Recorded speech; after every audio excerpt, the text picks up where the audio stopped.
Chapter 161, An Evil Soul. How may I address you, mister? Ma Tiansheng was currently all smiles. The previous horrible impression that Ling Han had given him was completely swept aside, of course.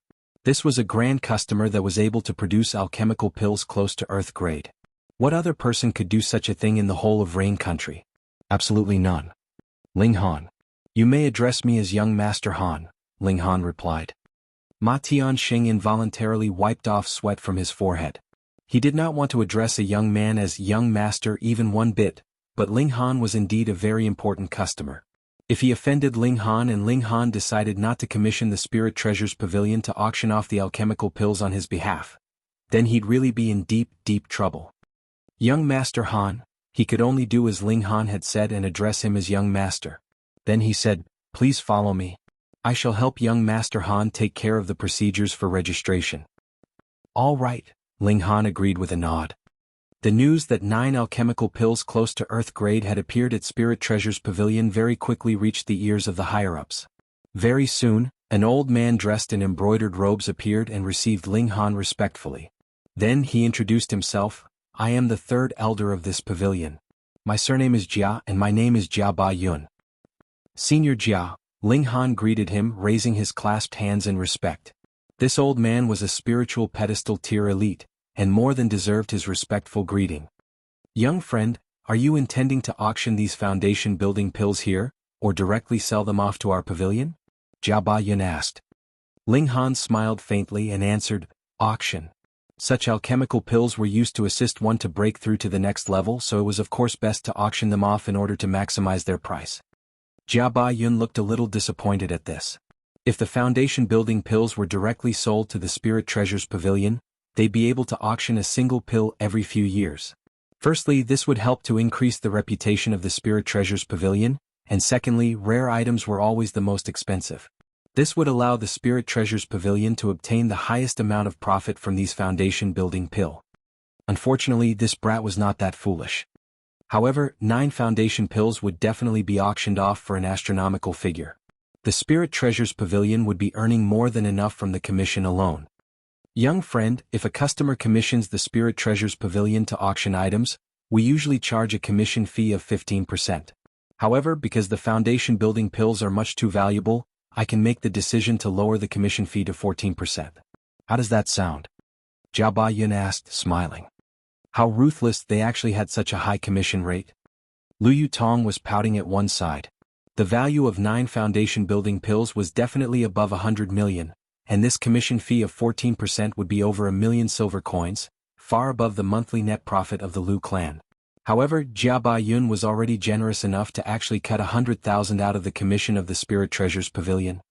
Of course, this was also because the value of the foundation building pill was really too high. All right, Ling Han nodded. Money was not something that he attached a lot of importance to, anyways. Jia Ba Yun smiled and continued, if you want these foundation building pills to be sold for a good price, the best option would be to auction them over a few auctions. If young friend is not in a hurry to use money, why not use this small scheme? The more the foundation building pills could be sold for, the higher the earnings of the Spirit Treasures Pavilion would be. Thus, Jia Ba Yun would naturally want to use a scheme that could earn the most profit for the Spirit Treasures Pavilion. Ling Han shook his head and replied, I want them all to be auctioned off in a single auction. Jia Ba Yun was stunned for a moment, then sighed. The pills belonged to Ling Han after all, so even if he was a powerful warrior of spiritual pedestal tier, he could only make suggestions and offer advice. To Ling Han, the foundation building pill was something that he could easily concoct, so he would naturally not care if it would be auctioned off for a good price or a better price. In the end, it would definitely be an astronomical price anyways. Worst case scenario, he'd concoct a few other alchemical pills close to Earth grade a few days later, and would still be able to earn a lot of money anyways. Alright, this is your letter of proof. When the pills are sold, young friend can bring this along with you to withdraw your funds. You may also endorse someone else to do it for you. However, please take note if the letter of proof is lost, please make sure to immediately report the loss here. Otherwise, if someone else withdrew the money earned without your approval, there is nothing even I can do, Jia Ba Yun warned. This token was split into half, and the Spirit Treasures Pavilion and Ling Han each held one half. The two halves could be joined together seamlessly. Both Jia Baiyun and Ling Han left a handprint on their own half. This would help prevent any possibility of anyone using false identities.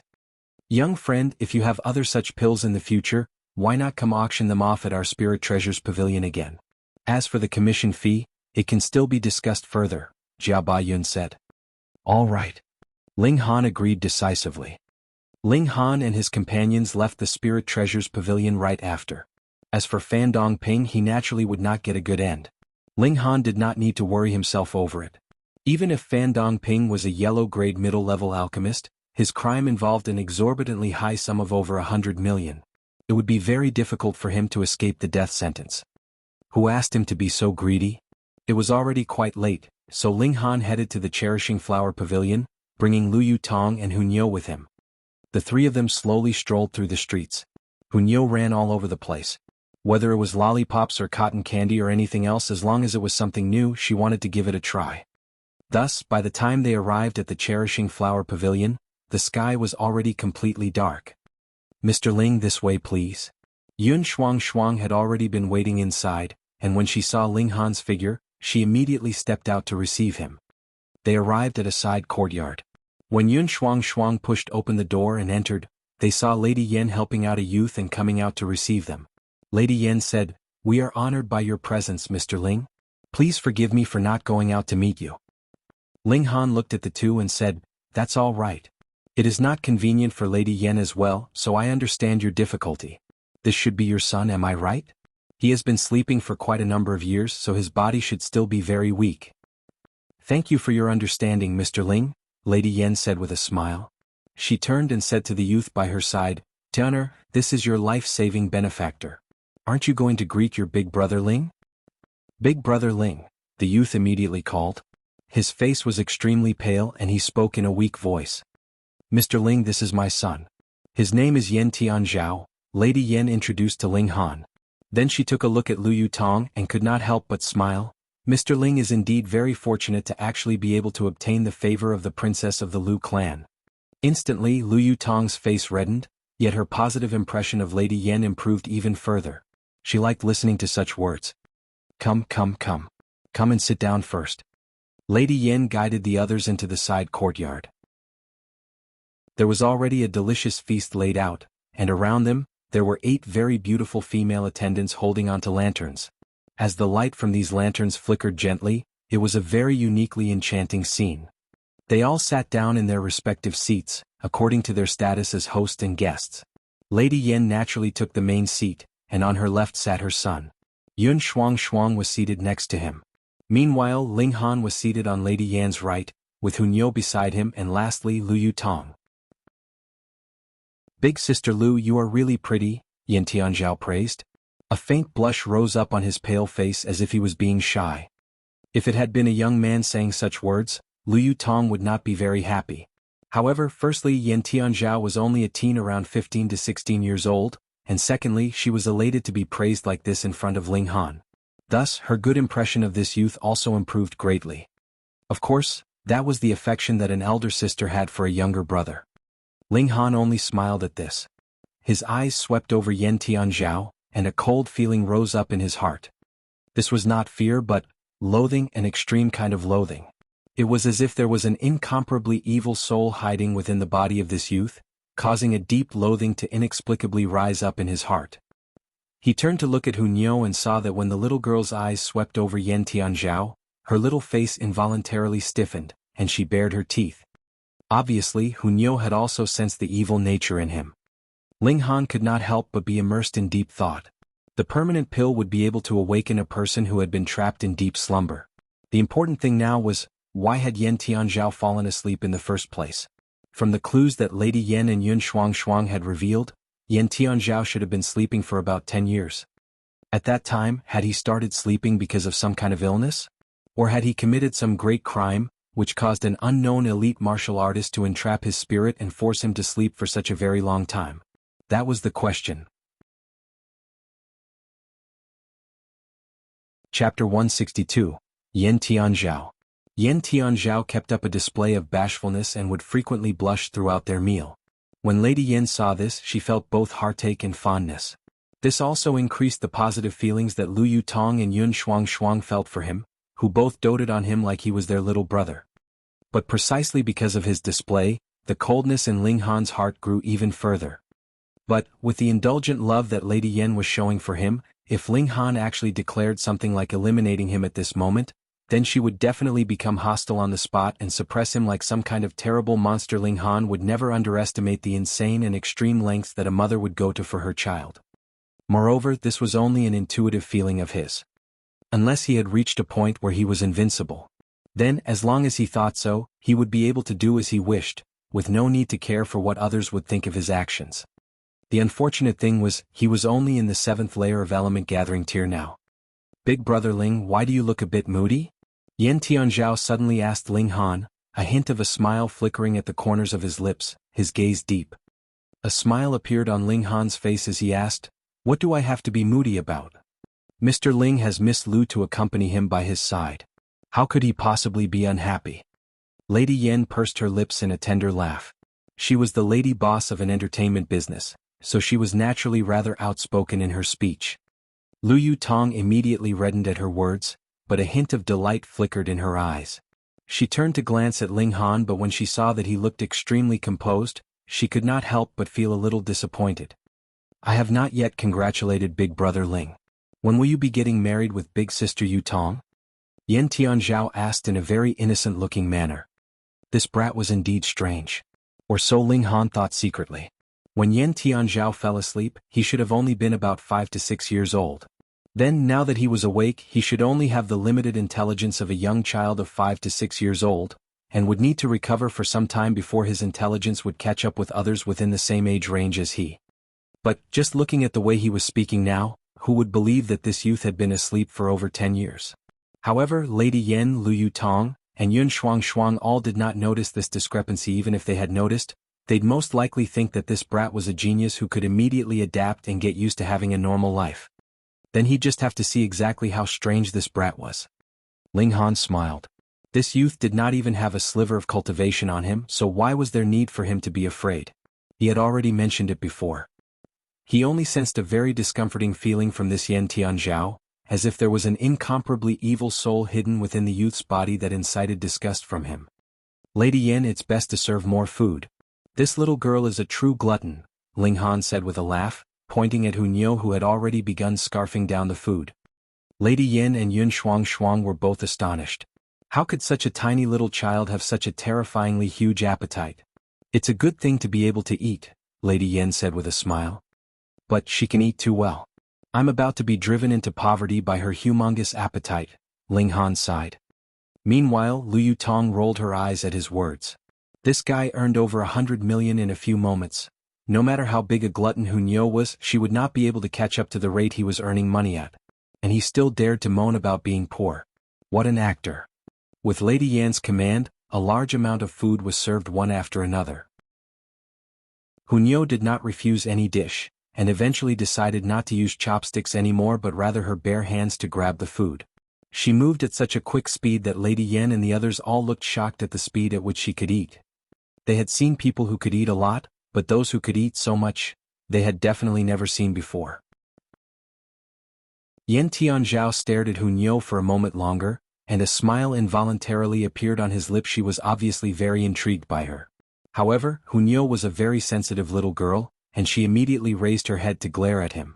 Her gaze was filled with ferocity and killing intent, causing his already pale face to pale a few shades further. Aside from Ling Han, no one else noticed this little episode. Because, just like no one would think that Yan Tianzhao possessed an evil soul, naturally no one would think that such a tiny little girl like Hunyo would have any ability to harm others. They would only think that she was a big eater. Yan Tianzhao very quickly discovered Ling Han's gaze on him, and offered up a friendly smile. Meanwhile, Ling Han gave him a very meaningful look, causing the smile on Yan Tianzhao's face to slowly fade and hidden depths to appear in his eyes. This did not look anything like a youth of merely 15 to 16 years old, what more one that had been in a coma for over 10 years and had just been awake for a few days. Please accept this cherishing flower command, Mr. Ling. Lady Yan gifted him with an intricately carved jade plaque that was carved into the shape of a flower. The holder of this plaque would not only be able to enjoy a 20% discount in Cherishing Flower Pavilion, but can also come without any kind of reservations. There are a few side courtyards that have been set aside specifically for extremely honored customers like Mr. Ling. Ling Han received the plaque, smiled and said, "Thank you, Lady Yan." Overall, both hosts and guests quite enjoyed this feast. Of course, the happiest person was definitely Hunyeo. She had eaten so much that her little tummy was slightly rounded. But, when one considered the fact that she had eaten so much food, and yet her tummy was only slightly rounded from the colossal amount she had consumed, it was a practically inconceivable concept. Ling Han now was not so curious about where the food she had consumed had gone. In comparison, the spirit base in the little girl's body was something even more shocking. Lady Yin sent out a carriage to deliver the three of them back to the academy. Yun Shuang did not accompany them this time. Only Lady Yin and Yen Tianzhao escorted them to the door and saw them off. On the carriage, Hunyeo, being a very good eater and a very good sleeper, had already found a comfortable spot in Ling Han's arms and gone to sleep peacefully. In a few moments, a long snoring sound could be heard from her. Lady Yin is really too pitiful. She had to support the business of the Cherishing Flower Pavilion all by herself and still take care of her comatose child. If I were her, I would most probably have broken down long ago, Liu Tong said ruefully. Ling Han thought for a moment, then asked, "Have you ever thought about why Yin Tianzhao had fallen into a coma in the first place? It should have been some kind of inborn illness, right? Something like my 3 vanishing veins?" Liu Tong said. And it was exactly this fact that caused her to empathize with Yin Tianzhao and dote on him like a little brother. Then, when he fell into a coma, he should have only been about 5 to 6 years old. He has just barely woken up and yet can completely behave like a normal person. Isn't that strange? Ling Han asked. Maybe he's a natural-born genius? Liu Tong paused, then said, You seem to be a bit unfond of Tianzhao. I don't like this person." Ling Han did not hide anything. Nyo doesn't like too. Hunyeo suddenly awoke and sat upright on Ling Han's lap, looking extremely serious. Why? Liu Tong felt a bit curious. Ling Han shook his head and said, I can't describe why. I keep feeling that this brat is extremely evil, making me have the urge to thrash him.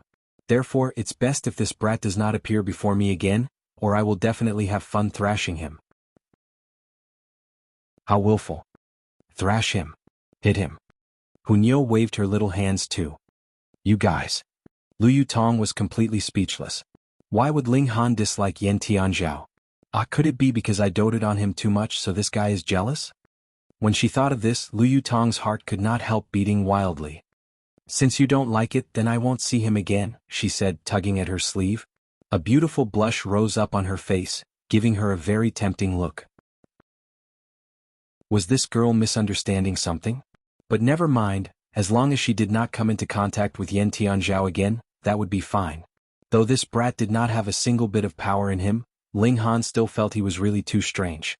And if his deductions were not wrong and Yen Tianzhao had fallen into a coma because of something someone else did, then perhaps it was because someone had discovered his evil nature, yet could not bear to kill a young child of 5 to 6 years old, and so merely caused him to fall into a coma.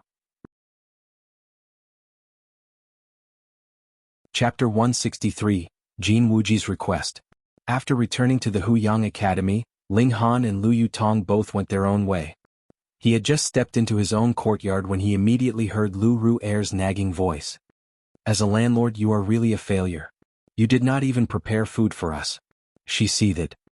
Ling Han could not help a strange expression appearing on his face as he asked, Don't tell me you two don't know how to cook. Instantly, Lu Ru'er's almond-shaped eyes widened and she blurted out, How did you know? I can easily tell from looks of your incompetence, Ling Han sighed. This pair of assassin sisters were really failures. They failed at assassination and did not even know how to cook. They really were the rookies of all rookies. Heng, who are you calling incompetent? Lu Ru'er asked with a defiant expression. When I have recovered all my abilities, I will definitely give you a good thrashing. Ling Han could not help but laugh and said, Then why should I still continue to care for two enemies like you two? I've been short of money recently, and if I take advantage of the chance to provide information on two criminals, I should be able to get quite a considerable sum of money. Lu Ru'er instantly paled and gasped in fear. You're just scaring me. Am I? Ling Han crossed one leg over the other, an unfathomable expression on his face. Lu Ru'er wavered. She had always been living under the protection of her elder sister and never needed to worry about the bad intentions of others.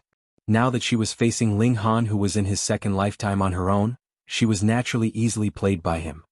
"Come, sing a little song for me. If you sing well enough, then I'll let you off," Ling Han said, smiling. Lu Ru'er finally understood that Ling Han was just trying to scare her and could not help patting her breasts as she said, "You're so mean." But she immediately raised her head and added, "All right, then I'll sing a song. But don't think that I'm afraid of you. It's just been too long since I last sang, and I feel an itch in my throat." She opened her mouth and began singing. The song she sang was mellow and would easily touch the hearts of listeners. Ling Han nodded internally. This little girl was a bit of a ditz, but she was indeed quite a talented singer. Looks like she went into the wrong business. Noisy, noisy. Hunyo was awakened by the song and glared in displeasure at Lu Ru'er, her ferocious nature fully out in the open. Lu Ru'er was not very happy with her critique and said, "I have such a beautiful voice and you actually say it's noisy. There is indeed no hint of elegance in you." Hang. Hunyo glared at her in defiance. The two girls glared furiously at one another, neither willing to back down. From the looks of it, they were prepared to glare at each other until the end of time. Ling Han yawned, stood up and walked to his bedroom intending to go to bed. Xiao Hunyo immediately took a great leap and clung onto Ling Han. Then she turned and made a silly face at Lu Ru'er. Such a failure. She couldn't even handle a little kid. Lu Ru'er clutched her hair in frustration. As an assassin, she couldn't even win in a staring competition with a little girl. Was she really suited to become an assassin? When he awoke, there was a shade of pale white in the eastern sky. Ling Han sat up in a cross-legged position and began to cultivate. He was deliberately waking up earlier now to cultivate at a different time from Hunyo. This way he would not need to run all over the place to cultivate elsewhere. Not bad. I'll be able to break through to the 8th layer of element gathering tier in 3 days. Ling Han smiled. What he wanted the most now was to break through to gushing spring tier and peer into the secrets of the Black Tower. By now the sun had already risen and Ling Han woke Hunyo up. Though the little girl looked very reluctant, she still adhered to Ling Han's request and began to cultivate. Hunyo had such a terrifying potential, who knows, her future achievements may not be one bit beneath his. Ling Han prepared breakfast. He was extremely depressed at this. It was fine when he had Hunyo staying with him, but now that there were 2 bigger girls living with him, it was still up to him to cook. This was really unfair. Tong tong tong. A knock sounded on the main door. Who could it be? Ling Han walked over, opened the door and discovered that his visitor was Jianghu. Why did this guy come over? Brother Jin, why are you here so early? Ling Han asked, smiling. Jianghu smiled bitterly and said, "Brother Ling, I would like to ask for your help." "With what?"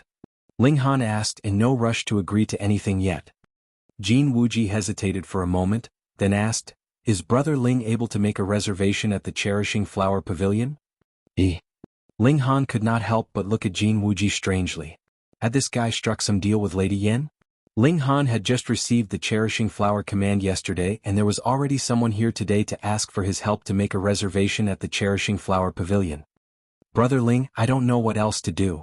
You know a lot of people and I'm desperate. That's why I am here to shamelessly ask for your help," Jianghu sighed. Ling Han smiled and asked, "What's going on? Why would you need a table at Cherishing Flower Pavilion?"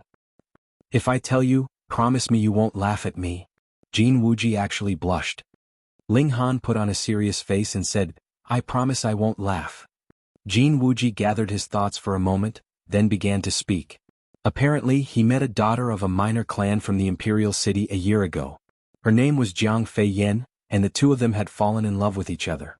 Their relationship had even reached the point that they were beginning to discuss marriage.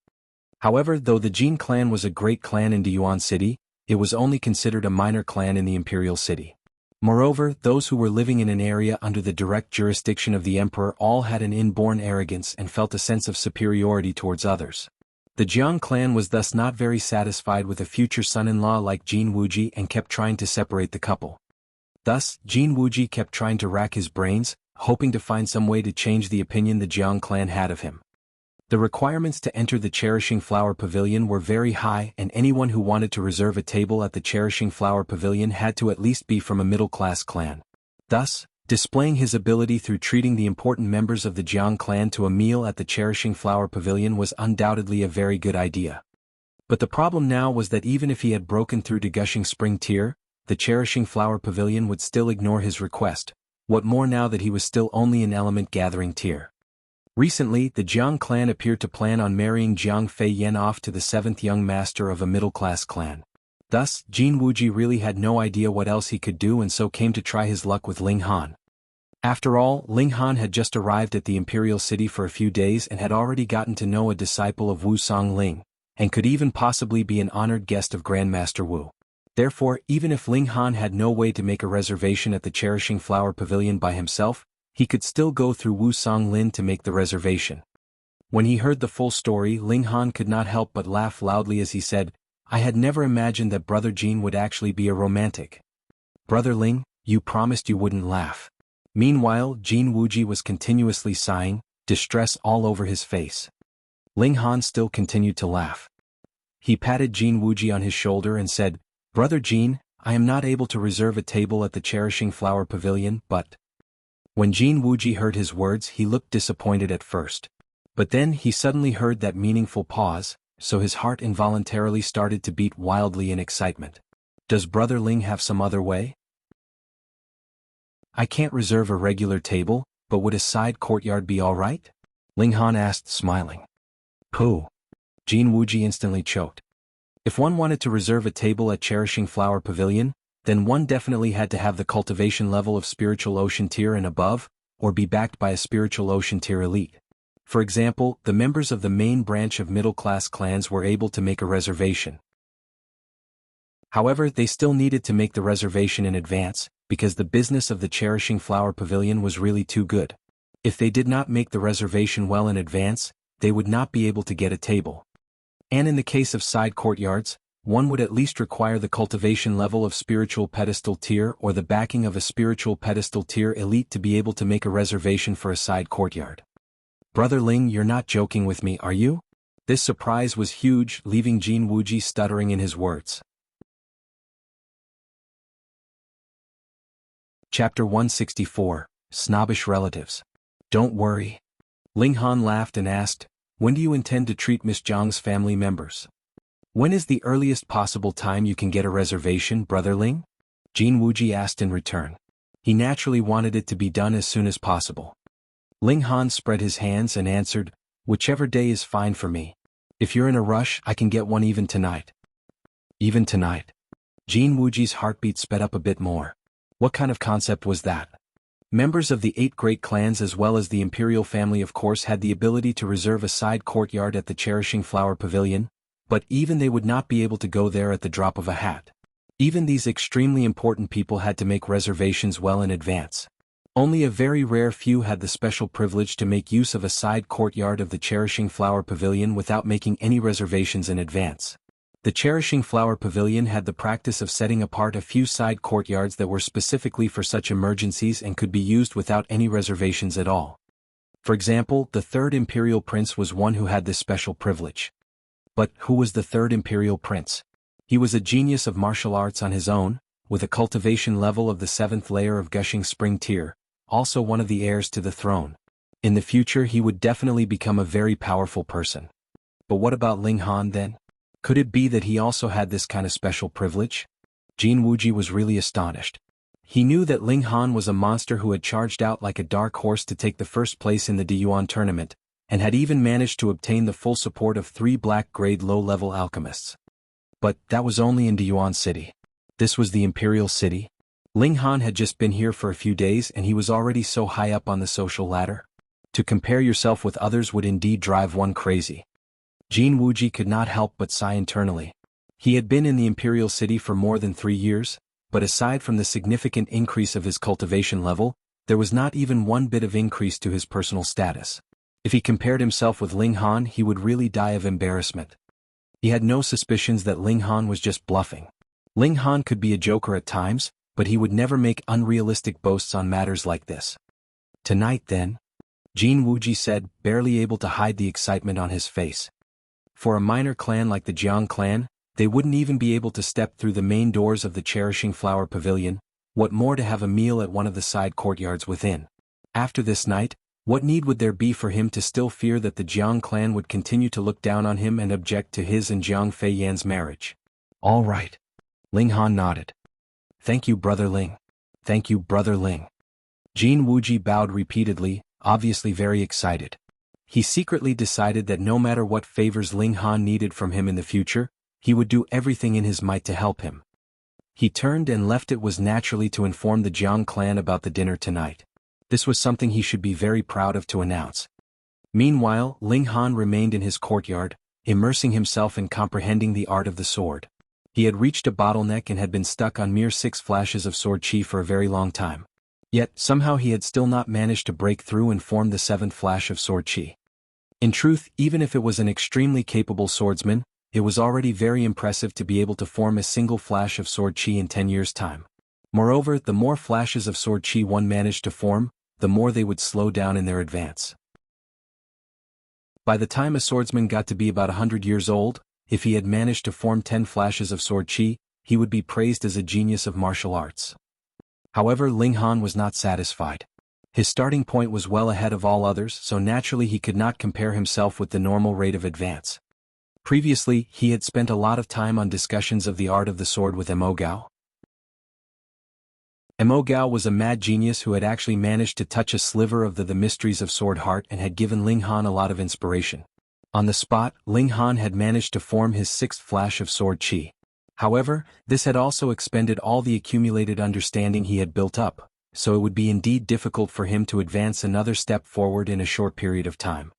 Ling Han sat in a cross-legged position, holding his right index finger out as if it was a sword he was wielding. He continued to wave his finger around in various sword movements, examining the art of the sword that he had managed to comprehend so far in his mind. Before he knew it, it was already noon. He stopped and got up to prepare food for Hu Nu, food for himself and the Lu sisters was just cooked in passing. It would be an accomplishment enough if they even managed to finish off 1/100th of the food that he had prepared. He spent the afternoon on his studies of the art of the sword. For Ling Han, there was nothing much that the academy could teach him. Before he came, he had already decided that the primary purpose he was here was just to make Ling Dongxing happy. However, the path he was meant to walk in the future had already been well planned in advance by him. In the evening, he brought Hunyo along with him to the Cherishing Flower Pavilion.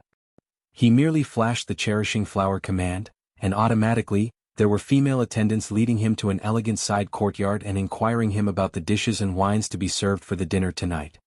The appetizers were served first. When Hunyo saw them, she could not help but feel her appetite stirred up and failed to hold back from stealing a few bites, causing the 8 female attendants serving them to cover their mouths as they smiled secretly. Ling Han would naturally not reprimand her either. After all, he was not short of money now. If she finished off a plate, then he'd just have another plate served. After about half an hour, a company of 8 walked in, led by a female attendant. Aside from Jin Wuji, the other 7 people of this party was naturally the members of the Jiang clan. They included Jiang Feiyan and her parents as well as her 2 aunts and their 2 sons. So this is a side courtyard of the Cherishing Flower Pavilion. It's really too beautiful. In the past, we only managed to get into the ordinary rooms of the Cherishing Flower Pavilion. Looks like Feiyan has really found the right guy this time. He can even manage to make a reservation for a side courtyard of the Cherishing Flower Pavilion. Yes. I heard that only members of the 8 great clans and the imperial family have the ability to reserve a side courtyard here. Then wouldn't that mean that we are at the same level as the 8 great clans and the imperial family now? The older members of the Jiang clan were all looking very excited. As a minor clan, they did not have much to worry about. The only thing they lacked was advancement in their social status and recognition of their status. Merely having dinner here tonight would be enough for them to boast for the rest of their lives. Do you have any souvenirs here that I can attach to my clothes? Eldest aunt immediately asked one of the female attendants. If there were, then she would definitely attach it to her clothes every day and would show it to everyone she met. The female attendant stared blankly. Those who were able to come here to spend money were naturally of extremely high status, so she had never been asked such a question by anyone else before. She could not help but be stunned for a moment before replying, "We don't." "How could you not have any?" Youngest aunt also leaned over. "Why not you ask someone to prepare one for us?" That's right. Prepare one," eldest aunt said hurriedly. When they heard the words of these two senior relatives, Jin Wuji and Jiang Fei Yan both blushed to the roots of their hair, feeling unbearably ashamed. Meanwhile, those two cousins of Jiang Fei Yan kept staring pervertedly at the faces and breasts of the female attendants with deep focus. Brother Jin. Ling Han stood and waved at Jin Wuji. Brother Ling. Jin Wuji returned the gesture, filled with gratitude. Haha, thank you very much, Brother Jin. Thanks to you, I can also enjoy a meal at this cherishing flower pavilion for once, Ling Han said, smiling. Jin Wuji knew that Ling Han was trying to put him in a high position. He could not help feeling very touched by the action, and only nodded repeatedly. Ling Han smiled. Though there had been a little conflict between himself and Jin Wuji and Jin Wuxiang, Jin Wuji had already apologized long ago, so everything was forgotten. And afterwards, Jin Wuji purposely forfeited his match at the Diyuan tournament, and even brought his own people to help rescue Ling Dongxing. Whether or not Ling Han had needed it, all these were debts that Ling Han owed. Debts would naturally have to be repaid, so Ling Han was very willing to act as a minor role to cast a better light on Jin Wuji. You naturally have to thank our Wuji. Eldest aunt wore a very despising expression, looking very disdainful. I heard that you are a friend of Wuji's from the Diyuan city. You are indeed a country bumpkin that doesn't know the rules of proper society. It was already nice enough to invite you to dinner, and you actually brought a little girl along with you. Jin Wuji's expression changed immediately, and he was about to speak up. Yet when he saw Ling Han shake his head at him, he could only swallow the urge down. Ling Han did not take the words of eldest aunt to heart at all. They went in one ear and out the other. What need was there for him to take such a vulgar person seriously? After all, they would only be meeting this once. In the future he would not see these people again. Thankfully, the members of the Jiang clan were all mesmerized by the new sights they saw since it was their first time entering into a side courtyard of the cherishing flower pavilion. When the dishes were served one after another, as smoothly as the flow of water, they could not bother with displaying disdain for Ling Han any longer and began enjoying the food. Aya! One of the female attendants suddenly exclaimed in shock, pointed at the Jiang Fei Yan's eldest cousin, and said, He touched my bottom. Chapter 165. Guess whom we saw? Why are you making such a fuss? You have a tiger's bottom, is it that I can't even touch? Zhang Hualien, the eldest cousin, humphed, looking very displeased. After all, touching someone else's bottom was a very lowly thing to do, and he, who thought himself a Casanova, would not want to be exposed for doing such a thing in such a public venue. Aren't you going to apologize to my cousin? Tong Yuan, the second cousin, spoke up as well, arrogance all over his face. We are the most honored customers of your cherishing flower pavilion. Do you know who honored customers are? Those who are able to enter into a side courtyard are all in the ranks of spiritual pedestal tier elites. One word from us and your whole family would be dead. The female attendant looked both angry and embarrassed. However, she was only a female attendant with little power. It was obviously she who had experienced a loss, yet now, according to them, it was also she who was in the wrong. The two aunts looked on indifferently. In their eyes, a mere female attendant was naturally not worth even a single hair off the heads of their sons. So what if their son touched her bottom? She wouldn't lose a pound of flesh anyway. Moreover, weren't the women here all selling their bodies? What was the point in acting all noble now? Eldest cousin, second cousin, just let it go. Jiang Fei Yan spoke up. As a woman, she was naturally sympathizing with the female attendant. However, the one who had taken advantage was her own cousin. She couldn't possibly help outsiders against her own family members, right? Fei Yan, you are going to be a bride of a major clan in future and going to have a very noble status. There is no need for you to sympathize with these little b****************.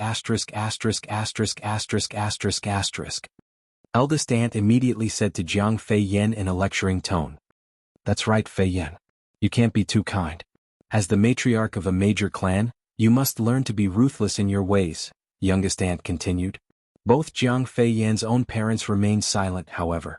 From the looks of it, both her parents did not have much of a voice within the Jiang clan. Instead, they couldn't even compare with these two daughters who had married outside the clan. The truth was indeed so. The current clan head of the Jiang clan was Jiang Fei Yan's grandmother, and she very much doted on these two daughters of hers who had married outside the clan because they had both managed to marry well. Both their husbands were members of middle-class clans.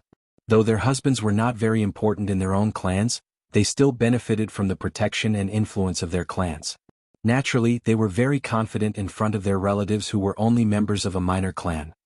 Every time they returned to their parents' home, they would strut around in front of their siblings. As time passed, Jiang Feiyan's parents spoke less, allowing these two aunts to speak as much as they liked. This time, the plans to marry Jiang Feiyan off to a middle-class clan was naturally the handiwork of these two aunts. In their eyes, this was naturally all for Jiang Feiyan's own good. However, Jin Wuji suddenly transformed to become so awesome that he could even manage to reserve a side courtyard of Cherishing Flower Pavilion. The attitudes of these two aunts naturally changed, and they began to mend their relationship with Jiang Feiyan's father, intending to get to a higher position through the help of Jin Wuji in the future. The female attendant was already crying from the harsh words of these two aunts. Unfortunately, the Cherishing Flower Pavilion had its own rules. She did not dare to cover up her face and leave it all. Zhang Hualian saw this and became even bolder as he said, "Come and sit beside me. Accompany me for a cup of wine." Ling Han stood up. He knew that the members of the Jiang clan were snobbish and overbearing, yet had never thought that even two juniors would behave so lecherously out in the open. He approached that female attendant, handed her a monetary note and said, "I am really sorry. This is a small token from me. Though it cannot compensate for the wounds to your self-esteem, but please accept it." That female attendant took one look at the monetary note and paled in shock. It was a monetary note worth 10,000 silver coins. One had to understand that she was only a female attendant who had a cultivation level of the 7th layer of body refining tier. The most she could earn in a single month would be about 300 silver coins. Though this was also quite a considerable sum of money, when compared with the colossal amount of 10,000, there was indeed a huge difference. "Mister, I do not dare accept," she said, blushing. "Just accept it," Ling Han said, smiling. He waved his hand and said, "We do not need your service here anymore. All of you may leave." "Yes, mister." The 8 female attendants all bowed in response. They naturally were well aware that the real boss here was Ling Han, and they all looked at Ling Han with gratitude in their eyes. When their eyes swept over the few members of the Jiang clan, their gazes were filled with strong disdain and despise. "Who allowed you to leave? All of you are to stay here." Zhang Hualian immediately called out. "That's right. How dare you leave?" Tong Yuan even stood up, and from the look of him, he was planning to stop them from leaving. Jin Wuji hurriedly stood as well and pushed Tong Yuan back into his seat as he said, "Second cousin, forget about it." He was aware that Ling Han was already displeased. If Tong Yuan dared to step forward and make trouble, Ling Han would most likely fly into a rage on the spot. Those two aunts of the Jiang clan were also about to explode, but when they saw that Jin Wuji had spoken up to settle the issue, they could only push down their anger. They did not dare offend Jin Wuji now. After all, he was a man who could manage to reserve a side courtyard of Cherishing Flower Pavilion. "Wuji, youngest aunt, is not really trying to reprimand you. However, your kindness to your friends is because of your own loyalty to friends, but friends would still be outsiders. How could they be as dependable as your own people?" Youngest aunt pursed her lips, targeting Ling Han with her words. "That's right. Just take a look. You kindly invited your friend over to broaden his horizons, and what does he do? He actually brought a filthy little girl with him. She looks like she has not eaten anything in her entire life. How embarrassing. My advice is it's best to break off the friendship with such a person." Eldest aunt said as well. The two had not spoken in very low voices, obviously deliberately loud enough for Ling Han to hear their words. Jin Wuji received a horrible scare. Break off the friendship with such a person? If he did not have the friendship with such a person, how would you all be able to sit here to enjoy dinner tonight?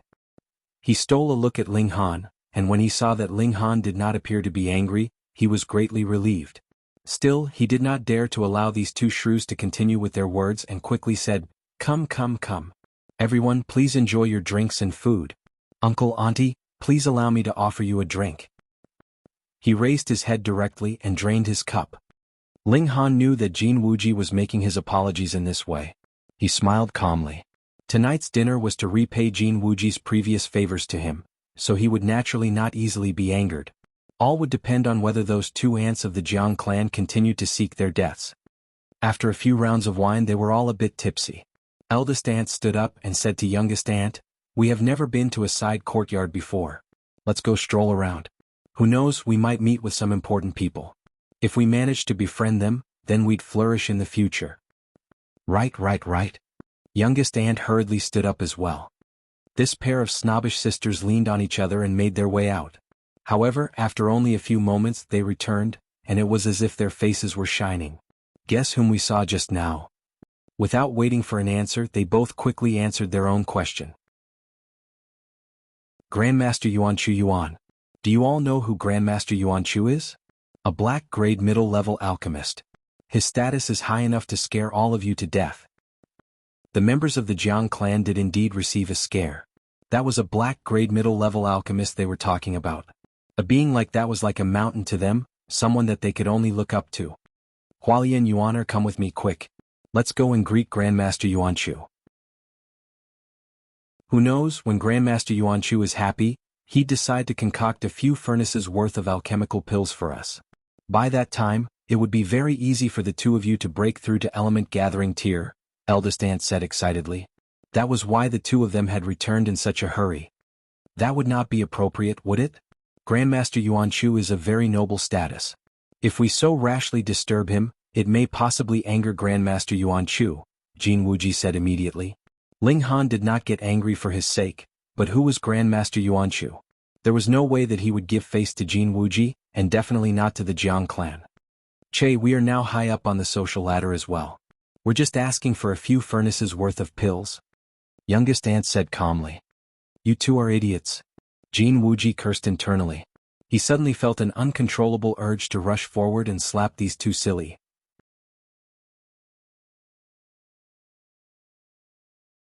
Chapter 166, Getting into Trouble.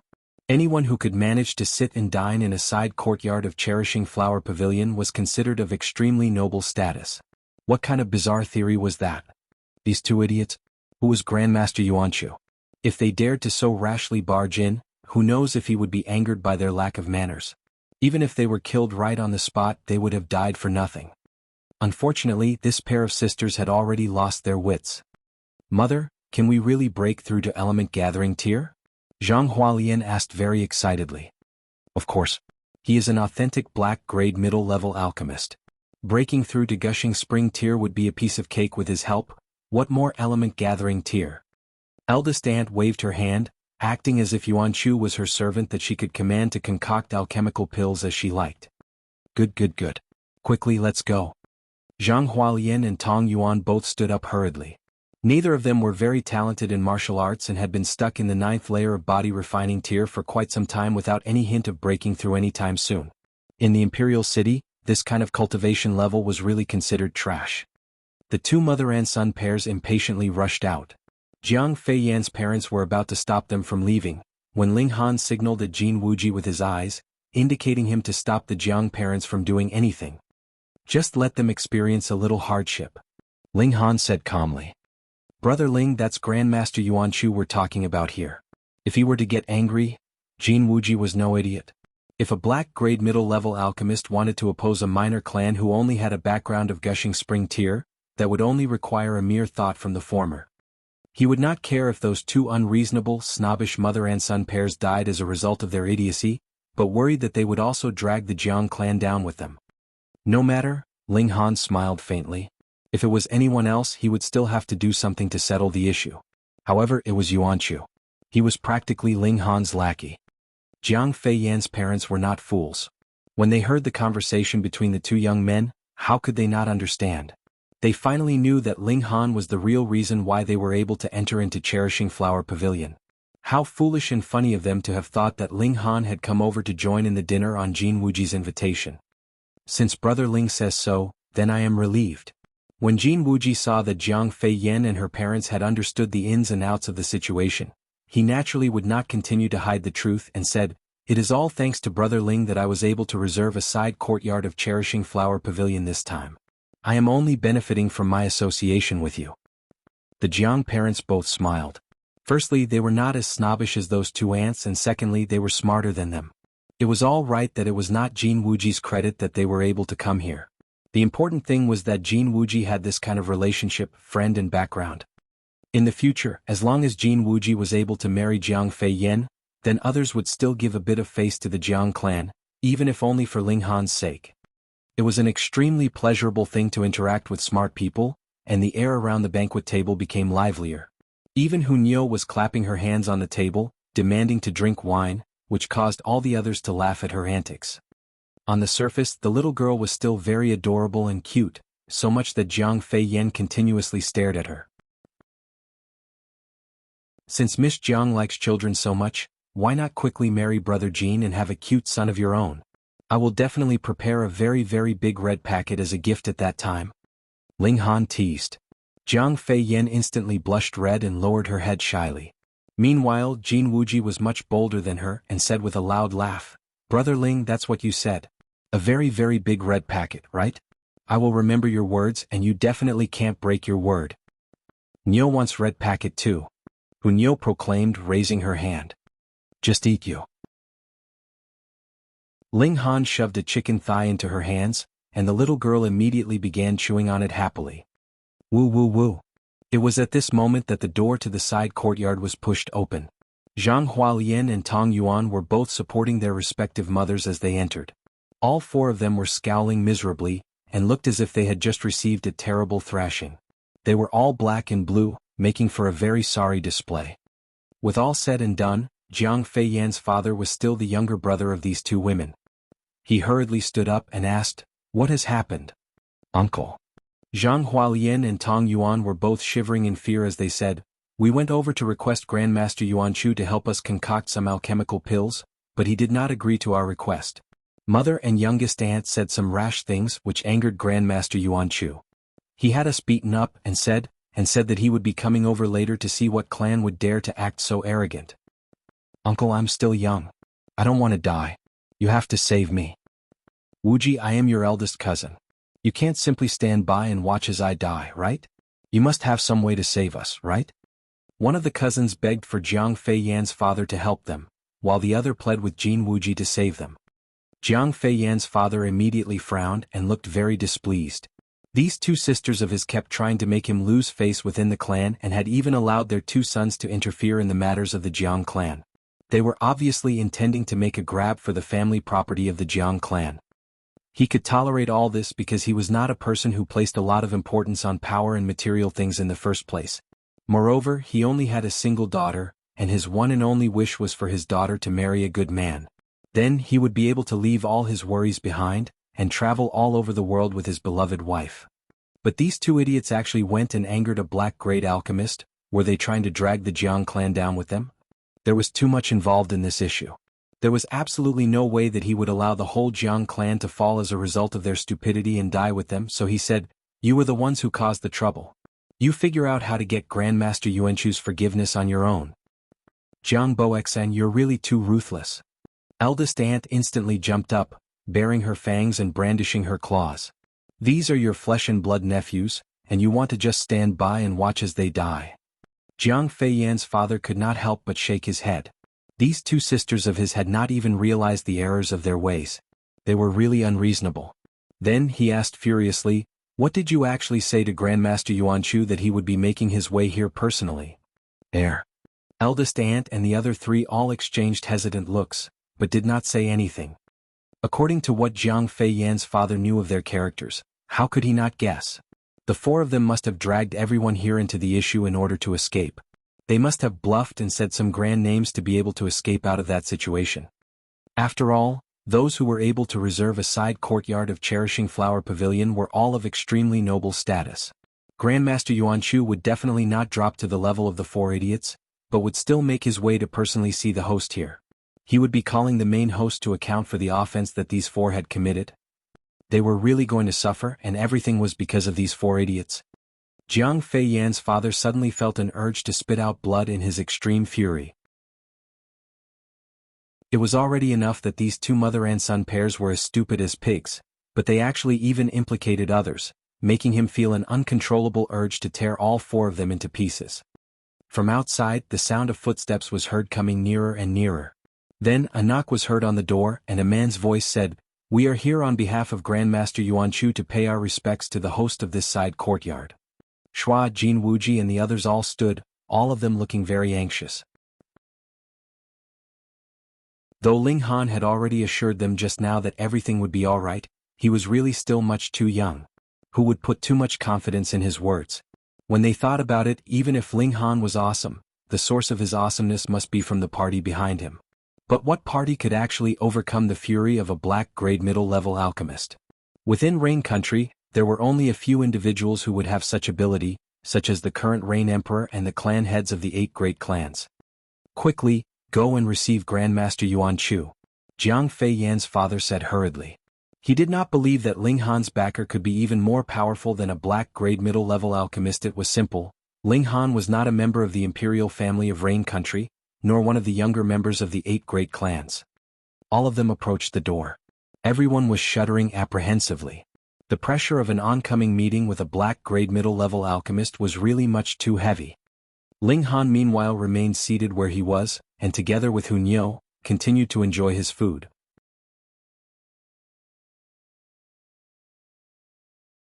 Chapter 167.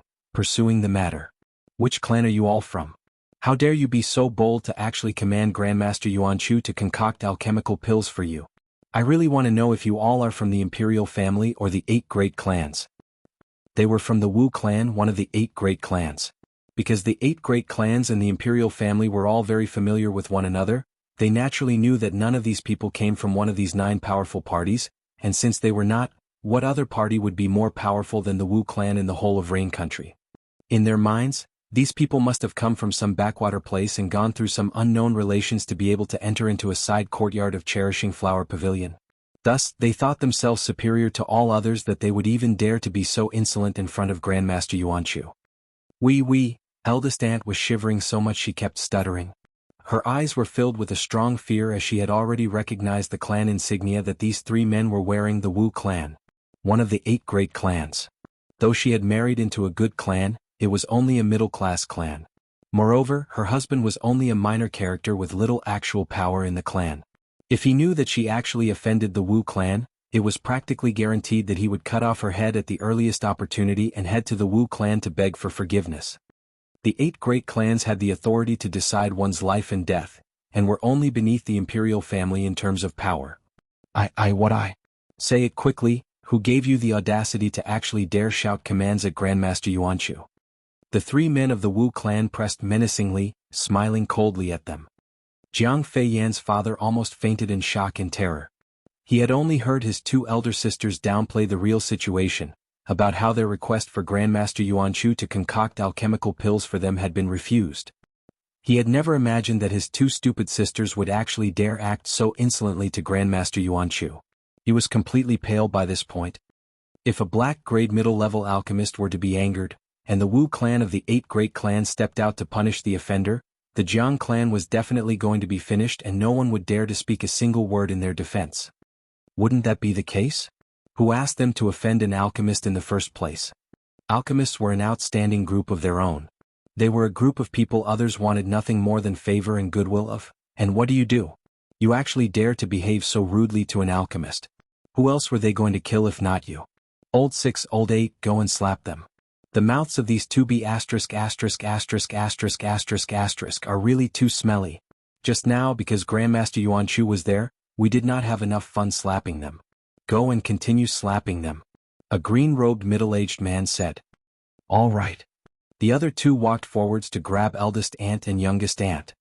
Both of them were in the 9th layer of element gathering tier, and had outstandingly strong ability. Though eldest aunt and youngest aunt wanted to flee, how could things go their way? They were instantly caught. Pa. The 2 shrews with bad mouths were continuously slapped, and very quickly, their faces were completely swollen. They even spat out a few pieces of broken teeth, and this was still because the 2 men had pulled their punches. Otherwise, if they had really used their full strength, what could 2 mere weaklings in body refining tier do? Zhang Hualien and Tong Yuan did not even dare to say one word. They could only curl around one another and hide in a corner. I am a daughter-in-law of Duanmu clan. Don't kill me. Eldest aunt sobbed. Her face that used to be quite smooth and rounded was now completely covered with blood and tears, making for an indescribably ugly picture. Duanmu clan? The green-robed man humphed.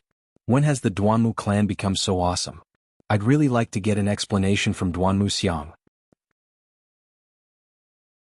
Duanmu Xiang was the current clan head of the Duanmu clan, but from the tone that this green-robed man was using, he obviously did not think that he was anyone important, causing eldest aunt to be filled with hopelessness. The emergency situation caused her brain to work faster, and she hurriedly called out, "Wuji! Wuji! Save me!" "That's right, Wuji.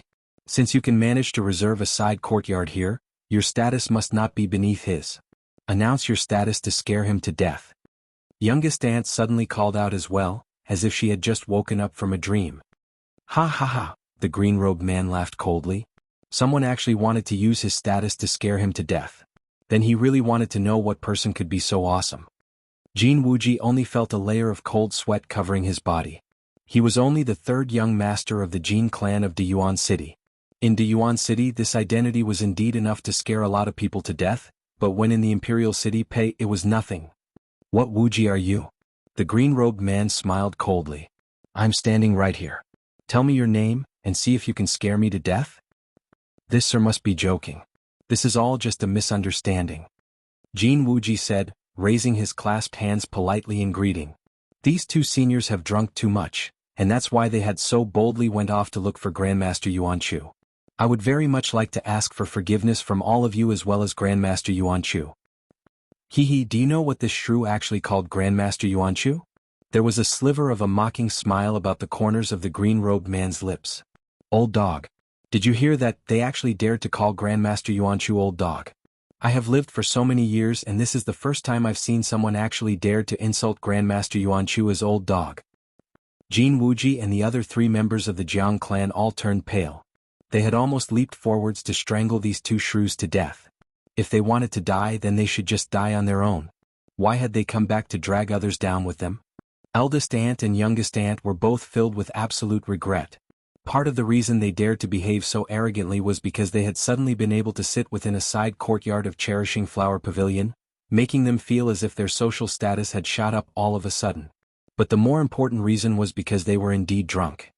Otherwise, no matter how idiotic they were, they would not have dared to so rashly request for alchemical pills from Grandmaster Yuan Chu. What more, insult him as old dog after being refused? But now it was all too late. Nothing more to say, right? The green-robed man crossed his hands behind his back, his eyes sweeping over the surroundings, and gave a humph as he said, "You country bumpkins are indeed arrogant. I've already been here for such a long time, and there is actually someone who still dares to remain seated." He had finally spotted Ling Han. Ling Han did not even spare him a look. He only focused all his energy on fighting with Hunyo over the food. He was naturally just playing with the little girl because even if he had managed to successfully grab any food, he would not eat it. He was already full. "How insolent. Seeing your father here, you still dare to remain seated?" The green-robed man glared, and a domineering pressure emanated from him. Ling Han's eyes turned cold and gave a wave of his hand. The bone in his hand immediately flew towards the green-robed man. The green-robed man stretched out a hand to grab the bone, but just when his hand was about to come into contact with it, the piece of bone actually miraculously turned in a different direction, past his hand, and with a paw hit his face.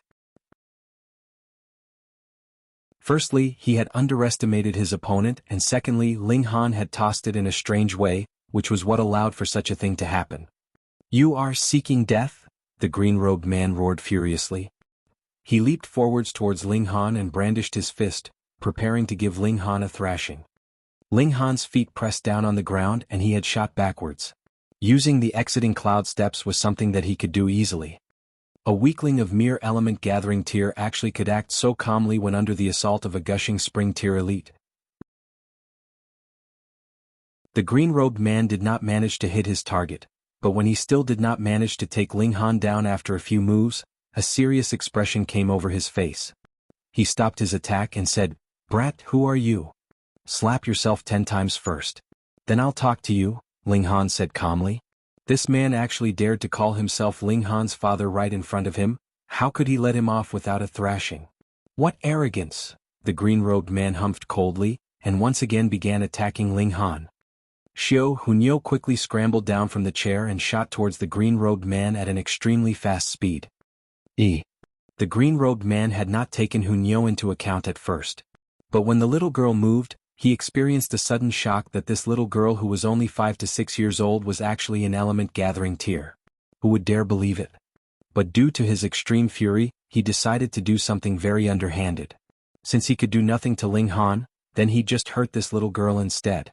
A cold smile appeared on his face, and he suddenly delivered a punch that made its way ruthlessly towards Hunyo. You dare! Ling Han roared in anger.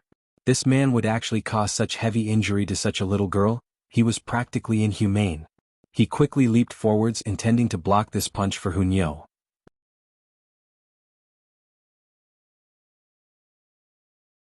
Chapter 168, Hunyo's Sneaky Kick.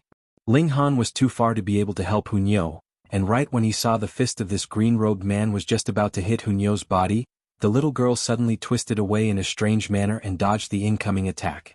In an instant she appeared behind the green-robed man, formed her hands into claws and shwa shwa shwa delivered her own attack. Ping ping ping. An intensive round of attacks was heard, and the green-robed man once again paid the price for his carelessness. His back suffered a number of continuous attacks, and the clothing on his body was torn into pieces that flew around him like butterflies, followed by drops of blood spraying everywhere. Who would have thought that a little girl only 5 to 6 years old would have such formidable ability? However, there was ultimately a very big power gap between Element Gathering and Gushing Spring Tier. Though the green-robed man looked to be in a terrible situation, he had already used origin power to protect his body. Thus, he did not suffer a serious injury. All his bones and internal organs were unharmed. Even so, he let out an ashamed and furious roar. He was a powerful elite warrior of the second layer of Gushing Spring Tier, and he was actually so horribly wounded by a little girl. Die. He shot a punch towards Hunyo, who was still on his back. Hunyo immediately moved and twisted around to place herself on the green-robed man's chest. Ping, he did not manage to stop his punch in time and actually punched his own back. The extreme pain caused his face to turn green, and tears uncontrollably rolled down his cheeks from the agony. Ling Han's cultivation level may have dropped, but his eyes were still very sharp. One look and he did not worry anymore. Hunyo was going to be absolutely okay. Ah, get away from me. The green-robed man once again shot out his fist, this time towards his chest. But it was as if Hunyo was a monkey. She quickly and nimbly moved and was now hanging onto his thigh. This time the green-robed man finally learned his lesson. He managed to stop his own attack in time. Unfortunately, Hunyo delivered a sneaky kick right to his vulnerable B**********. So what if he was in Gushing Spring Tier? There was still a lot of weaknesses on a person's body such as the eyes, dantian, and for men, their D*********. This kick was very solid and powerful. Immediately, the green-robed man used his hands to cover the place between his legs. He was swaying on his feet, and his whole face was red as he ground his teeth loudly. It was very clear to see that the veins on his neck were throbbing, but he could not even force out a single word in his agony. All the men in the area could not help but cross their legs tightly together as they felt a coldness in their hearts that gave rise to a layer of cold sweat. Hunyo jumped off and clung onto Ling Han. She turned around and made a face at the green-robed man, as if she was merely an innocent, mischievous little girl. The green-robed man fell into a half-kneeling position on the ground. His whole body was spasming. It was obvious that this kick had injured him very severely. Who would have thought that a powerful elite of Gushing Spring Tier would be defeated by a little girl in such a humiliating way? That's right. Such a move would incur disdain if it were anyone else, but if it were Hunyo, it was only to be expected. A big, strong man like you actually lowered yourself to bully a little girl. Even if your B***** were crushed, you would have deserved it. Moreover, you are in Gushing Spring Tier, and your opponent is only a little kid 5 to 6 years old. This was a matter of unbearable shame and humiliation. Good job. Ling Han gave Hunyo a thumbs up. If anyone else dares to bully you in future, just kick them so hard you crush their B********. If you get into trouble, don't worry. I'll be there to defend you. Hunyo understands. Hunyo gave a wide, sweet smile. Right. How could he teach a child like that? Wasn't he worried that he would be a bad influence on her, and that she would become a female hooligan when she grew up? You're in big trouble. We are members of the Wu clan. The Wu clan. Have you heard of us? We're one of the 8 great clans. The other 2 members of the Wu clan tried to put up a strong appearance, though they were very afraid right now. The 2 of them were barely in Element Gathering Tier 1. Don't think that just because they were the clansmen of a great clan, they were automatically powerful elites. Every clan had members that were more talented and those that were less talented. Then you two should also stay behind as well. Ling Han made a move and charged to attack the other two. At the 4th layer of Element Gathering tier, he was already strong enough to oppose a powerful elite in the 9th layer of Element Gathering tier like Qi Yongyi. Now that his cultivation level had soared up to the 7th layer, what could these two pieces of trash do against him? With one move he had subdued the two. Hunyo moved and gave the two men a violent thrashing. The members of the Jiang clan were all watching with a layer of cold sweat covering them. Those were clansmen of the Wu clan, and they were actually beaten up like they were dead dogs. Everything was over. Everyone here would be dying. Even eldest aunt and youngest aunt could no longer care about continuing to wail about their pains. They hurriedly rushed over, trying to stop Ling Han and Hunyo, these two maniacs. Ling Han would naturally not entangle himself with two shrews. He took several steps back. Anyways, he had already had his fun thrashing these three men. You're all dead. The green-robed man finally got his breath back, his face filled with shame and rage. He was in gushing spring tear, and should have been able to easily take all the people here down. Yet, in the end he was actually so easily defeated at the hands of a little girl. He would never be able to wash away such a shameful thing from his name. If you don't speak, no one will think you are mute. Ling Han delivered a kick and half the teeth in the green-robed man's mouth was spat out. The pain caused him to cry out. His injuries had become even heavier this time. The members of the Jiang clan were all looking at Ling Han as if he was crazy. In their eyes, Ling Han could not possibly have a background that could surpass the 8 great clans in terms of power. But he actually dared to thrash the members of the Wu clan so harshly. Wasn't that like an old man committing suicide? Tired of living? Even Jianghu was completely cold. He was well aware that Ling Han had come from Diyuan City, just like he had. At most, he was only familiar with a few black-grade low-level alchemists. They had gotten into trouble. This was really big trouble? We don't know you. Eldest aunt and youngest aunt said in trembling voices. Then they turned to Jiang Feiyan's father and said, Jiang Boxin, we're also cutting all ties with you. From now onwards, there is no more relation between us. You were the ones who caused this trouble. Don't implicate us in this.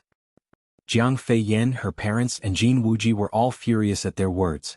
These two pairs of mother and son were the ones who had so rashly rushed out to find Grandmaster Yuan Chu, and had even dared to insult him as old dog. And now they had nothing to do with the issue. How could there be such shameless people? None of you would be able to escape, the green-robed man said maliciously. His whole lower half was completely numb and he could not feel anything at all, so he had no idea if he was still a man. If he was really disabled as a man, then he would kill everyone here 3 times to vent his hatred. You still dare to open your mouth? Ling Han was very surprised and raised his foot once more. No. The green-robed man was terrified. This young man was practically a maniac. He obviously knew that he was from the Wu clan, and he still dared to attack him. Moreover, every move he made was extremely ruthless, so he was really terrified. Who asked him to be too heavily injured now that he could not even display an ounce of his real strength. But he swore that he would definitely break Ling Han's bones and throw his ashes to the winds. You're not behaving inside your heart. Ling Han said calmly. Hunyo immediately bared her teeth and growled, displaying her ferocious nature. The green-robed man felt his heart tighten. Compared to Ling Han, he was actually more fearful of Hunyo. This little girl was practically like a demonic beast in human form. You could still reason with humans, still threaten humans or bribe them, but what about demonic beast? Mere words were completely useless. Just give up. Even if I beat you half to death, the seniors of your clan would only say that I did a good thing. Ling Han said calmly. Nonsense, the green-robed man immediately said disdainfully in his heart. Even the members of the Jiang clan were shaking their heads at this. That was absolutely impossible. The only way that could be possible was if Ling Han was actually the illegitimate son of the Rain Emperor. If he were, then he indeed could possibly make the Wu clan lower their heads in front of him. Zifeng, have you not settled the issue yet? It was at this moment that the voice of an old man was heard from outside.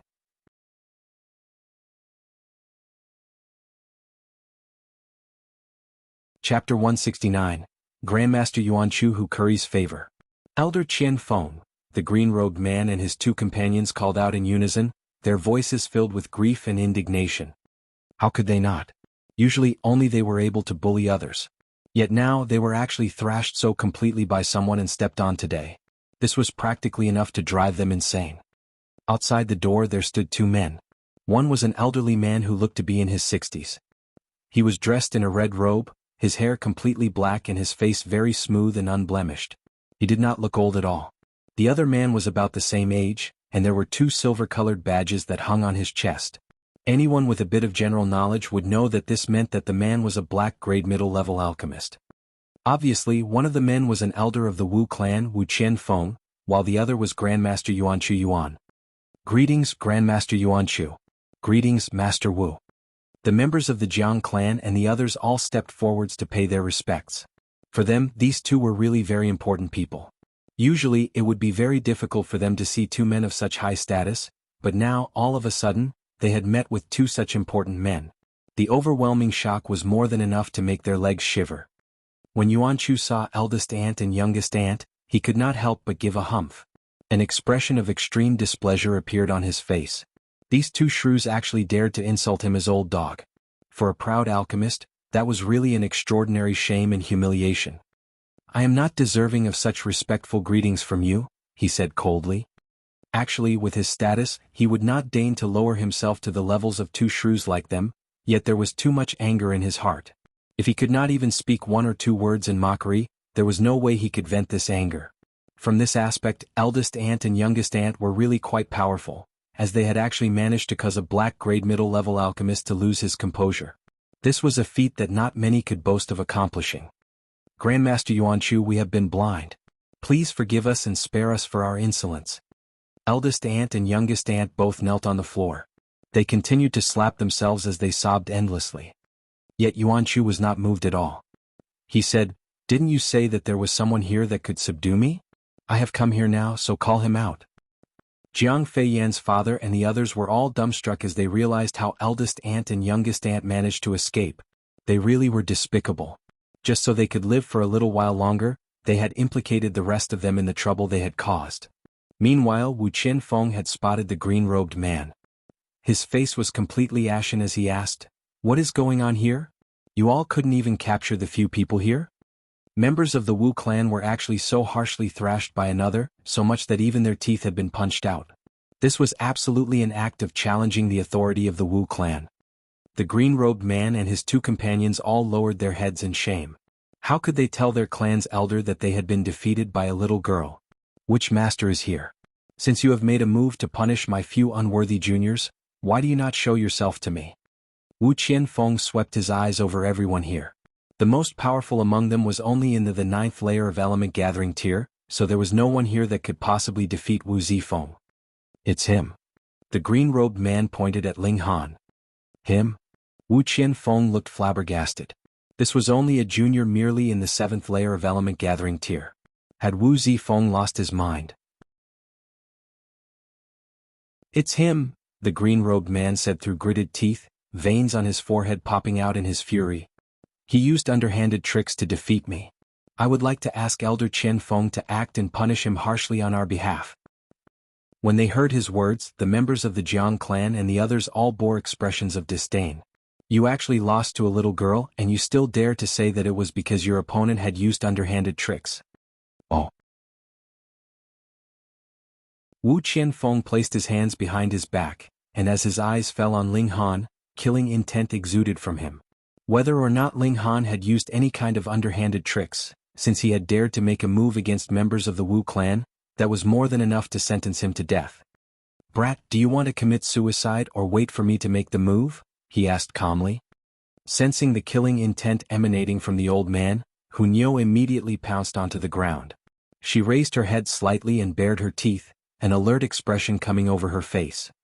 Hunyo. Yuanchu's attention had been completely captured by eldest aunt and youngest aunt in another way. These two shrews were indeed quite capable, to be able to so thoroughly capture the attention of a grandmaster alchemist, so much that he had not noticed the others. It was only now that he had suddenly discovered that Hunyo was there. If Hunyo was here, then could it be? He hurriedly swept his eyes over his surroundings. When he spotted Ling Han, a bright smile suddenly appeared on his face. In an instant, he had raced over to Ling Han and bent down into a low bow as he said, I did not know that young Master Han was here. Please forgive this Yuanchu for not coming out to greet you. Pooh. When they saw this scene, everyone else immediately choked. Hey, you are a black-grade middle-level alchemist, someone with extremely noble status. How could you put on such a bootlicking display? His smile was so bright that it was practically dazzling. Damn, he was toadying so much, it was so absolutely shameless of him. Eldest aunt and youngest aunt both gaped, their tongues out. Even their eyes looked to be in danger of popping out. Wasn't that the country bumpkin? Hadn't he come to join in their dinner on Jianghu's invitation? Why was it that even a noble alchemist like Grandmaster Yuanchu had to address him so respectfully as young Master Han? What was going on here? Wu Qianfeng was also shocked. He was very well aware what the identity of a black-grade middle-level alchemist implied, but even a person of such noble stature was behaving so reverently in front of Ling Han. This was practically unbelievable. Even if the head of the Wu clan himself was here, there was absolutely no way that Yuanchu would behave so submissively. Alchemists were a group of very proud people. If you wanted them to lower their heads to you, the only way to accomplish that would be to surpass them in terms of alchemy. But the problem here was, how old was Ling Han exactly? How could anyone believe that he was above Yuanchu in terms of alchemy skill? In that instant, the surroundings turned completely quiet. No one spoke a single word. Really, what kind of people are you getting yourself involved with? Ling Han frowned, looking very displeased. Wu Qianfeng wanted to fly into a rage at that moment. This was practically insulting them in a roundabout manner. If Ling Han was the grand elder of one of the great clans, he would not react. But a mere wet-behind-the-ears brat like Ling Han actually dared to mock him right in front of his face. How could he endure such humiliation? Yes. It is all Yuanchu's fault for not seeing clearly enough. Please forgive my error, young Master Han.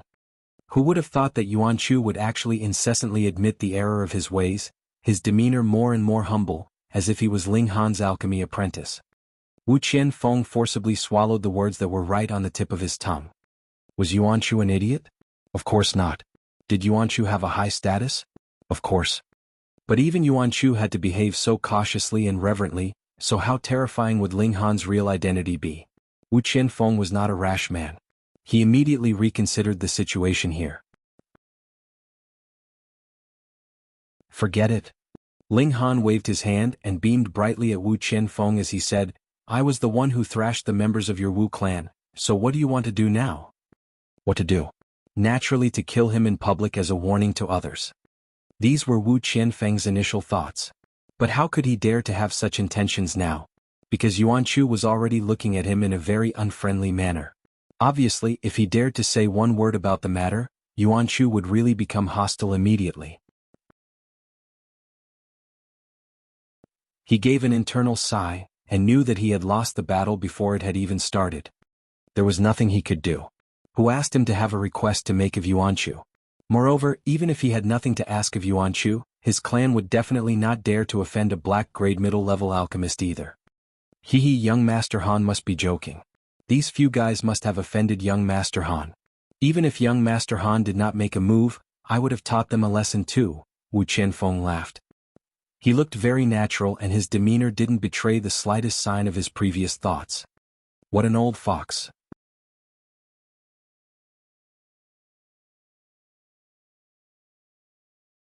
Chapter 170, Unless you want Grandmaster Fu to act. The members of the Jiang clan felt like they were about to pass out from the absolute shock. First, it was Grandmaster Yuanchu who put on a bootlicking display in front of Ling Han, and now Wu Qianfeng looked completely supportive of Ling Han's actions. They really felt that their worldview had completely been shattered to pieces. But they were not idiots. For example, eldest aunt and youngest aunt had already been shocked sober from their drunken state. Now, their whole bodies were shivering as they recalled how they showed much disdain and disrespect to Ling Han. Who knows if he would be calling them to account for it. They were also filled with overwhelming regret. If they had known that Ling Han was actually such an awesome character, wouldn't it have been great if they had flattered him endlessly just now? Looking at the bootlicking display that Grandmaster Yuanchu was showing now, he would agree even if he was commanded to address them as father, what more concocting a mere few furnaces worth of alchemical pills.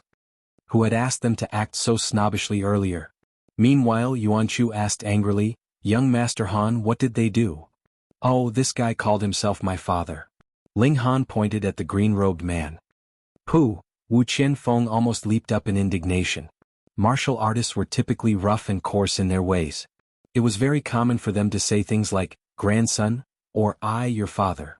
You actually gave them such a severe thrashing just because of something like that? Wasn't that a bit of an overreaction? Yet Yuanchu's expression changed drastically as he said, "How dare you actually call yourself young Master Han's father? You deserve to die." Who was Ling Han? He was a real Grandmaster Alchemist, and very soon he would be able to possess the badge of a black-grade high-level alchemist. Moreover, those who had observed Ling Han's alchemy skills yesterday would know that Ling Han was able to concoct alchemical pills close to Earth grade. That meant that Ling Han actually already had 1 foot in the ranks of Earth grade alchemists. He was such a high-ranking, noble person. Who would be able to call himself Ling Han's father? Oh, if you've become the father of an Earth grade alchemist, then wouldn't that mean black grade alchemists like them would have become your grandsons, great-grandsons, or great-great-grandsons? Yuan Chu and the other alchemists had already long been subdued by Ling Han's impressive alchemy skills, and took him to be half their master. How could a disciple not be furious when their master was being insulted? He focused his gaze on the green-robed man and his 2 companions and asked coldly, "How do you want to die?" Damn. Just calling yourself someone's father and it was a death sentence? Then how many people would need to die every day in Rain Country? The faces of the green-robed man and his 2 companions were completely dark. They were the real victims here, and they were so harshly thrashed that they had lost all their teeth. And now, they were actually being asked how they wanted to die. They really felt extremely wronged. This time, even Wu Qianfeng could no longer overlook the matter and asked, "Grandmaster Yuan Chu, isn't this going a bit too far?" Too far? Yuan Chu smiled coldly. "Then let us go and see Grandmaster Fu Yuansheng and see what Grandmaster Fu would say. However, I can guarantee that if Grandmaster Fu personally makes a move, then that would require a personal apology from the clan head of the Wu clan." When he had finished saying these words, a dead silence had fallen over the entire side courtyard. For the clan head of the Wu clan to make a personal apology, what kind of unbelievable concept was that? Even if this brat was Fu Yuansheng's own son, he would not dote on him to this extent. It was practically as if Fu Yuansheng was worshipping him like a son worshipped his father. Wu Qianfeng wiped off the layer of cold sweat on his forehead and said, "Grandmaster Yuan Chu, are you joking with me?" No matter how he looked at it, such a brat like Ling Han could not possibly be so capable. "You can gamble," Yuan Chu said coldly. Wu Qianfeng could not help but hesitate. If Yuan Chu was not exaggerating, then if matters advanced to the point that Fu Yuansheng would make a move, that would really be a very horrible thing. The question here was, could Yuan Chu's words be believed? It was not likely that a black-grade alchemist would lie, but the words he had said were really too overwhelming. Wu Qianfeng really found it a very difficult thing to believe. He could not help but be stuck in a dilemma. Forget it. Just have them apologize and this matter is over. Ling Han gave a wave of his hand in dismissal. Young Master Han is indeed magnanimous. Yuan Chu quickly flattered. This was being magnanimous? He thrashed them and still wanted them to apologize. How could someone be as overbearing as that? Wu Qianfeng finally sighed. He decided to admit his loss as he had a request to make of Yuan Chu. That was the reason why he had invited Yuan Chu to dinner here in the first place, but he had never thought that things would turn out this way. Actually, he was really innocent in all of this. It had been those 2 shrews who had made trouble in the first place, and that was why he had told his clansmen to stand up for Yuan Chu. He never thought that he would crash into a hard wall like Ling Han. "Zifeng, apologize to young Master Han," he said to the green-robed man, forcing down the flames of rage burning in his heart. The green-robed man felt an indescribable fury fill his whole body. His hands were tightly curled into fists. He really wanted to give Ling Han a thrashing of his own, but when he saw the threatening look Wu Qianfeng was directing at him, he could not help but lower his head and forced out through gritted teeth, "I was wrong. Please forgive me, young Master Han." Ling Han smiled faintly and calmly accepted the apology. He did not have much of a good impression of the Wu clan. There was a Wu Bo among their ranks that he was definitely going to kill off one day. "Grandmaster Yuan Chu, about that clashing yang pill?" Wu Qianfeng said to Yuan Chu submissively. "Hang, after such a thing has happened, you still want me to help you concoct the clashing yang pill?" Yuan Chu glared, refusing without any slight bit of hesitation. There was a layer of cold sweat on Wu Qianfeng's forehead as he said, "Grandmaster Yuan Chu, you can't go back on your word. I don't want to concoct alchemical pills for your Wu clan. So what?" Yuan Chu said shamelessly. "You." Wu Qianfeng pointed a trembling finger at Yuan Chu, but could not say anything else. Yuan Chu was in spiritual ocean tier like him, and merely due to his status as a black-grade middle-level alchemist, he dared not say any threatening words. Ling Han's eyes swept over him and could not help but feel a slight shock. He asked, "Old Wu, why do you need to concoct the clashing yang pill?" Old Wu. Wu Qianfeng almost rushed over to slap him. He was an elite warrior in spiritual ocean tier and was more than old enough to become Ling Han's grandfather. Yet Ling Han actually addressed him as Old Wu. How could he tolerate such humiliation? However, in Ling Han's eyes, for a martial artist of merely spiritual ocean tier and an old man in his 60s, he had given him enough face by not calling him Little Wu. Young Master Han, one of his legs is suspected to have been bitten by an extremely poisonous snake. Thus, he needs the clashing yang pill to heal his poison, Yuan Chu immediately explained. Ling Han looked over and saw that Wu Qianfeng's left leg was obviously much thicker than his right leg. He was very curious and said, "Pull up your pant leg and show me." Wu Qianfeng immediately looked displeased. "Are you commanding me?" Meanwhile, Yuan Chu said calmly, "Young Master Han's alchemy skills is above even mine. It would be extremely tough for me to concoct this clashing yang pill, but for young Master Han, it would be a piece of cake." "Young Master Han, please take a look." Wu Qianfeng did not say another word and immediately pulled up his pant leg. The speed at which he changed his attitude was enough to make everyone dumbstruck. They also felt like they were going to faint. So an elite of spiritual ocean tier and a member of one of the 8 great clans could act so shamelessly too. A very strange smell wafted out. It smelt a bit like iron, and upon a closer look, Wu Qianfeng's left leg was not only very swollen, it was also as black as ink. From the looks of it, it definitely looked like he had been poisoned by some strange venom. Ling Han pressed lightly with a finger on Wu Qianfeng's thigh and asked, "Do you still remember how you were bitten?" "I was exploring an ancient tomb when I found something black. Just when I was about to pick it up to take a closer look, it suddenly shot forwards and bit my leg. After that, it completely vanished," Wu Qianfeng answered. Ling Han smiled and said, "I can help you solve your problem." "Oh, really?" Wu Qianfeng was instantly excited. "Since young Master Han has said so, how could it be that he would lie to you?" Yuan Chu immediately humphed in displeasure. "Hehe, I was just excited. Please bear with me, young Master Han," Wu Qianfeng said with a smile full of flattery. There was not a single hint of his earlier pride in his current demeanor.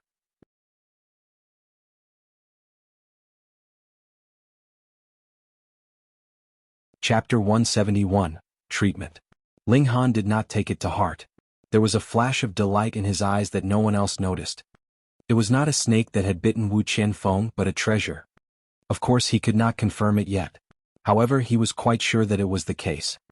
"Come, change your position and lay your leg down flat," Ling Han instructed. Wu Qianfeng quickly sat down and laid his leg down on another chair. He then looked at Ling Han anxiously. There was no way that a great alchemist like Yuan Chu would make empty boasts.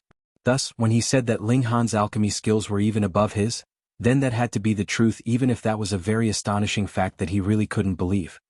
Everyone else now had become minor characters as they all directed their stares at Ling Han, an unbelievably young man with unbelievable skills.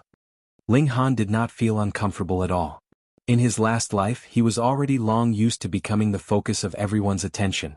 What he wanted now was to confirm the idea he had in his mind.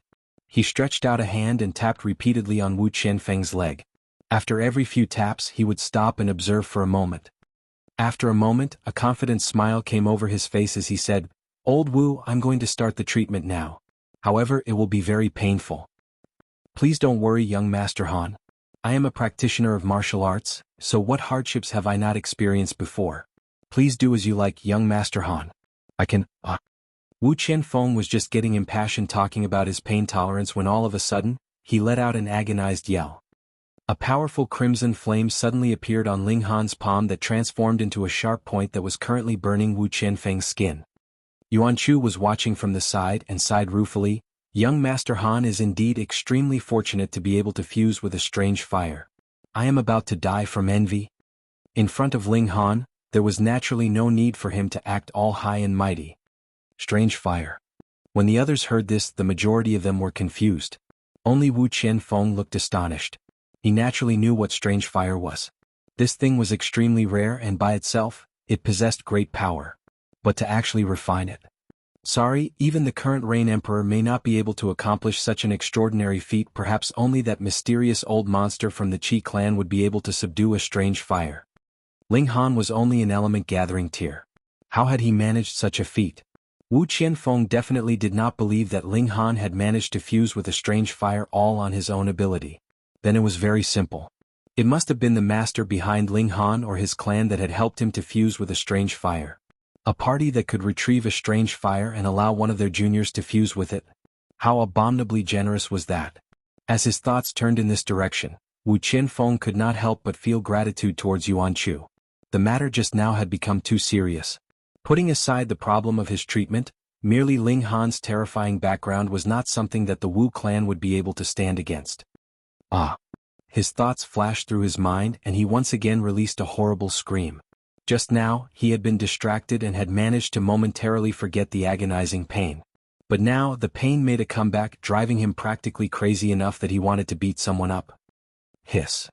The people surrounding them all revealed expressions of utter shock, because they actually saw one vein after another all reveal themselves on Wu Qianfeng's leg.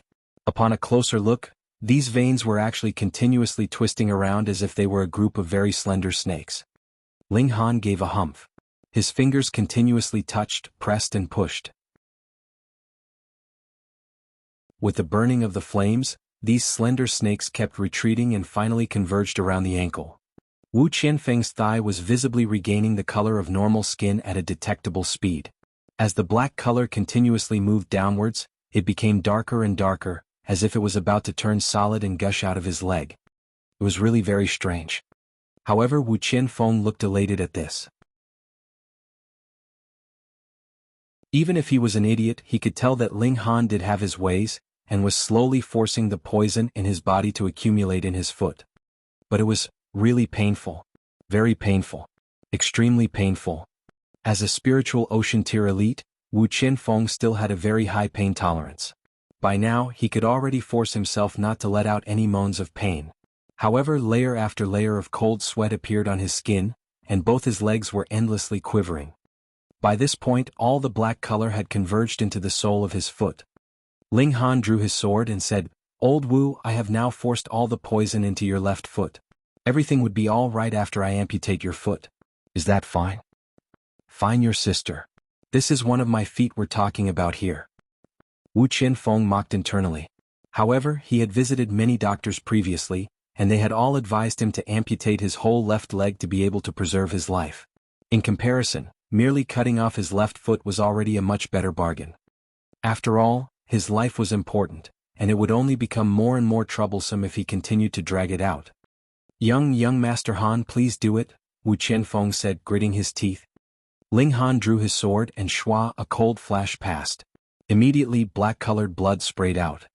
He did not cut off Wu Qianfeng's foot, but merely made an incision in the sole of his foot to let out blood. With the continuous urging of the strange fire, black blood gushed out endlessly. Here it comes. Ling Han's eyes suddenly lit up. He quickly dropped his sword and stretched out a hand towards the fountain of black blood. Then he immediately drew back his hand. No one noticed that there was an additional something in his hand, because he had immediately stored the item into the spatial ring. The black blood was continuously forced out, and very quickly, Wu Qianfeng's left leg had completely returned to normal. However, it still looked a bit pale. After all, Wu Qianfeng had lost a lot of blood. "It's done," Ling Han said. Wu Qianfeng sensed for a moment, and an expression of uncontrollable elation appeared on his face. He hurriedly stood and raised his clasped hands in Ling Han's direction and said, "Many thanks, young Master Han. Many thanks, young Master Han." This venom had troubled him for many years. There was no hint of recovery even after he had taken many different types of medicine that were supposed to heal poison. Every day he had to use his origin power to suppress the poison. If not, the poison would make its way upwards and absorb his blood. If it was not because of this poison, he would not still be in the 7th layer of spiritual ocean tier now. Instead, he would have managed to reach the 9th layer, with a high chance to break through to spiritual pedestal tier. If the clashing yang pill still had no effects, he was indeed preparing to give up his left leg. After all, a living man who had lost a leg was still much better than a dead man who had all his limbs. He had never thought that Ling Han would so easily manage to solve a problem that had troubled him for almost 10 years. Amazing. Cover up that hairy leg of yours. Do you think it looks very nice? Ling Han said disdainfully. By now, Wu Qianfeng's leg was scorched black in some places, and those places that were not burnt were covered with body hair. It was indeed a disgusting sight. Yes. Wu Qianfeng was currently very elated, so he ignored Ling Han's extremely rude tone. All right. You may go now. Ling Han flicked his hand and issued the command for them to leave. Yes. Wu Qianfeng quickly raised his clasped hands in farewell. As he continuously made his apologies to the members of the Jiang clan, he picked up the 3 juniors of his clan. Since the poison was now cured, he naturally did not need to beg Yuan Chu for any favors. Thus, he directly returned home. You returned too, Ling Han said to Yuan Chu. Yes, young Master Han. At first, Yuan Chu was planning to flatter him a bit more, but when he recalled that Ling Han was currently staying in the Imperial City and would definitely come over to the Heaven's Medicine Pavilion frequently, he did not continue to bother him and took his leave. Now that the outsiders were gone, the members of the Jiang clan all looked at Ling Han with reverence. Ling Han smiled and asked, What is it? Do you not know me anymore? I do indeed feel like I don't know you anymore, Jin Wuji said with a bitter smile. Even Grandmaster Yuan Chu and Master Wu had to show you utmost respect. I'm really at a loss what to do. How about if I call you young Master Han as well? Go to hell. Ling Han laughed loudly. Do you not take me as a friend? All of a sudden Jin Wuji felt a warmth spread out in his heart.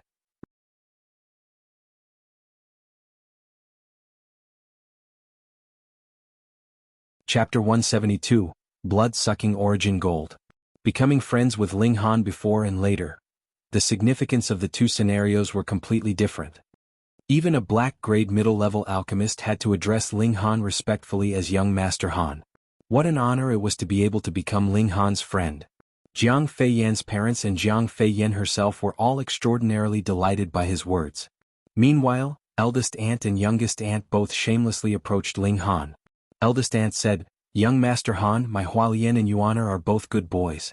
They will definitely be able to become good friends with young Master Han. That's right. You can all become good friends, youngest aunt hurriedly continued. They were really without any sense of shame. Ling Han asked calmly, Do I know you? Eldest aunt and youngest aunt were instantly struck speechless by his question. If it was just a moment ago, they would definitely have bared their fangs and brandished their claws. Yet now they dared not say even one word. Instead, they continued to signal at Jiang Feiyan with their eyes, hoping that she could speak up on their behalf. If their sons could become good friends with Ling Han, then wouldn't that mean that they would be able to do as they liked in this imperial city? You all can get lost now, Ling Han said impatiently. How could eldest aunt and youngest aunt give up as easily as that? They simply pretended that they had not heard him, and planned to continue pestering Ling Han. Ling Han smiled coldly and said, Or do you want me to invite Wu Qianfeng and Yuan Chu back to call an account to your old debts? Sparing them once was already him giving face to Jin Wuji. If not, he would have given them both a well-deserved slap long ago. Hearing his threat, eldest aunt and youngest aunt could only reluctantly leave with their sons in tow. Ling Han retook his seat and continued to drink with Jin Wuji and the rest for a while before taking his leave. Firstly, the atmosphere was not too comfortable. His status had all of a sudden shot up to such formidable heights that it caused Jin Wuji and the others to behave very reservedly in his company. Secondly, he was also in a rush to return and study the item that he had gotten from Wu Qianfeng. With Hunyou in tow, Ling Han very quickly returned to the academy. Faced with a challenging look from Lu Ru'er, he closed the door to his room. With a single thought from him, an item immediately appeared from within the spatial ring. It was a very black thing, thin and long. Once it appeared, it actually moved a little before quickly shooting towards Ling Han, as if it was an arrow shot from a bow. The thing was extremely fast, so fast that even Wu Qianfeng could not defend himself against it, causing him to stagnate at the current cultivation level for a period of 10 years. This more than showed how fast it could be. Even an elite warrior of the 7th layer of spiritual ocean tier was not spared, what more Lin Han who was merely in the 7th layer of element gathering tier. Xiao, the thing had already shot to Ling Han's waist, and was actually about to penetrate his body through his waist. Hang! Ling Han's face turned cold and suddenly, a burst of crimson flame erupted from his waist. How dare you? Since I had the ability to force you out, how could it be possible that I would be afraid of you? The thing continued to shoot in various directions, still intending to create a hole on Ling Han's body to allow it to enter his body. However, its attempts were repeatedly blocked by the strange fire, and it was finally captured by Ling Han once again. Hong, the strange fire came forth and began burning the thing. The thing continued to twist around and struggle. It actually transformed from its initial long thin shape to the shape of a block, then transformed into the form of a sword, then a saber, and so on. It was an amazing sight. So it is indeed blood-sucking origin gold. Ling Han smiled. The blood-sucking origin gold was not a demonic beast nor any kind of living organism. In fact, it was a unique kind of metal. However, this metal was extremely strange because it loved to suck and devour blood, as if it had a life of its own. Not even Ling Han possessed a detailed knowledge of this thing.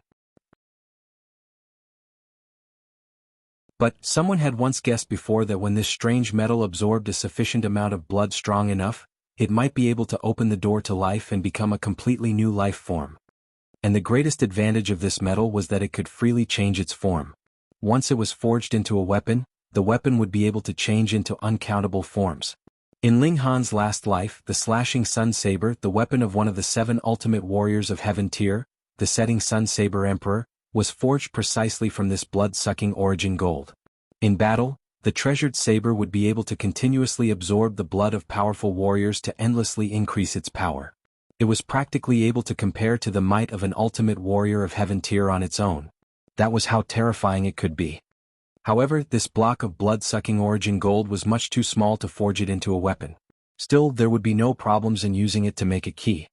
Since it could freely change its shape, that meant that it would be able to become a key that could open any lock in this world. That wasn't awesome enough. In his last life, Ling Han had only seen the blood-sucking origin gold in the hands of the setting sun saber emperor, but when he'd heard Wu Qianfeng's story, he deduced the identity of the snake. Otherwise, how could he have treated the ailment of a member of the Wu clan without any reason? Thankfully, he was not disappointed. Yeah. The strange fire sent a blurry thought to Ling Han. It actually wanted to continue melting this block of metal. Ling Han could somewhat sense that the strange fire felt disdain towards the blood-sucking origin gold. It was really strange. Once it was melted, would the strange fire be able to gain the transformation trait of the blood-sucking origin gold? But if he did not melt it down, the thing would not listen to him at all. Its bloodthirsty nature was overwhelming.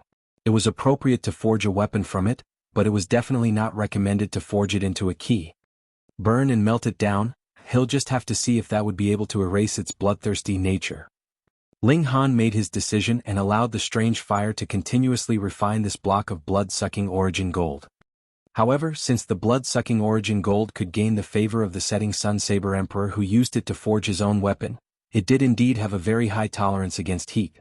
It only became slightly red under the furious burning of the strange fire, but did not melt at all. If it was not for the fact that fire was strong against metal, Ling Han probably would not be able to do anything to it. Then he'd just have to slowly melt it down. He did not believe that he would be unable to subdue a block of metal. Ling Han sat down in a cross-legged position and stimulated the origin power in his body, transforming it into heat that helped in the refining process of the blood-sucking origin gold. Slowly, this block of unique metal began to become softer and softer, and gradually looked like it would be turning into liquid. That slashing sun saber of the setting sun saber emperor was far above this level. That treasured saber was practically invincible against all external damage. Even the Sword Emperor who had learnt Sword Heart and claimed to be able to slice the heavens and the earth apart with a single wave of his sword could not break it in half. That proved how extraordinary a substance it was. The reason for this should be because the blood-sucking origin gold had the ability to grow. It would be able to become stronger through the continuous absorption of blood. Currently, this block of blood-sucking origin gold had not absorbed too much blood. As a result, it could not do anything against even a martial artist of the 7th layer of spiritual ocean tier. A whole 10 years, and it still had not managed to completely absorb the blood of its victim, which was proof enough of its weakness. Otherwise, if it was that slashing sun saber of the setting sun saber emperor, then Ling Han would definitely have turned and fled in the opposite direction. How could he stand against that demonic thing with his current ability? The block of metal continued to change shapes, and had even transformed into the shape of a tiny human being that roared silently. This would cause anyone to suspect if it was actually a metal that had a life of its own. However, living organisms could not be stored into the spatial ring, so it was confirmed that the blood-sucking origin gold was an inanimate object. Anyways, it was just very strange. After melting it down for a whole day and night, the block of blood-sucking origin gold finally became a pool of liquid and no longer changed forms. Ling Han's face turned serious, and he began to extend his divine sense into the blood-sucking origin gold. To make the blood-sucking origin gold take a form of his choosing, he would have to use his divine sense to penetrate into it. It was equivalent to smelting and forging the blood-sucking origin gold like it was a spirit weapon. Ling Han's divine sense suddenly entered into a world of complete darkness. The furious sounds of battle roared in his ears. As the sight in front of him became lighter, he saw uncountable people all attacking a giant in front of him. The giant stood firm and sturdy, and there was a metallic sheen all over its body. It was extremely hard because even with the combined attacks of a few thousand people, there only appeared slight depressions on its body, which immediately turned back to normal. It was as if the depressions were made by fingers lightly pressing down on its body. Ling Han was shocked. The body of this giant was completely made from the blood-sucking origin gold.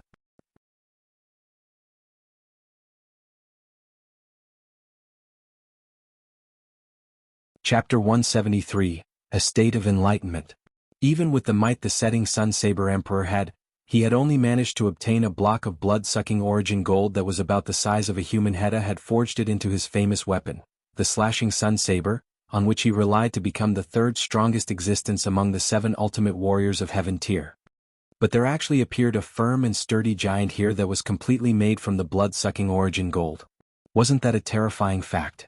Ling Han had guessed before that once this blood-sucking origin gold had managed to absorb enough blood, it would be able to transform into a living being, but he had never imagined that there would appear such a terrifying giant. There were millions of martial artists ganging up on this giant of blood-sucking origin gold.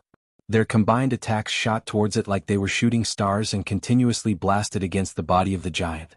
But there were very few attacks that could actually break through its defenses. Even those few attacks that managed to get through its defenses only managed to leave behind light marks on its body. However, the counterattack of the giant of origin gold was really too horrifying. It only opened its mouth and would be able to swallow down a large number of martial artists. It then closed its mouth and a crisp kacha was heard. It had actually swallowed the human martial artists whole. Since these martial artists could soar in the skies, they had definitely reached at least the level of flower blossoming tier, and based on Ling Han's observation, some of them were even above this level and could match him in ability in his last life. A few of these powerful martial artists were even above his level in his last life. Shattering Void Tier. It was at this moment that the images came to a sudden stop. Ling Han's vision changed and he had once again returned to his own room. That flash of images previously should have been the remaining pieces of memory remaining in this block of blood-sucking origin gold. However, because it was just a shattered piece, there was only a short flash of images.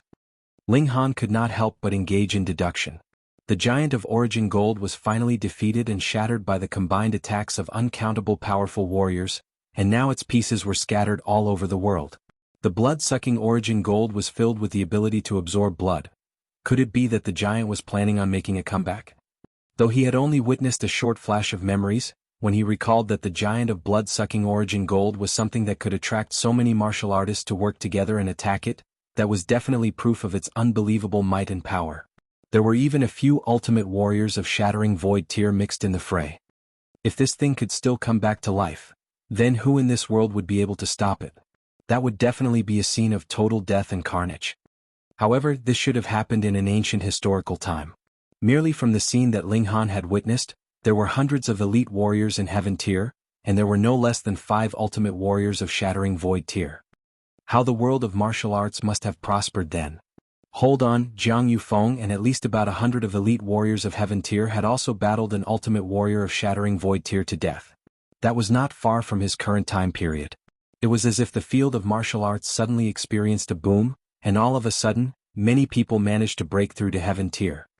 Ling Han was even more curious and wanted to know about what had actually happened in that period of history. However, Rain Country had only been established for a few thousand years, and before that, it seemed as if there was a blank space in history. No one knew how the world was like before that. Looks like he would have to leave Rain Country and step into the wider world to be able to find out what had happened during that unknown period of history. Ling Han gathered his scattered thoughts.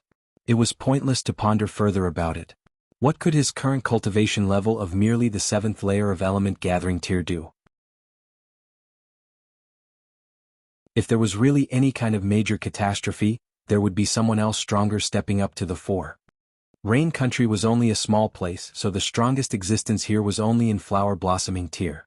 Who knows, when he left this place, it may not be a strange thing for him to hear of people who had actually reached the level of shattering void tier. The world changed and the field of martial arts was also constantly changing. There were times of prosperity and there were also times of decline. A mental command from him, and the blood-sucking origin gold instantly transformed into various shapes with the stimulation of his mental commands. It could transform into metallic threads that were as thin as a spider's thread. It could also transform into metallic sheets that were thinner than even paper. It could also transform into the shape of a pig, goat, chicken, dog and various other animals, though they were all tiny in size. Moreover, through the refining process of the strange fire, the blood-sucking origin gold had become even tougher and more durable. Even elites of spiritual pedestal tier would probably find it difficult to tear it apart. If he actually managed to coil it around the neck and give it a tug in a surprise attack, then even elite warriors of spiritual pedestal tier may die. He formed the blood-sucking origin gold into the shape of a bangle and placed it on his left wrist. When he came out of his room, Hunyeo instantly clung onto him and rubbed her little head on his chest and said, "Mean." Ling Han, mean. How am I mean? Ling Han asked, smiling. You don't play with Neo. The little girl pouted. Ling Han could not help but laugh and said, all right. Then I'll just have to play with you for a while, all right? The play that Hunyeo was saying was actually wrestling. It must have been taught by her mother tiger when she had still been in the tiger's den. Every move and stance, every attack and retreat were all signature moves of a tiger on the hunt for its prey. However, Hunyeo possessed a terrifying comprehension ability in martial arts, and managed to adapt the moves that were not suitable to be used by human beings to her own use. The little girl was like a little tiger. She would pounce, smack, bite, and throw. Every move possessed a terrifying power behind it. Ling Han could not help but watch in captivation. There was no limit and restriction to the form of martial arts in the first place. Who had decided that a beast could not become a master and teach one martial arts? On the other hand, the ape's arm fists, tiger form palms, and others, weren't they all martial arts techniques that had been invented based on their ancestors' observation of the attacks of other animals? All of a sudden, his thoughts spread out, and his mindset was freed to a far-reaching world. He had entered a state of enlightenment. Enlightenment was a special condition that martial artists desperately desired to experience. Under this condition, they could possibly comprehend certain dilemmas of martial arts that they normally would not have been able to comprehend, and their level of martial arts may soar. However, this condition could only be encountered by chance and not brought about consciously. According to deduction, it required the consciousness of a martial artist to be coordinated with the heavens and earth, so it was extremely mysterious. If a martial artist managed to enter the state of enlightenment once in his lifetime, that would be enough for him to thank the gods for this gift. Moreover, it would normally happen after one had reached flower blossoming tier, because only those who had cast off their mortal bodies would be qualified to achieve unity with the Tao of heaven and earth. In his last life, Ling Han had experienced enlightenment 3 times in total, but he had only managed to experience breakthroughs in alchemy. And the first time he experienced it was when he was in spiritual ocean tier. At that time he was unbearably shocked, but he had never thought that it would appear even earlier in this lifetime. The surrounding spiritual chi all around him converged upon him, as if it had turned into multiple dragons that were furiously squeezing into his body. His cultivation level immediately began to spike, from the middle period of the 7th layer of element gathering tier to the late period, and then to the peak period. He did not have any problems with comprehension of his cultivation level at all. He merely experienced a slight pause and the door to the 8th layer of element gathering tier was open to him. Breaking through was that easy for him. Ling Han had not noticed at all. His heart and spirit were soaring in the world of martial arts. Every single bit of comprehension bloomed in front of him as if they were flowers. But when he reached out his hand to capture them, they immediately shattered into shadows. Illusion flowers flying in the air, or so he has heard. In the air there were also multiple flashes of mysterious essences of martial arts flying past like they were shooting stars. Yet these were even harder to catch hold of. These were the Tao of nature, and were not something that the current Ling Han would be able to comprehend at all. If it was not for the fact that he had the support of his status as an elite warrior of heaven tier from his last life, he would only be at a complete loss in this world of martial arts. Yet now he had managed to catch a glimpse of the mysteries of martial arts. From the early period of the 8th layer of element gathering tier to the middle period, to the late period to the peak period. He used a mere few hours to accumulate the energy that he would have needed to accumulate over quite a considerable number of days. He did not even need to take any alchemical pills at all. It was as if the heavens had directly contributed to his advancement. As the saying goes, once you understood Tao, you would be granted salvation. Of course, Ling Han was still very far from reaching this level, but his advancement was more than enough to attract the jealousy of others. His body gave a slight tremble and he had stepped into the 9th layer of element gathering tier. Ling Han's eyes suddenly snapped open. At first he looked slightly confused but then came back to reality. He could not help but smile. He turned around to see that Hunyo was seated by his side, imitating his posture, as if she was also cultivating. There was actually a sliver of seriousness on her little face. Peng peng peng. It was at this moment that a hurried knocking was heard from the door.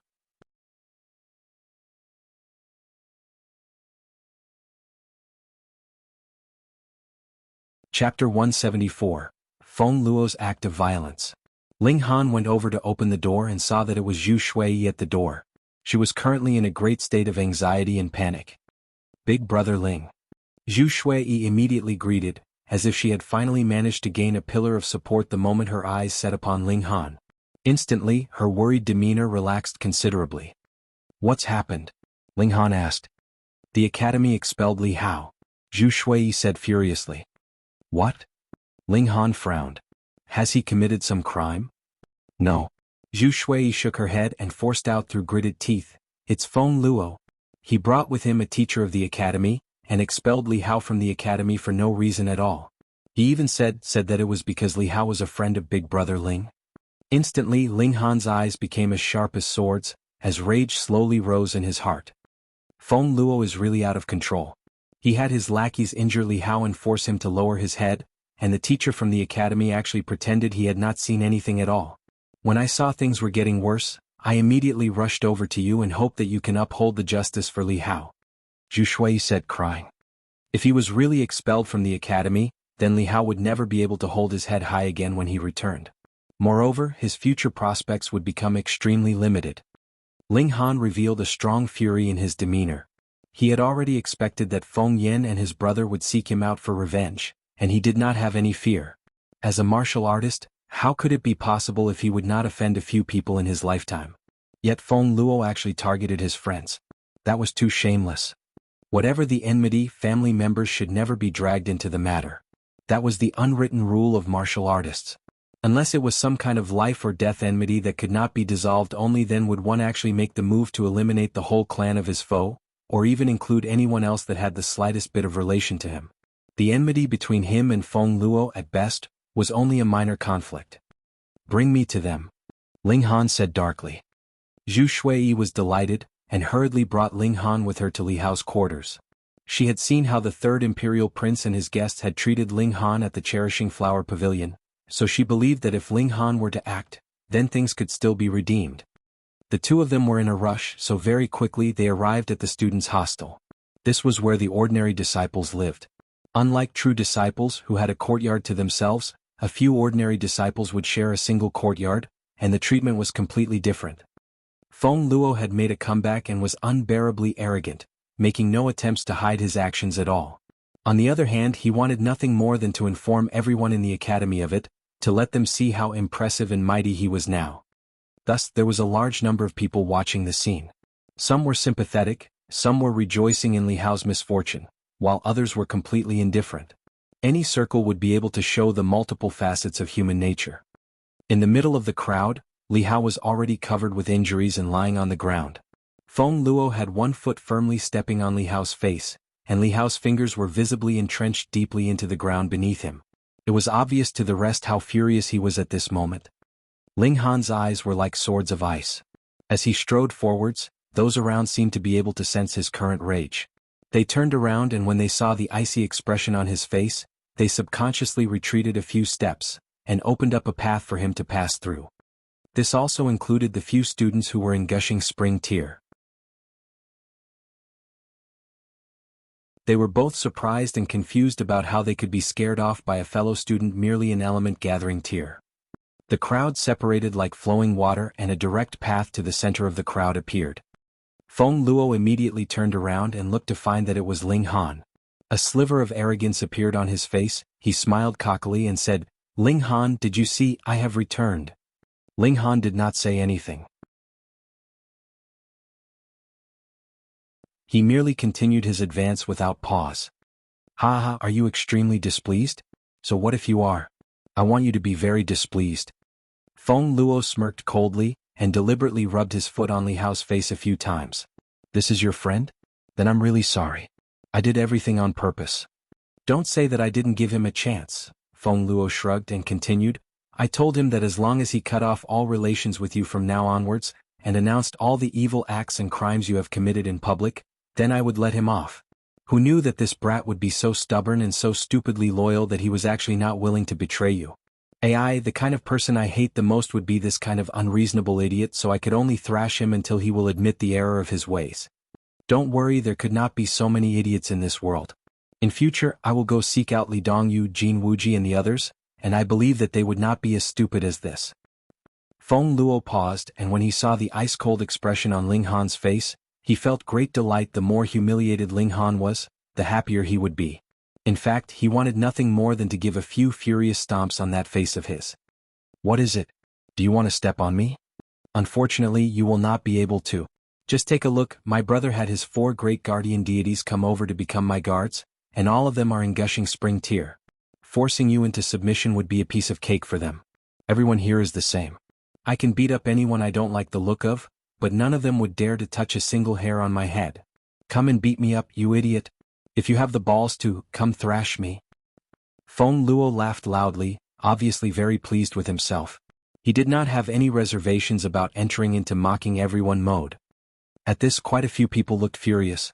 It was necessary for rules to be in place in order to restrict anyone's actions at any time. That way there would be a limit to how far they would go. Yet Feng Luo actually broke these rules. She would be able to thrash anyone he liked. Who would be able to feel safe again? Still, where did he get such overwhelming confidence from?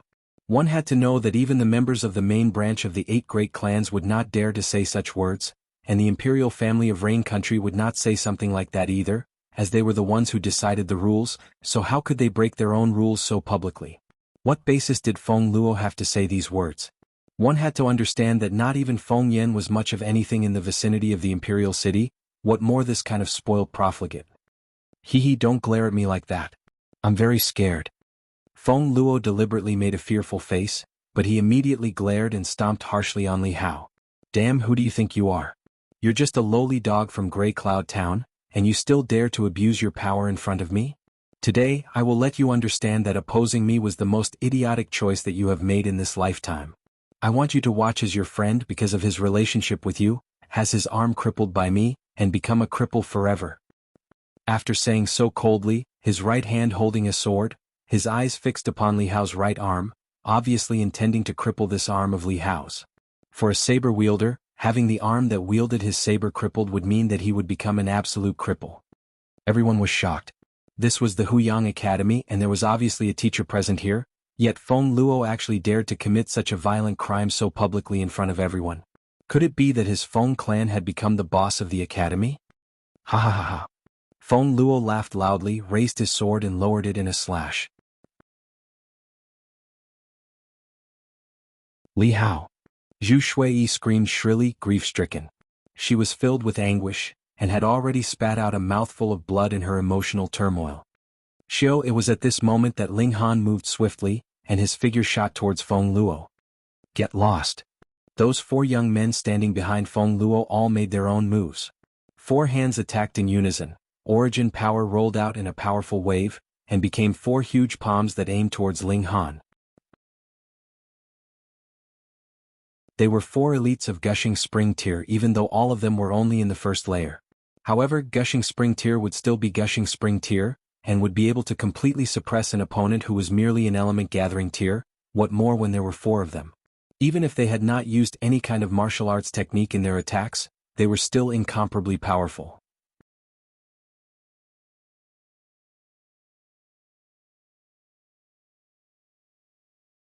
Chapter 175, Ling Han's Rage. A frosty aura emanated from Ling Han as he stepped forwards to parry the attacks of these 4 men. Was he seeking death? The combined attacks of 4 elites of Gushing Spring Tier caused someone who was merely an element gathering tier to actually neither dodge or avoid, but step forwards to receive their attacks head-on. Where did he get such courage from? Pung pung pung pung. A series of blasts were heard and instantly, the expressions of the observers became utterly astonished. They could only watch as 4 figures were flung outwards from a heavy impact, and who could these 4 figures be but the 4 guardian deities of Feng Yan? Ling Han did not even pause, and had already arrived at a spot right above Feng Luo's head. Pa, and his foot was firmly stomped onto Feng Luo's head. Tong. A muffled sound was heard and Feng Luo's entire head was firmly pressed into the ground. He was forced to kneel on the ground while his arms were helplessly hanging by his sides and his bottom was raised high, as if it was a chrysanthemum flower about to blossom. Wah! Ling Han's figure dropped down onto the ground, and suddenly spat out a mouthful of blood. That was not because he had been injured by the 4 guardian deities. In fact, it was because he had injured himself when he had stepped out earlier on in order to stimulate the lone wolf's blood. He had not had the chance to spit it out earlier on. Dead silence filled the air. A martial artist in element gathering tier actually defeated 4 elites of Gushing Spring Tier. Who could actually believe such a feat was possible? Who could accept such a reality? Though Ling Han had indeed suffered some injury and spat out blood, this could not in any way conceal his radiance. That was too awesome, wasn't it? Ling Han finally smiled calmly and said, now that there is no longer a fly noisily buzzing around, the world has indeed become much more peaceful and quieter. Li Hao. Zhu Shui had covered her face earlier, as she could not bear to watch as Li Hao was crippled at Feng Luo's hands. But when she heard the astonished gasps of those around her, she opened her eyes and saw that not only was Li Hao not injured, even Feng Luo was subdued. She could not help but be overjoyed at the turn of events and rushed over to him. Ling Han helped Li Hao up and said, I've involved you in this matter. Aren't we friends? Li Hao asked. Ha, friends, that's right, we're friends. Ling Hao clapped a hand on Li Hao's shoulder. In the past, he had only felt that he wanted to give a hand to Li Hao on his way to great accomplishment, but after the matter today he had finally accepted Li Hao as a true friend. For his friends, Ling Hao could become completely crazy. Shui, take care of Li Hao. I still have some debts to settle with somebody. Ling Han said darkly. Li Hao had been horribly beaten up, and would at least need about a month to rest and recover from his injuries. Ling Han, do you know what you are doing? The 4 guardian deities all came towards him, speaking loudly, a powerful, threatening air emanating from all of them. They were only flung out of the battle by the impact, but had not suffered any injuries. Ling Han's eyes swept over them and said calmly, you all should feel that you are very lucky that this is the academy. That's why I will only cripple you, but will still leave you with your lives. Insolence, the 4 guardian deities all shouted in unison. This brat was really too outrageously bold. One had to know that although they were flung out of battle with a single move, that was also because they had been too careless, and had underestimated Ling Han's ability. One only had to look at how they were completely unharmed, and would be able to know that they were indeed very powerful martial artists. Let go of young Master Luo, one of the guardian deities said. These 4 guardian deities had been named respectively as Tiger, Elephant, Panther, and Wolf, and the person who had spoken was the Elephant guardian deity. Oh, now that you mention it, I almost forgot. Ling Han smiled. He used a foot to kick at Feng Luo's bottom and said, this is the master of you 4 dogs. Come, kneel down and greet your master. What? The 4 guardian deities glared furiously. He actually wanted them to kneel. What is it? Can't you even kneel down for the sake of your master? Ling Han said calmly as he drew out his sword. Then who knows, if I'm not happy, maybe I would slice off one of his arms in my displeasure. The 4 guardian deities were all shocked. They had naturally not placed any importance on Feng Luo, but Feng Luo was still Feng Yan's brother. They had already received Feng Yan's command to protect and guard Feng Luo. If Feng Luo was crippled right in front of their eyes, how could they be able to face Feng Yan again? Teacher Yang, this brat intends to commit violence in public. I would like to request Teacher Yang to step forwards to stop him. The wolf guardian deity said to the teacher who had been standing at one side and merely watching as things went on. This Teacher Yang was also only in Gushing Spring Tier, but his status was different. The words of a teacher of Huyang Academy would naturally be worth more. Teacher Yang was feeling extremely displeased. Previously, when Feng Luo took advantage of his position to kick Li Hao around and had completely ignored the rules of the academy, he was already very displeased. However, he had received the command to cooperate with Feng Luo in every way he required before he had come, and so could only conceal his displeasure in his heart. When he saw how Ling Han had stomped Feng Luo into the ground, he was actually very pleased, and had secretly praised Ling Han. Yet he never thought that Feng Luo and his accomplices were really too shameless. When it was them breaking the rules, they had pretended he was not present at all, and now that it was others breaking the same rules, they actually pushed him out into this matter. He really did not want to involve himself in this matter, but when he recalled the command he had received earlier on, he could only sigh helplessly and said, Ling Han, it is forbidden to injure others within the academy grounds. Aren't you going to let go of him? When these words were spoken, everyone else instantly erupted in an uproar. What did that mean? Just now, when Feng Luo was going to injure Li Hao grievously, why had he not said such words? Is this still the academy? No. Is this still the Huyang Academy of Rain Country? Why do I feel as if the academy is now owned by the Feng clan? That's right. Even the imperial princes and princesses have to follow the rules when they are in the academy. Could it be that Feng Yan and Feng Luo are even above the imperial family of Rain Country in status? I disagree. Me too. They all began to shout loudly. It was Li Hao today, but it could be any of them tomorrow. When there was no restriction enforced on them by the rules, the consequences would be too widespread. Naturally, everyone felt fear and apprehension in face of such a reality. Teacher Yang could not help but become speechless. He had been feeling guilty in the first place, and now he naturally was unable to present a righteous front. On one side he had his orders, but on the other he also had his own ethics to conform to. As his orders and ethics came into a conflict, he finally sighed and said, I am not going to take control of this matter anymore. He directly turned around and left, and was really not planning on getting involved in this issue anymore. The four guardian deities were all ashen and humphed at his actions. Ling Han, what do you want in order to release young Master Luo? The elephant guardian deity asked. Ling Han merely glanced at him, then said, That's easy. He caused severe injuries to my friend, and even intended to slice off one of his arms. Then I will beat him half dead and slice off both his arms. That's all. You're going too far, the wolf guardian deity shouted furiously. Ling Han smiled calmly and said, I'm the type of person who will seek revenge for the smallest grievance. Anyone who breaks one of my fingers, I will break his arm in vengeance. I have only doubled the punishment this time round, so that is already pretty merciful of me. You dare. The four guardian deities all charged towards Ling Han at the same time. They wanted to create a storm of attacks that would make Ling Han not have the chance to make a move on Feng Luo. As long as they managed to rescue Feng Luo. Ling Han was only in element gathering tier, so no matter how strange he was, how far could he go? Ling Han's foot gave a flick, and Feng Luo immediately emerged from the ground. He picked Feng Luo up and waved him around as if he was a weapon to parry the attacks of the four guardian deities. When he used this human weapon, the four guardian deities naturally dared not press their attack any further and quickly stepped back.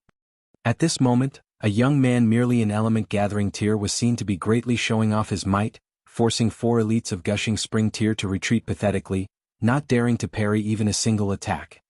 Despicable. Shameless. The four guardian deities all shouted angrily.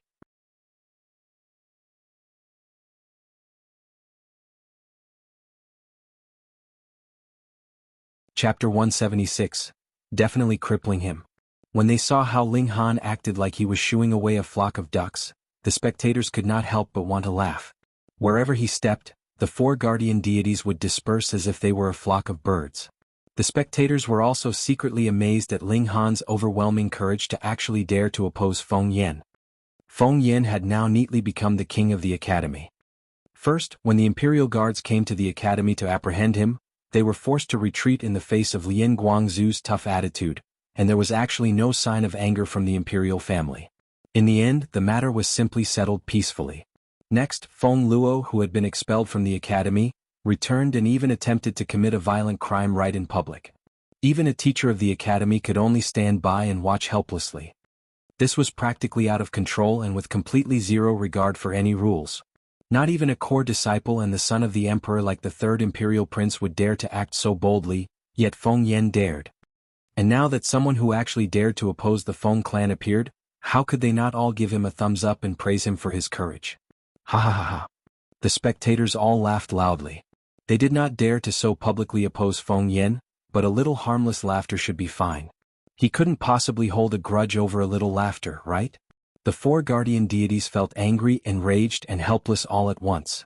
In terms of ability, they were sure that they could completely suppress Ling Han, but he had a hostage in his hands, so they could only be cautious in their movements.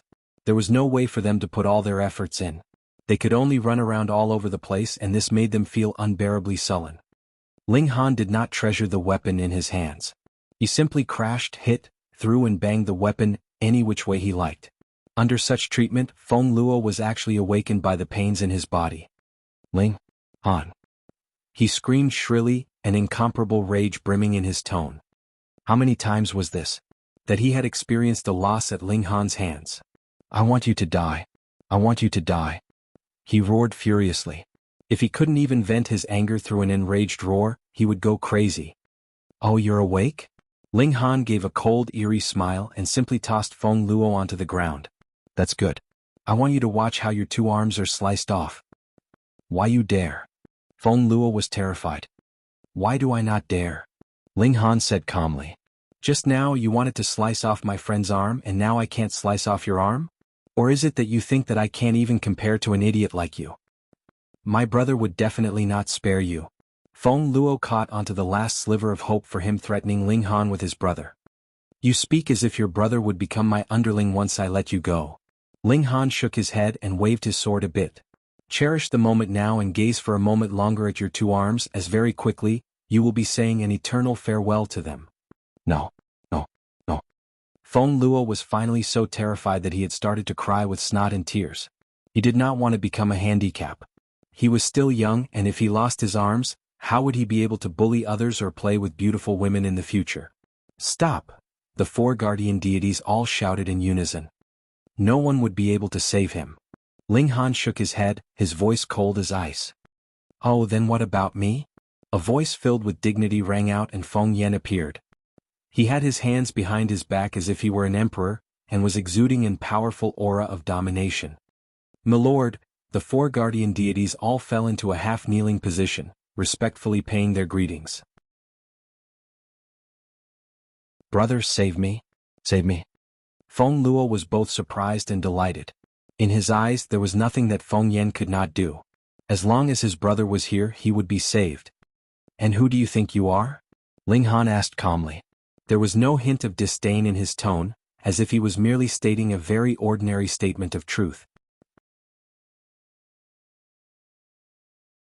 Feng Yan could not help as killing intent rose within him, but when his eyes swept over Feng Luo, he said, Let go of my brother and I can spare you this one time. You speak as if you have some kind of special status. Ling Han snorted. Since you two brothers are finally both here, then I can get started. He raised his sword. What? He had not acted before, because he was deliberately waiting for Feng Yan to appear. This was really too arrogant of him, wasn't it? Deliberately waiting for Feng Yan to appear to make his move? Was he trying to form a life-or-death enmity with Feng Yan? What the others did not know was that these two young men already had a life-or-death enmity between them. However, in Feng Yan's eyes, he could very easily erase Ling Han's existence from this world, and did not take it seriously at all. Brother. Feng Luo maniacally struggled and cried out, crying so much that his face was covered with snot and tears. In the end, Feng Yan was moved and said, If you dare, then I will definitely kill you today. Both sides were similarly ruthless. One side wanted to slice off the arms of someone, while the other side declared loudly the intention to commit murder. It was as if neither of them took the rules of the academy or the laws of Rain Country to heart. Idiot! Ling Han said coldly, and his sword lowered swiftly in a strike. You are seeking death. Feng Yin shot towards Ling Han. With his ability, he at least had a 70% chance of blocking Ling Han's sword strike successfully. He was indeed very fast, as if he was a furious arrow. Just when Ling Han's sword was about to fall onto Feng Luo's shoulder, Feng Yan's hand struck forwards as well. Origin power rolled out and wrapped around his palm, making his whole arm turn white-silver, brilliantly lit. Ling Han humphed and flicked his left hand. Instantly, strange fire wrapped around his fist, which struck towards Feng Yan. Immediately, Feng Yan's expression changed. He could sense that the flames wrapped around Ling Han's fist had the ability to threaten his life. Though this was only a feeling, he believed very strongly in his feelings, as they had helped him survive many dangers and hazards previously. At this moment he fully displayed his extraordinary prowess. He suddenly struck a fist onto the ground and unbelievably stopped in his advance due to the opposing force of the solid ground. Then he quickly stepped back in retreat. Ling Han's fist could only hit empty air. However, though Feng Yan could dodge and retreat, Feng Luo could not. Blood spilled and Feng Luo released a terrible scream. His right arm was completely sliced off. He really sliced it off. He really did. Everyone was shocked. The Feng clan brothers were already more than out of control, but Ling Han was not the least bit inferior to them. He actually did slice off Feng Luo's arm with a strike of his sword. The area was dead silent, except for Feng Luo's terrible screams of agony, resounding around. Feng Yan's face turned completely ashen and he said darkly, "You have successfully enraged me. Today there is no other fate for you but death." You're angry just with this?" Ling Han asked calmly. "I still have one arm left to slice." This guy really planned to cripple both of Feng Yan's arms. It was as if two solidified bursts of killing intent were suddenly shot from Feng Yan's eyes. When he looked at Ling Han, it was as if he wanted to stare a hole into him. He said, "If you dare to touch another hair on my brother's head, I will kill all your clansmen and everyone related to you." Ling Han's sword once again lowered, giving Feng Yan the most direct as well as the most unyielding answer. Fuck. Feng Yan could not stop himself from cursing. He once again shot forwards, but he dared not come too closely this time round. Instead, he punched a fist forwards, and his origin power suddenly solidified into a few tens of silver fists that transformed into a powerful barrage of blows heading in Ling Han's direction. Black-grade low-level martial arts technique, torrential fists.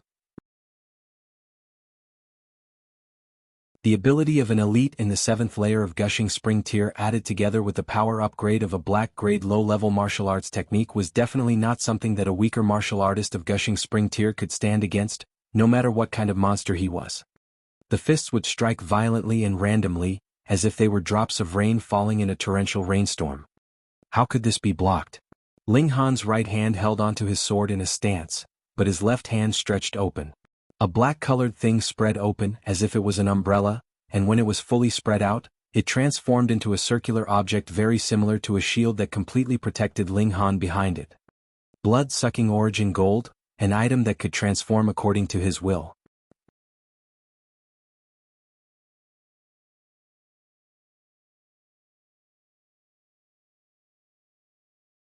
Chapter 177. The eldest imperial prince has arrived. Peng peng peng peng. Feng Yan's fists crashed into the blood-sucking origin gold and actually created flashes of silver light upon impact. That was the origin power of the fists being shattered and once again transforming back into spiritual qi. With Feng Yan's current ability, he was not yet able to break through the shield of blood-sucking origin gold, but he was indeed much more powerful than Ling Han. The extremely powerful impacts were like rolling waves that crashed into the shield repeatedly, forcing Ling Han to retreat uncontrollably again and again. When he saw the blade of his sword was getting farther and farther away from Feng Luo's shoulder, Ling Han gave a cold humph, and 6 flashes of sword qi swept forwards at the same time. Feng Luo's left arm was also unable to escape from the fate of being sliced off. Feng Luo had fainted from the agony of his right arm being sliced off, but this strike actually caused him enough pain to wake him from his unconscious state. Ling Han quickly shot back in a retreat and drew back his left hand. The blood-sucking origin gold once again transformed back into a bangle that encircled his wrist. He looked a bit pale. After all, even with his body of dead tree ability, suffering such a round of powerful attacks caused him to feel as if his body was boiling, so he was in a lot of pain. The area was once again in dead silence. Upon the first glance, Feng Yin was naturally at the advantage in their clash, being able to force Ling Han to retreat simply by punching a fist at empty air. However, Ling Han had still managed to slice off Feng Luo's other arm with a single strike and retreat completely unscathed, so it also looked like it was his victory. Awesome, he was really too awesome. Not just having power but also courage. Feng Yan's face was filled with a powerful killing intent that transformed into a solid state encircling around his body. His younger brother had both his arms crippled right in front of his eyes. This caused killing intent to blaze within him. He really had to kill Ling Han. He would definitely not let this matter go. Your previous actions have completely forfeited your own life, he said with a wooden, expressionless face. As he walked towards Ling Han, his right hand gave a wave and drew out the long saber from his waist. It was eerily cold like autumn waters and was obviously an amazing weapon. Ling Han smiled calmly and said, "You have already moved twice and I'm still standing here completely unharmed. Your ability only goes so far." Although that's what he said, he dared not underestimate Feng Yan in the slightest. After all, when he added together the different cultivation levels of both him and Feng Yan, they actually had a gap of 7 whole layers. "Today no one will be able to save you," Feng Yan declared coldly. Every step he took created a heavy sound, and it was as if his steps were falling on their hearts, making everyone feel very uncomfortable. "Oh, has this Rain country changed surnames to Feng?" A clear voice rang out and a tall man walked over. He looked to be about 30 years old and was quite handsome. He was dressed in a crimson embroidered robe, and walked with a majestic gait, possessing the aura of a king. About a meter behind this man was a plain-looking middle-aged man, who followed his steps closely.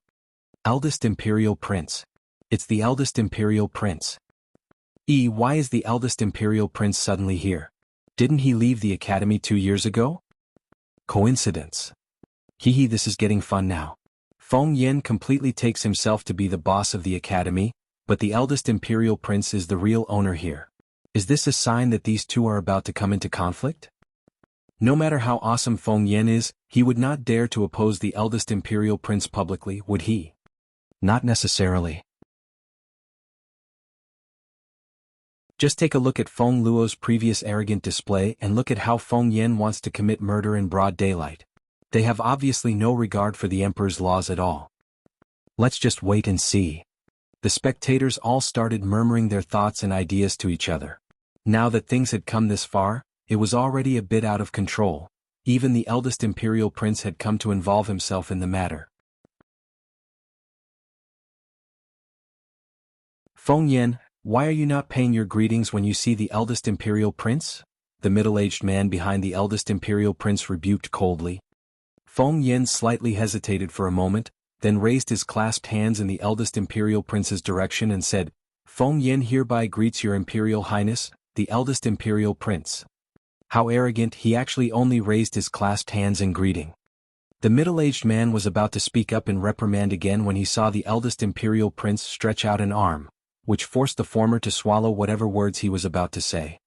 "Feng Yan, step back," the eldest Imperial Prince said. "This man has crippled both my brother's arms and I'm going to take his life in return," Feng Yan said in a calm tone after regaining control over his emotions. However, although he spoke calmly, there was a determination that lay behind his words that said he would not be refused. The eldest Imperial Prince could not help but look displeased.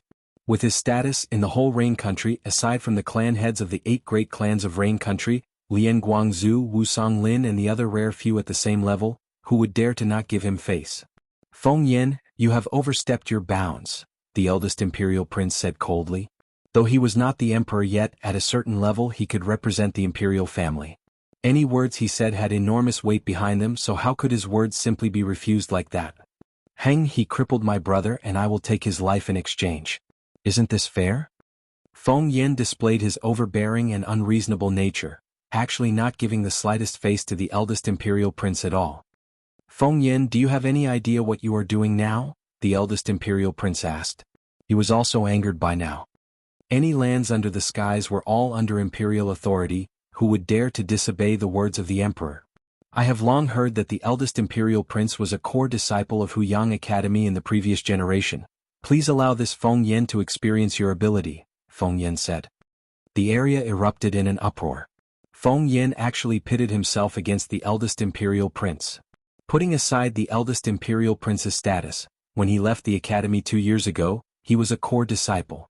Though he had yet to break through to spiritual ocean tier now, he was definitely in the 9th layer of gushing spring tier, and added together with the eldest imperial prince's talent in martial arts, he was practically invincible in the gushing spring tier.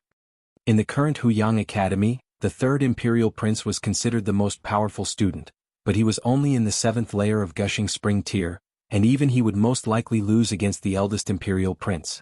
Feng Yan was only a true disciple, so where did he get the courage and confidence to think that he was worthy of opposing the 3rd imperial prince? The eldest imperial prince could not help but grow even angrier. This Feng Yan not only dared to disobey his commands, he even wanted to challenge him. He was indeed outrageously bold. However, as the eldest imperial prince, he was a very subtle person and so would naturally not show any sign of his emotions on his face as he asked calmly, "You really want to challenge me? Please?" Feng Yan said very decisively. The aura from his whole body came out in a wave, emanating a powerful might. 7th layer of gushing spring tier. The eldest imperial prince could not help but look astonished. How had Feng Yan risen to such a formidable height in such a short period of time? What, 7th layer of gushing spring tier really? Since the eldest imperial prince has said so, then it is most likely true. No wonder he actually dared to challenge the eldest imperial prince, so he is in the 7th layer of gushing spring tier. That's not right. Even if he is in spiritual ocean tier, so what? That's the eldest imperial prince there. That's true. I really don't know what backer Feng Yan has. Could it be he really is the illegitimate son of the headmaster? All of the spectators were exclaiming in surprise. That was the 7th layer of gushing spring tier, and Feng Yan had actually caught up with the 3rd imperial prince. But when one took into account Feng Yan's young age, he could definitely be considered as the most talented and strongest genius of Rain Country. No wonder he dared to challenge me. The eldest imperial prince's expression darkened and he said, "Then make your move." Without any reservation, Feng Yan leaped forwards in the eldest imperial prince's direction. He did not use his saber but simply used his fists to create a barrage of attacks. There was a layer of silvery light wrapped around his fists, which exuded an unusually powerful aura. Using fists in front of me? The eldest imperial prince humphed and a cold light flashed through his eyes. He similarly attacked with his fists. It was as if an emperor had arrived, which caused an irrepressible pounding to rise up in everyone's hearts. They all felt the urge to kneel down on the ground and declare themselves to be loyal subjects of the eldest imperial prince. Son of Heaven fist technique. Pung pung pung pung. The two of them clashed endlessly, and the eldest imperial prince visibly had the upper hand. His cultivation level was higher, he had greater power, and the Son of Heaven fist technique dominated over Feng Yan's own martial arts technique in terms of grade. If he was still unable to gain the advantage in the clash with all these factors in play, then it was really illogical. Ling Han's eyes narrowed slightly, and when he looked upon the silvery light exuding from Feng Yan, he murmured to himself, "Special physical constitution?"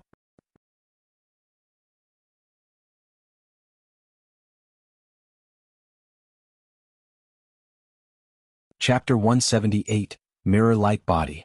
This had to be a special physical constitution, Ling Han said decisively in his mind. If it was not due to his special physical constitution, Feng Yan would have been blasted to pieces by the eldest imperial prince by now. Though Feng Yan was at a disadvantage in their clash, he was still composed and calm. When he defended himself, he would also press forwards and attack, and every move contained a great explosive burst of power behind it. What special physical constitution could that be? Ling Han was observing very closely. The reason why special physical constitutions could be described as special was naturally because they had certain characteristics that made them special and unique. For example, Zhu Wujiao could recover from his wounds very rapidly, Hunyo could transform whatever food she consumed into her own reserves of origin power, and he, with his acquired special physical constitution, could greatly increase his defenses, and like a dead tree, would feel nothing even when he suffered serious injury, not allowing the pain to affect him and continue to display his battle prowess to the fullest. So what special characteristic did Feng Yan have, then? Hong hong hong. Feng Yan and the eldest imperial prince endlessly clashed, and there was only brute force behind every fist, without any hint of technique. As the power behind their fists clashed against each other, The impact actually created a power wave that was visible to the naked eye, and this shockwave was spreading out in all directions, forcing the spectators to step back and retreat continuously. Ling Han had noticed that Feng Yan's complexion was becoming more and more brightly white, and this was definitely not due to the use of origin power. It seemed more like that was the real color of his complexion. Could it be mirror light body? He mumbled. Though he was still dubious, it was almost confirmed for him. The owner of mirror light body had the ability to reflect any attacks he suffered, as if he himself was a mirror reflecting light. However, even a special physical constitution could be split up into different categories based on the purity of the bloodline. Thus, there were roughly 3 categories for mirror light body. Weakest of all was the bronze mirror body, which could only reflect about 10% of every attack, and the next strongest was silver mirror body, which could increase the rate of reflection to 20%, while the strongest, the gold mirror body, could reflect about 30% of every attack. Don't underestimate the 10 to 30% of attack that could be reflected. It not only would decrease the power behind an opponent's attack, it could even become one's own power that could be aimed back at your opponent. In a simpler example, at first, it was 10 points of attack power against 10 points of attack power. Then, even if it had only become 9 points against 11 points, the gap would have increased by 20%, what more when it was 7 points against 13. That was practically a 100% gap in power.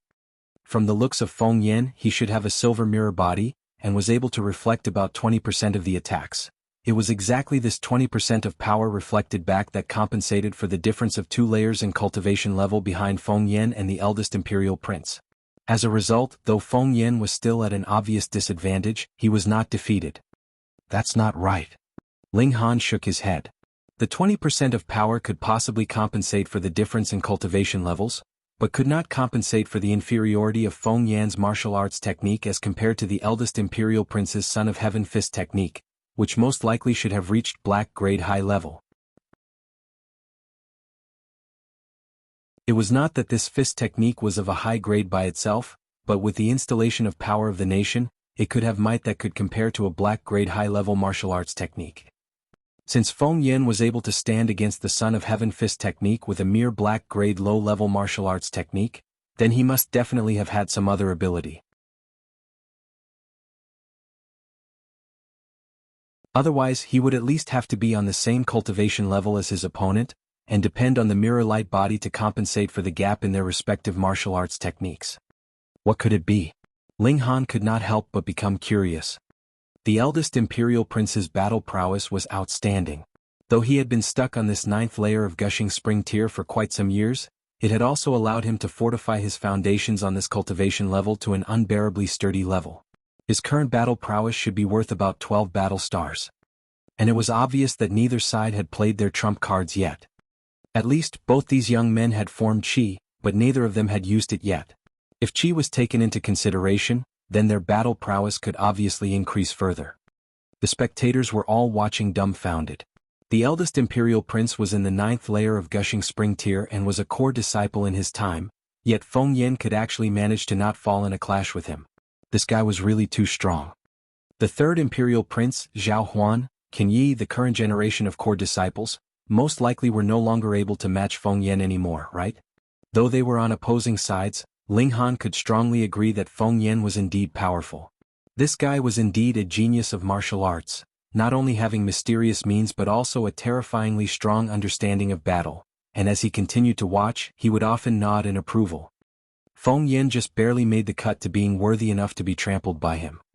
The eldest imperial prince was like an emperor, while Feng Yan was like a demon god who freely displayed his domineering attitude, unreasonable and insolent. However, the two of them managed to keep their clash on even standing. In the condition when neither side was willing to play more of their trump cards, the battle had come to a deadlock. Stop! An old voice rang out, though this voice held within it incomparable might. Feng Yan and the eldest imperial prince both stopped attacking, though they still looked at each other fiercely, their battle spirits still high, as if wanting to continue battling to their heart's content. Lian Guangzhu appeared, and the aura of an elite of spiritual pedestal tiers spread out, causing everyone to feel as if there was a gigantic rock pressing down on their hearts. They could feel that their feet were strangely heavy and an urge to kneel down. He took one look at Ling Han, shook his head and said, "Little fellow, you really know how to make trouble." Ling Han smiled calmly and said, Headmaster, it's not that I am really good at making trouble, but this blind fool actually came to look for trouble purposely with me. Thus, I could only slice him up a bit to give him a lesson. But I am still very merciful and did not take his life. He was a little curious. Previously, Lian Guangzhu was obviously very optimistic about his martial arts talent, and looked practically like he wanted to cultivate Ling Han like a disciple, yet there had suddenly been no news from him at all, and now there was obviously a drastic change in attitude from him. What a sharp mouth that is skilled at overturning facts. Do you think everyone is an idiot? You crippled my brother's arms, and this is already a breach of Academy regulations. According to the rules, you should be killed for your crime. Feng Yan said darkly. Feng Yan, though I have just come here and did not see the start and finish of this whole matter clearly, but it seems as if it was your brother who had threatened to slice someone else's arm first, right? The eldest imperial prince interrupted. Since you did not see clearly the start and the end of the matter, then shut up. Feng Yan cast a cold glance at the eldest imperial prince. Pooh. Everyone was shocked speechless. Did Feng Yan actually reprimand the eldest imperial prince? A younger member of a minor clan actually dared to openly reprimand the eldest son of the current reign emperor. What kind of outrageously bold act was that? Immediately, the eldest imperial prince's face turned ashen, and a powerful killing intent was brimming in his eyes. As the saying goes, when the emperor goes into a rage, blood could flow over 10,000 miles. Though he was not the emperor yet, as the eldest imperial prince, he was still very powerful and mighty. You didn't see the start and the end of the matter either, so what are you blabbering so excitedly about? Ling Han opened his mouth and said to Feng Yan in castigation. Alright, this was an awesome guy too.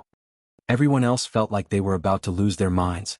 Whether it was Ling Han or Feng Yan, where had they gotten such strong confidence to dare to create such a commotion? Headmaster, please apprehend Ling Han and hand him over to me to be dealt with. Feng Yan turned and said to Lian Guangzhu.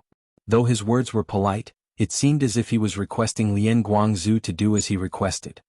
To make a request of an elite of spiritual pedestal tier, and someone who held the revered position of headmaster of the martial arts department. The others were all in disbelief. Though Feng Yan had offended the eldest imperial prince previously, the latter was still in gushing spring tier after all. In this world where the most important thing was martial arts ability, the eldest imperial prince was far from being able to compare to Lian Guangzhu in terms of status. Lian Guangzhu's status was only below the current reign emperor in Rain Country, and was able to stand on even ground with the clan heads of the 8 great clans. Commanding Lian Guangzhu. The others could not help but gather a layer of cold sweat on their bodies. Headmaster, the eldest imperial prince interrupted, looking at Lian Guangzhu. Lian Guangzhu sighed and said, Please do not interfere in this matter, eldest imperial prince. What? When they heard his words, did that mean the Lian Guangzhu was going to obey Feng Yan's command? Hang old man Lian, if it was me who wanted to interfere, are you planning to stop me too? Wu Songlin appeared, looking coldly at Lian Guangzhu. Hiss, here comes another big boss, everyone thought.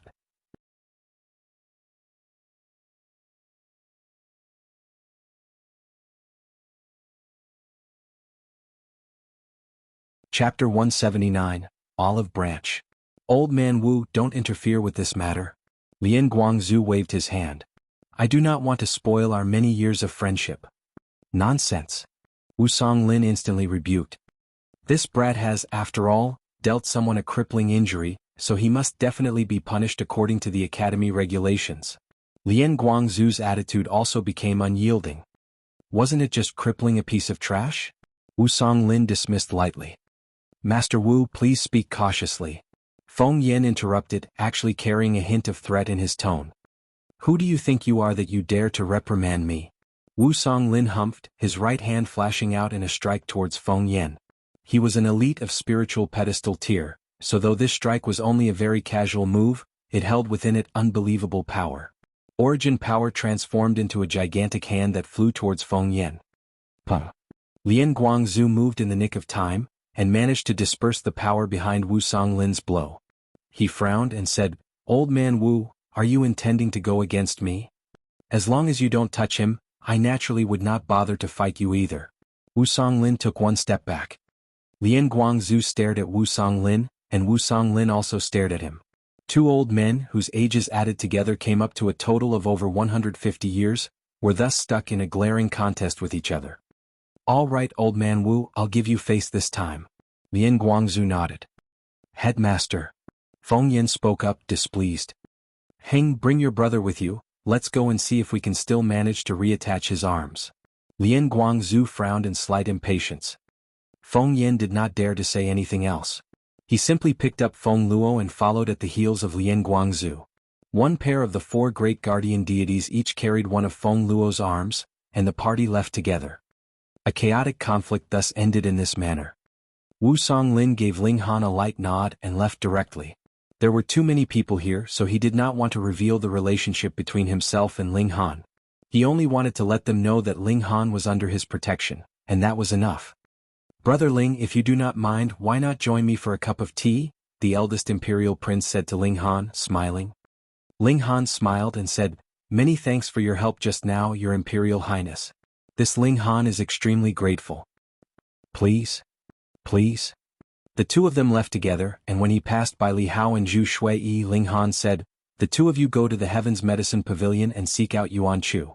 Just tell him that it was I who told the two of you to go, and stay at his place for a while." "Thank you, big brother Ling," Li Hao and Zhu Shui said, filled with gratitude. Ling Han nodded. The reason why the two of them had been targeted by Feng Luo was because of him after all, so he would definitely not just stand by and watch as they continued to be victimized. The eldest imperial prince brought Ling Han with him to a tea shop and requested for an elegant room. The middle-aged man naturally stood guard outside the door, and only Ling Han and the eldest imperial prince were seated inside. "I heard that Brother Ling is very friendly with various Grandmaster alchemists, and from what I witnessed today that is indeed the case," the eldest imperial prince said. His eyes were slightly guarded, and there was also a sliver of heat in his gaze. Ling Han knew very well that the third imperial prince had, thanks to him, welcomed quite a few of previously hesitating neutral parties into his camp. As a result, the eldest imperial prince could naturally not stay composed in the face of this, and similarly extended an olive branch towards him. Before this, alchemists would never interfere in the competition for the throne as they stood completely above it. However, with Ling Han's appearance, many different unpredictable variables were all of a sudden added into the balance. If any imperial prince managed to gain Ling Han's support, that would be equivalent to gaining the support of the alchemists of Rain Country. This was an incomparably terrifying power, and even if the current Rain Emperor wanted to pass on his throne, he would have to consider things carefully. After all, this could possibly disturb the roots of the empire. Thus, the eldest imperial prince also hoped to maintain a good relationship with Ling Han. Additionally, Wu Songlin's previous attitude also reaffirmed this idea in his mind.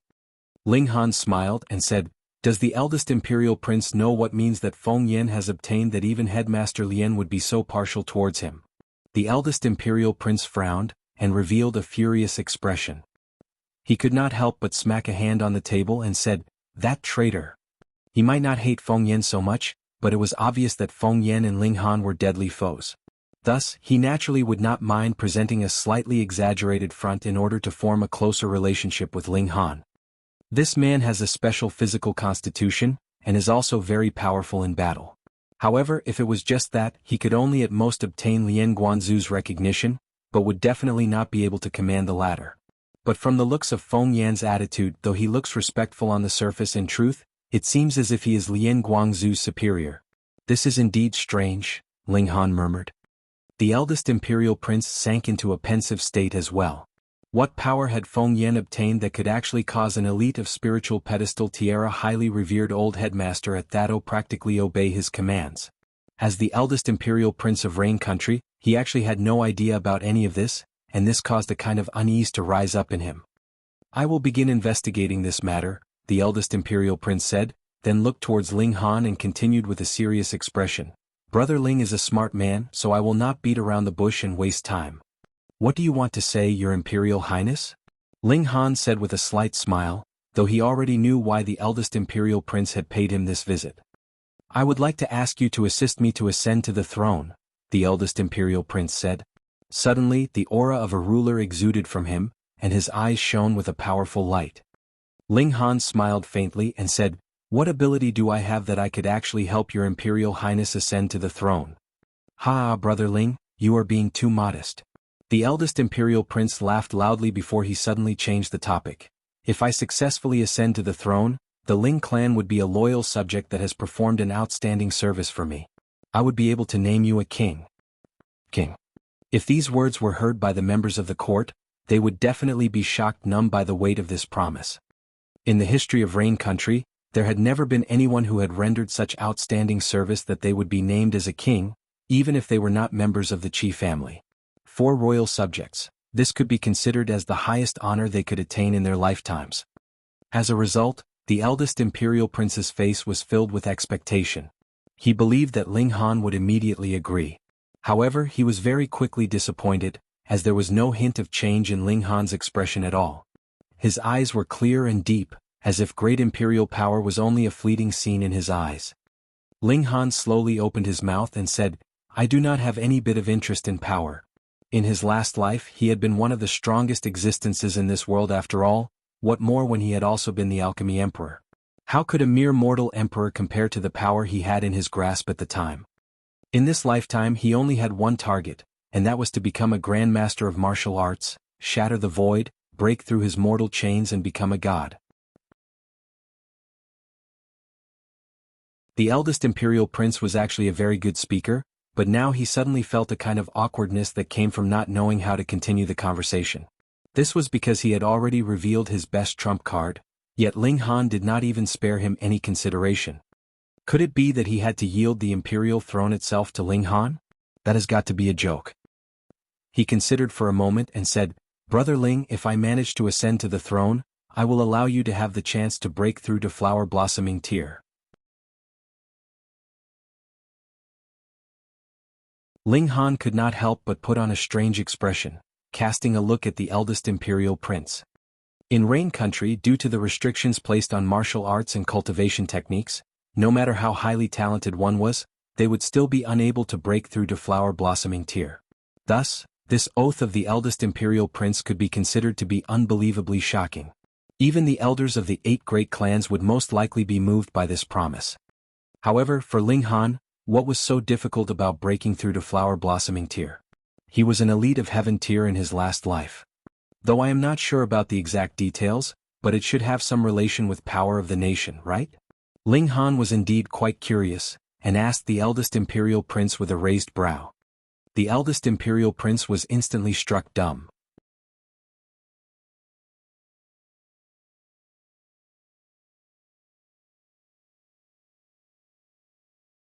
Chapter 180, Eye of Truth. The power of the nation could help an elite of spiritual pedestal tier break through to Flower Blossoming Tier. Such a huge secret was only discovered by the eldest Imperial Prince under the most coincidental of circumstances. Moreover, this was not the actual Flower Blossoming Tier, as it required the continuous installation of power of the nation to allow one to maintain his cultivation of Flower Blossoming Tier. Otherwise, one would very quickly once again fall back to the mortal plane. It was precisely because of this that there existed only a single elite warrior of Flower Blossoming Tier in the whole of Rain Country. When the eldest Imperial Prince set out this condition, he was actually being a little untruthful. When he ascended the throne, he would definitely stimulate the power of the nation for Ling Han's use, but the length of the period that Ling Han could access it, that was a different story. After all, by that time he would be the new Rain Emperor, and have gained control over the entire empire and immeasurable power. Who would dare go against him or object to his actions? He had never thought that Ling Han seemed to have a deeper understanding of the power of the nation than even him, and Ling Han obviously did not place much importance on it either. He could not help but be flabbergasted. Women, wealth, and power, all of these were unwanted. He could still understand that, but that even the possibility of breaking through to Flower Blossoming Tier could be set aside so easily as if it was something common. He was really at a loss by now. Such a man seemed to have completely no wants or desires, and as the saying went, a man without wants could stay firm in his resolution. What else could he offer that would successfully attract Ling Han to support him? Ling Han smiled and said, "In truth, I am only friends with the 3rd Imperial Prince, and have never become his subordinate. I can also become friends with your Imperial Highness. I have no desire for power, and have no intention to interfere in a struggle for power either." The eldest Imperial Prince finally looked better at this. He frowned slightly, considered for a while, then spoke.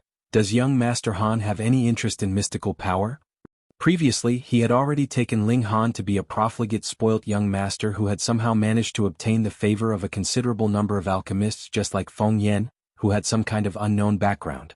As a result, though he still placed a lot of importance on maintaining an amiable relation with Ling Han, it was a different story whether he truly respected Ling Han or not in his heart.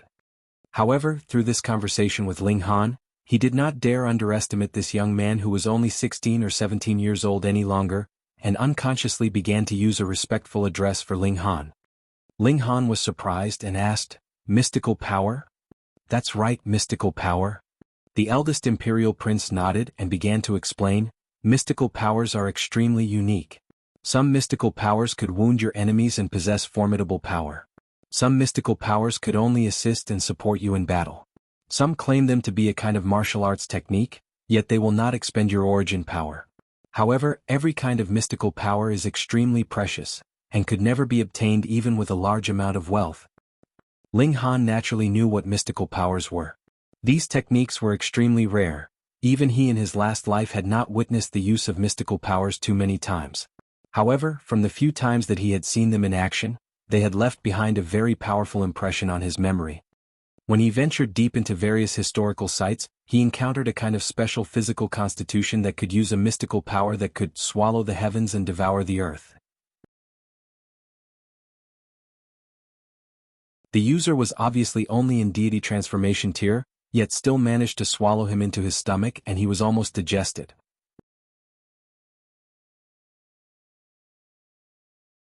Though the holder of this special physical institution was later eliminated by Ling Han, if he was to be honest, then if both of them were at the same cultivation level, even if Ling Han was in the 9th layer and his opponent was merely in the 1st, the conclusion of their battle could possibly be completely different. Unfortunately, he had not managed to pry the origins of this mystical power from the mouth of that enemy of his. Ling Han's interest was stirred and he asked, "From the words of your Imperial Highness, you apparently possess a mystical power then?" "I do not, but the National Treasury does," the eldest Imperial Prince said with a serious expression. "As long as young Master Han helps me ascend to the throne, I will definitely hand over this mystical power over to you." Ling Han shook his head and said, "Your Imperial Highness is not being very sincere. If you can manage to bring this mystical power and show it to me within these few days, I can consider your offer. The mystical power is much too precious, and is locked within the inner chambers. Even I am unable to enter within, so how am I supposed to bring it out for you?" the eldest Imperial Prince said with a little frustration. Ling Han had obtained a useful piece of information, and that was that the National Treasury had an inner chamber within. He laughed and said, "Then what is the effect of this mystical power? Your Imperial Highness should at least know this, right?" "Eye of Truth," the eldest Imperial Prince said, looking a bit guilty. He had never cultivated this mystical power before, but knew that the Eye of Truth would not increase one's battle prowess in any way, and could only help one to see through false illusions. In his opinion, what use was there for this ability? Thus he was naturally a bit guilty. But no matter how lousy a mystical power it was still a mystical power. That was why he dared to offer it to tempt Ling Han to support him.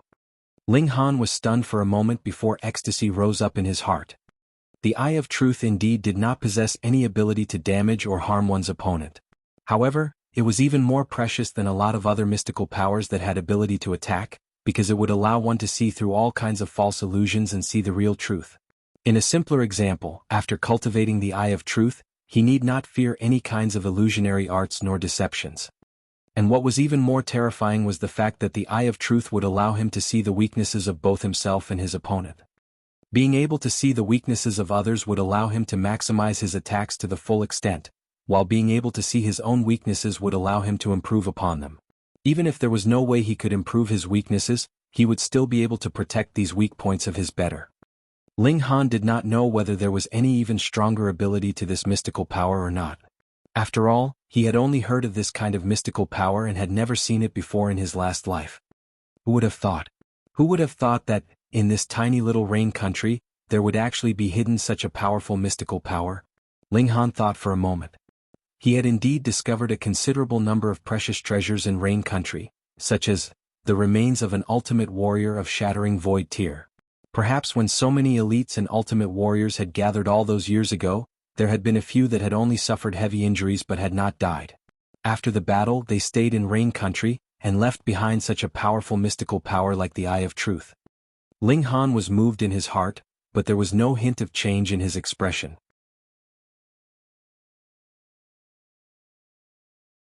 How could he so easily wear his heart on his sleeve after 2 whole lifetimes? He asked. Your Imperial Highness does not seem to have cultivated this mystical power? Otherwise he may not take it out as a bargaining chip. The eldest Imperial Prince shook his head and said, the Eye of Truth has a very special condition for inheritance. It is hidden in an eyeball, and one must somehow gain its acceptance and acknowledgement before it would directly enter into one's consciousness. Otherwise it is only a piece of scrap. Ling Han gave an "oh" at this. No wonder he had not managed to find the mystical power, swallow the heavens and devour the earth. So this kind of inheritance was completely different from cultivation techniques in martial arts, and was not depicted in mere words or pictures. Intriguing. He smiled and said, when your Imperial Highness can bring that eyeball to me, we can continue to discuss our cooperation. But as for now, let's just be friends, all right? The eldest Imperial Prince knew very well that empty promises would not be able to move Ling Han whatever he could promise, so could the third Imperial Prince, which meant he had no advantage over the latter. However, he had at least managed to befriend Ling Han, so other matters could be advanced slowly. Young Master Han, there will be an auction at the Spirit Treasures Pavilion the day after tomorrow, and it is rumored that there will even be an incomparably precious foundation building pill up for auction. Are you interested to go take a look? The eldest Imperial Prince earnestly inquired him. Ling Han could not help but put on a strange expression. This foundation building pill was naturally his, but he had never thought that it would actually become the most precious of auction items.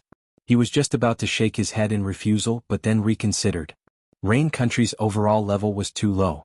Who knows if there may be some treasures that may not be recognized for their worth. I don't mind going for a look. He changed his mind. Ha ha. Then I shall come receive you personally the day after tomorrow. The eldest Imperial Prince was very satisfied. If he appeared in public with Ling Han, then that would definitely create an image that he had a very close relationship with Ling Han. By that time, those middle-class clans would have to reconsider their decisions. Ling Han nodded and took his leave. He still had to go and visit Li Hao and Zhu Shui.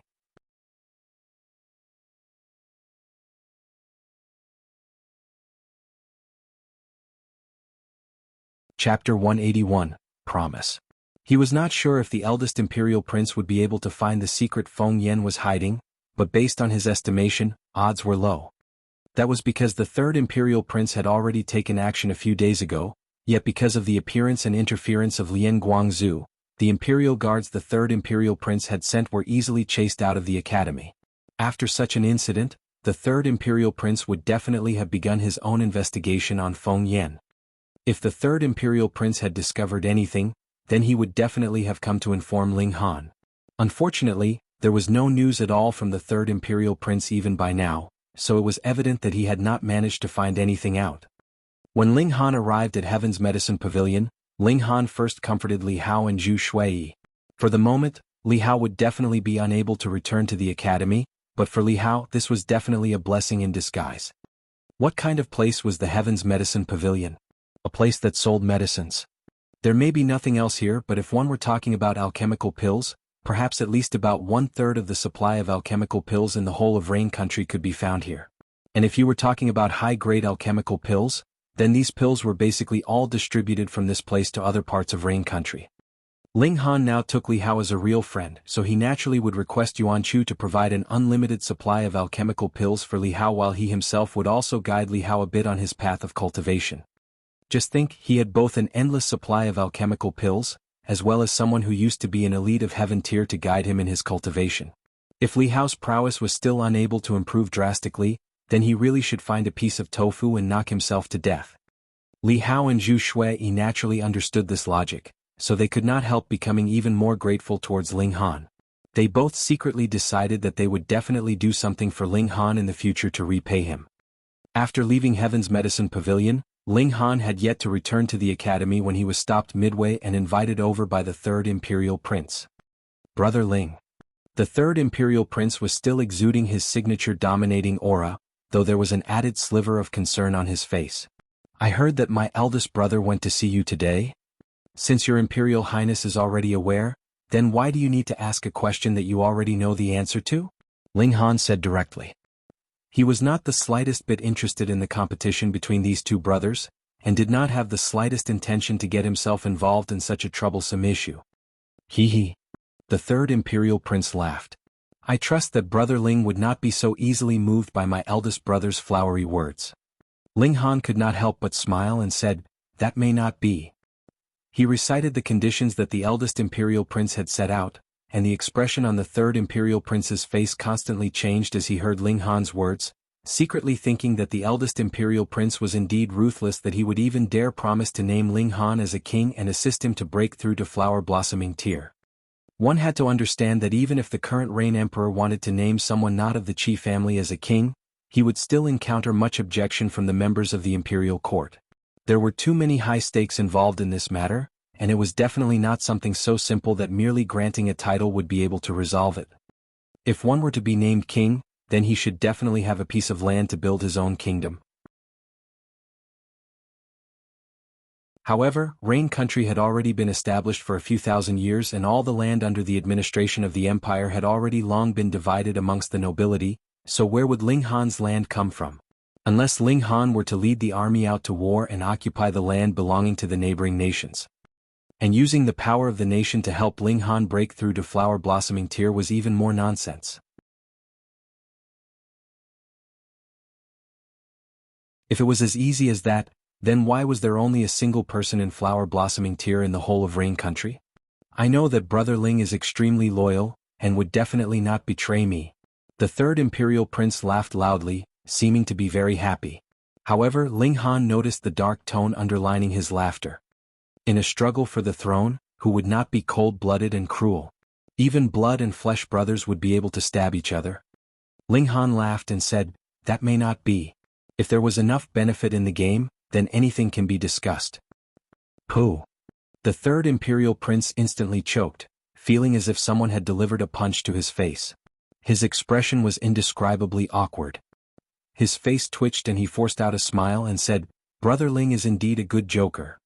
Ling Han shook his head and said, I am not joking here. For example, if I were able to cultivate the Eye of Truth, then I will definitely become good friends with your Imperial Highness. Eye of Truth. The expression on the third Imperial Prince's face changed drastically, and he finally understood that the eldest Imperial Prince had revealed the existence of this precious treasure to Ling Han. However, when compared with naming him as a king, or using power of the nation to help him break through to flower-blossoming tier, this mystical power was a much smaller bargaining chip. If it was not the fact that it was locked within the inner chamber, he would not mind taking it out and handing it over to Ling Han. After all, it was only a support-type mystical power, and after so many years, there was no one who had been able to obtain the inheritance from within, so he believed that Ling Han would not be an exception either. Trading a practically useless item for a powerful support, how could a genius like the third Imperial Prince not want to make such a profitable bargain? But the problem was that he indeed did not have the right to enter into the inner chamber. Hold on. The third Imperial Prince tapped his finger and said, after another 2 months, it would be my Imperial Father's 60th birthday and the whole nation would be in celebration. At that time, my Imperial Father would definitely host a grand banquet for the guests, and draw out some treasures from the national treasury for everyone to admire, so there would be a chance to enter into the national treasury. However, the lock to the inner chamber is the Heaven and Earth United lock, and unless one has the key there is no way that it can be unlocked. Yeah.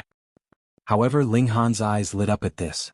He had the blood-sucking origin gold in his possession which could change shape following his will and would be able to open any lock on this world, so this was nothing difficult for him. He said, then I really would like to enter into the national treasury for a look. The third Imperial Prince was a smart man, so he immediately looked at Ling Han in shock and said, Brother Ling has a way to unlock the Heaven and Earth United lock. Haha, I learned a few tricks of lockpicking. Ling Han would naturally not reveal the existence of the blood-sucking origin gold, so he simply used an excuse for cover. The third Imperial Prince considered for a moment, then said, all right, when I manage to win over the position to organize this event, I will bring Brother Ling into the national treasury. However, Brother Ling, let me say this first. There are a lot of extremely valuable treasures in the inner chamber, and they are extremely important, so you must definitely not take any of them. Otherwise, not just you but even I will have to suffer the consequences. Don't worry. I am not interested in any other items, Ling Han said with a smile. The third imperial prince could not help but roll his eyes at this. He naturally would not believe Ling Han's words, but for the sake of obtaining Ling Han's support, he could not worry about these things. Moreover, he would be standing at one side to observe then, so he would definitely not let Ling Han do as he liked. There were risks, but the risk level was under control. Then I shall take my leave first and quietly wait for good news from your Imperial Highness, Ling Han said, smiling. Brother Ling, please. The third imperial prince nodded. Ling Han cast a look at Ziyan.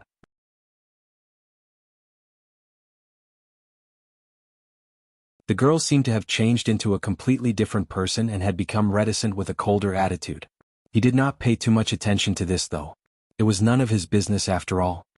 When he returned to his own courtyard in the academy, he saw that Lu Yutong and Li Xichan were both there.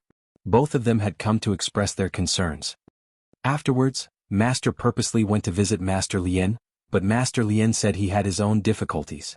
He would unconditionally support whatever Feng Yen decided to do, Li Xichan said. Lu Yutong said, I used the power of my clan to investigate Feng Yen, but I was not able to find out anything. Just like you, he seems to have suddenly become powerful overnight.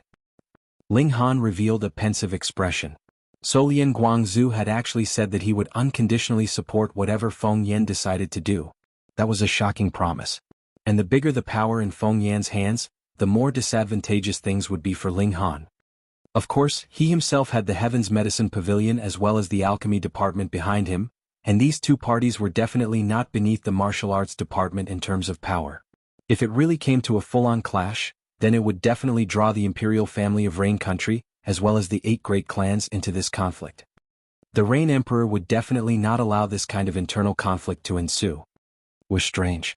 He was able to subdue Fu Yuan Xing, Wu Songlin and the other alchemists because of his alchemy ability from his last life, but it most likely was not to the level that they would obey his every command.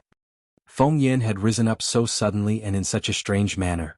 The imperial family of Rain Country must have done their own investigation on him. If even the power of a whole nation is unable to find anything out, then you should not waste your time worrying about this matter, Ling Han said to Lu Yutong. Don't forget yourself. Li Xichan pointed out. Isn't your rising very sudden and strange as well?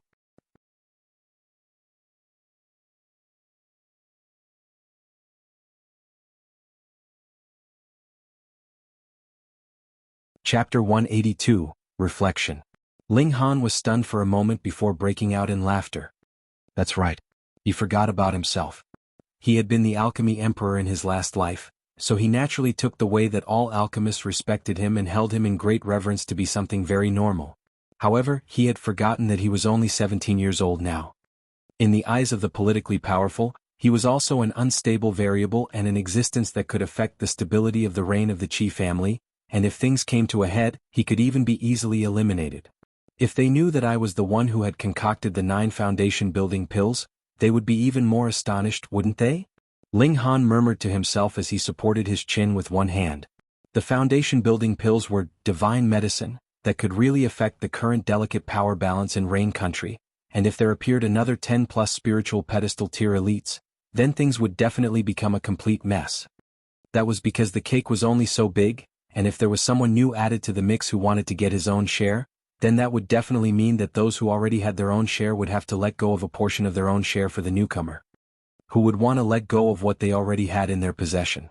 I did not think things through far enough, it seems. Ling Han reflected on his life since the moment that he had been reborn.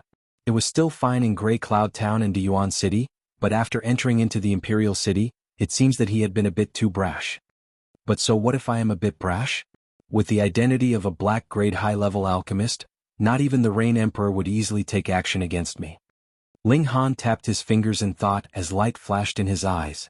However, the issue about obtaining the Eye of Truth would have to be reconsidered.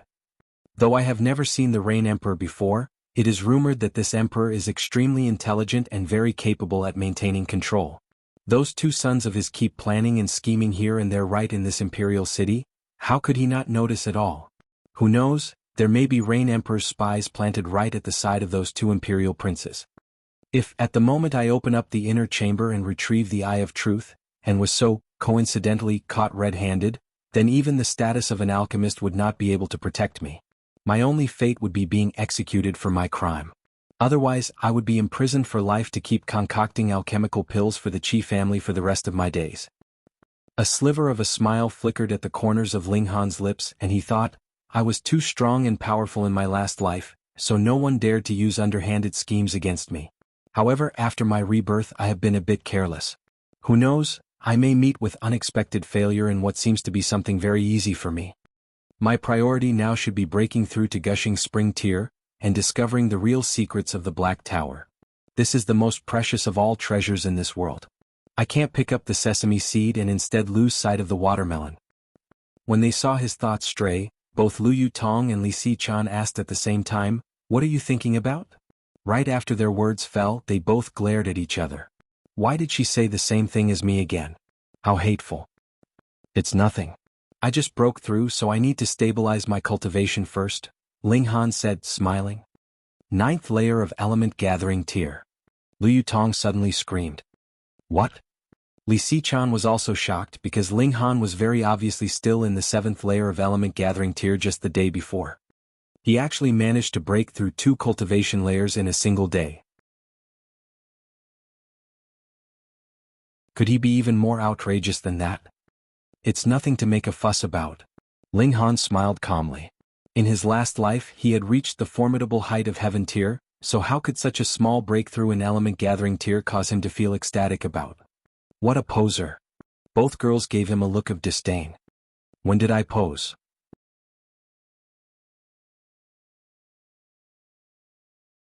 Ling Han felt very wronged, but he did not want to bother himself to argue with the two girls, and instead continued to ponder over his sword arts as he wanted to form the 7th flash of sword chi. Once he managed to form the 7th flash of sword chi, his battle prowess would be able to rise to another level. More importantly, that would mean that he was one more step closer to Sword Ray. The conflict between Feng Yan and Ling Han caused huge waves at the academy, because even the two headmasters appeared at the end of the conflict. Ling Han was still fine because Wu Songlin did not say much. That was why the majority thought that he had just coincidentally passed by and decided to uphold the justice. Feng Yan was a different story. The theory about him being Lian Guangzu's illegitimate son gave rise to a tremendous clamor, and the majority thought that was practically confirmed. Of course, there were still some who managed to look deeper into things. Lian Guangzu's attitude towards Feng Yan was not as if the latter was his illegitimate son, but rather more like a relationship between an old servant and his young master. However, this old servant had a very firm backbone, and the young master was still too weak. Thus, the relationship was not very distinct yet. Whatever the case was, Feng Yan had already become a very popular and mighty figure in the eyes of the academy. However, the fact that his younger brother had his arms sliced off by Ling Han, and he still was unable to do anything to Ling Han in vengeance, was still a hit to his image. Feng Yan had already announced that Ling Han was his foe, and he would definitely kill Ling Han within 3 months. If anyone dared to befriend Ling Han, then they would not be able to escape a similar fate. After these words were announced, the whole academy was in an uproar as they all thought that Feng Yan was much too arrogant. Putting aside the possibility that Feng Yan may be Lian Guangzu's illegitimate son, even if he was Lian Guangzu's old man, he still did not have the right to rage so publicly in the imperial city and announce his intention to commit murder. After all, this was the land of the Qi family and not the Lian clan. Unexpectedly, the imperial family did not display any reaction about this matter. No one knew if they were only pretending that they had not heard of any such thing, or thought that Feng Yan was too young and so decided not to call him to account for the sake of Lian Guangzu. However, the new auction of the Spirit Treasures Pavilion was right around the corner. Because there were 9 foundation building pills up for auction this time around, this caused incredible excitement to rise up among the great clans and the other middle-class clans. Even the imperial family would not be able to maintain their composure. After all, there was only one person in Flower Blossoming Tier in the whole of Rain Country, and he had not appeared for many years, so it was unknown whether he was still alive or already dead. In Rain Country, the Spiritual Pedestal Tier was doubtlessly the strongest cultivation tier, and those in this cultivation level would be able to do as they liked and practically disregard the laws of the empire. These people were really the elite of the elite. The foundation-building pill could greatly increase the chances of a martial artist to break through to spiritual pedestal tier, so this naturally attracted the excitement of every known party. Who would not want a few more such extremely powerful people to provide additional security for their own power base? In the world of martial artists, everything was gained through power. The middle-class clans wanted to obtain a foundation-building pill in order to ascend to the level of a great clan, while the 8 great clans and the imperial family hoped to have a few more elites of spiritual pedestal tier to strengthen the power of their own clans and further secure their own position in the power balance. This was destined to be a very fierce competition. Ling Han was completely unbothered. Money was only something he needed to buy more medicinal ingredients and concoct more alchemical pills. Even if he had more of it, it was not of much use to him. When the day of the auction arrived, the eldest imperial prince had indeed arrived very early and earnestly extended an invitation to Ling Han.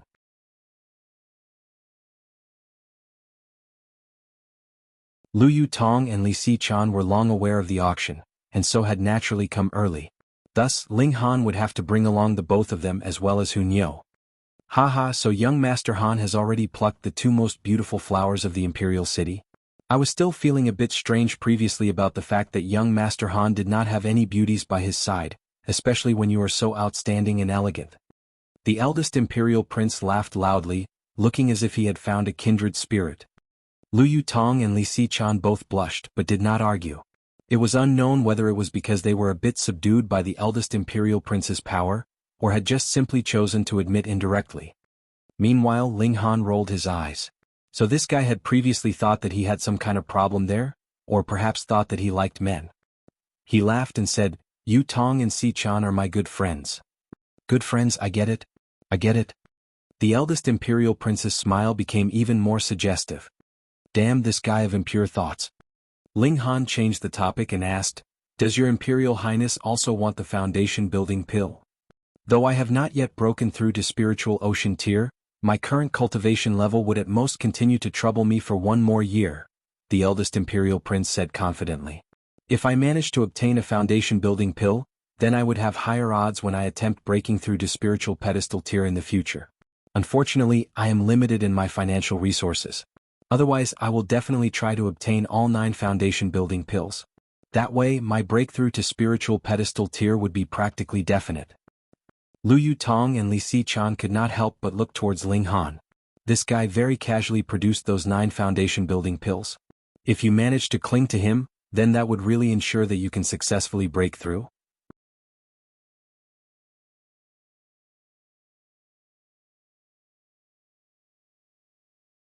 Chapter 183, Sun Ziyan. Ling Han laughed and said, "A few months ago, I was having lunch at a restaurant and coincidentally encountered a pair of assassins. Moreover, 3 members of the Black Cloud Army even died." The eldest imperial prince was stunned for a second, then asked, "Young Master Han was also at the scene on that day?" And Ling Han nodded and said, "That woman seems to be a member of the imperial family, right? From the looks of her, she has yet to reach 30 years old, and yet has already stepped into spiritual ocean tier. Her accomplishment is really something awe-inspiring." The face of the eldest imperial prince instantly darkened. He kept his silence for a moment, then said, "This woman's name is Suku Xen. She had entered the court just a few years ago. My imperial father named her as Consort Yun, and dotes on her very much. Since young Master Han knows that the power of the nation can help one to break through to flower blossoming tier, then you should know that it can also help to speed up one's cultivation rate. However, the power of the nation is still limited, yet my imperial father actually used a large portion of it on a woman." The last words of the eldest imperial prince were already extremely traitorous, as he dared to actually criticize the actions of the current emperor. However, it was also very obvious from his tone that the eldest imperial prince was very displeased with this Suku Xen. Ling Han thought back on the naturally seductive appearance of Suku Xen, and could not help but think that it was no wonder that even the Rain Emperor would be head over heels over her. She was indeed a captivating beauty. It was evident how much the emperor doted on her just from the fact that she could leave the palace with the Black Cloud Army as her guards. If she did not have the emperor's favor, then, as an imperial consort, how could she so casually leave the imperial palace? "Does this consort Yun have any children?" Ling Han asked casually. "Thankfully no." The eldest imperial prince shook his head. Otherwise, based on the way the Rain Emperor doted on her, neither himself nor the third imperial prince would need to waste their time to compete for the throne. As they conversed, time passed and they had arrived at the Spirit Treasures Pavilion. Right when they had just disembarked from their carriage, they saw a young man approach them and say, "This Sun Ziyan greets your Imperial Highness." Sun Ziyan. A thought flashed through Ling Han's head. He turned to look at this young man. The latter was average in terms of looks and was quite tall and slender. He should have just stepped into gushing spring tear as his aura was still not very stable. "Spare the niceties, Ziyan." The eldest imperial prince raised his hand slightly, naturally exuding the aura of a ruler. The most powerful and greatest clan in Rain Country was naturally the Qi family, which held control over the political court and had power that spread to all corners of their empire. However, the Sun clan was only slightly beneath the Qi family in status, so Sun Ziyan was not really afraid of the eldest imperial prince. After paying his greetings, he turned to look at Ling Han and said, "Brother Ling, we have finally met." Looks like Sun Ziyan was deliberately waiting for him here. "Sun Ziyan, what do you want?" Lu Yutong asked coldly. As a good female attendant, she naturally had to stand at the front lines. A stunned and envious expression appeared on Sun Ziyan's face. Lu Yutong and Li Xichan were known as the twin pearls of the imperial city, and the number of men that were interested in them was enough to surround the whole imperial city a few times. He himself was also one of the admirers. Unfortunately, it seemed as if these two beautiful flowers were actually plucked by the same man. This was really something that would attract envy, jealousy, and hatred.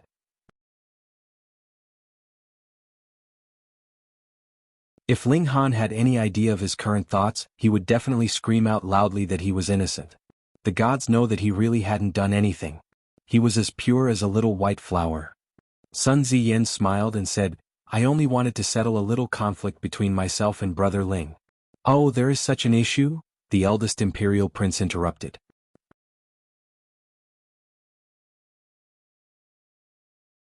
"It's just a little misunderstanding," Sun Ziyan said in an understatement. "Oh." Ling Han's eyes turned cold. "Are you talking about how that father-in-law of yours coveted my two little sisters, and when he did not succeed in tricking and kidnapping them, he sent people to snatch them from me? So that was a misunderstanding, tsk. Fury flashed through Sun Ziyan's face, but he forced it down and said, "Brother Ling, aren't those two little sisters of yours unscathed and completely unharmed?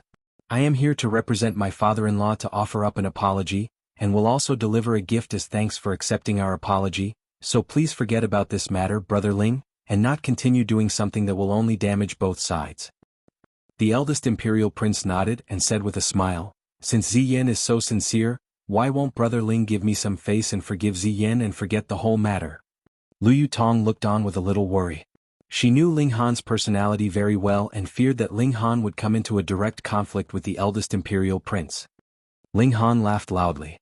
When Sun Ziyan and the eldest imperial prince saw this, they both laughed as well, thinking that the misunderstanding was settled. "No." Right at this moment, Ling Han suddenly declared. Cough, cough. Both the eldest imperial prince and Sun Ziyan did not manage to get their breath back and broke out into coughs. Their faces were darkened as they looked at Ling Han. "Since you are not agreeing to resolving things peacefully, then why were you laughing so happily?" "Brother Ling, I am being very sincere here." Sun Ziyan's tone deepened considerably as well, a hint of threat underlining his words. Ling Han smiled calmly and said, "I am also very sincerely telling you that there is no way that this matter will be resolved peacefully.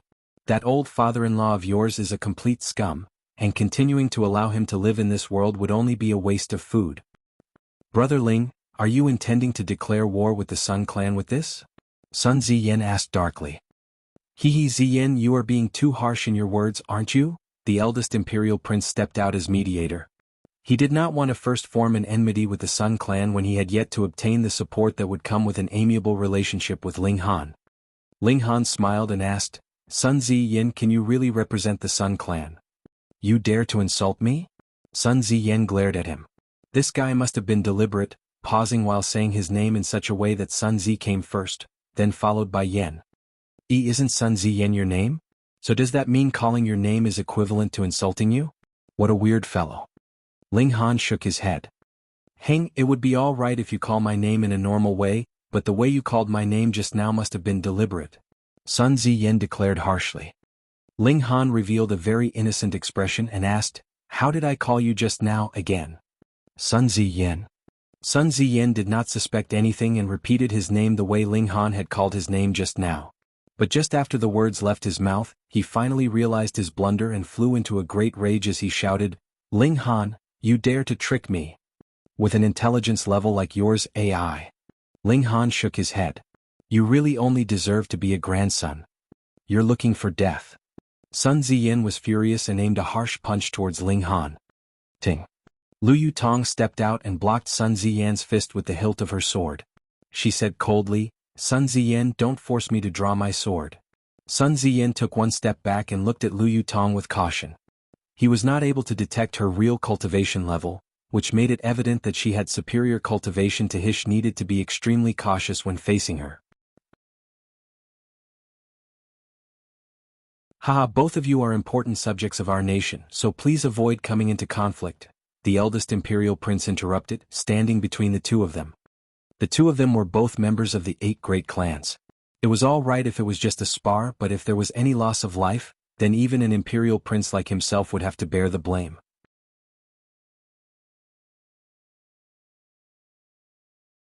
At such an important time in the battle for the throne, even the slightest mistake could cause him to lose all hope of his dreams of inheriting the throne.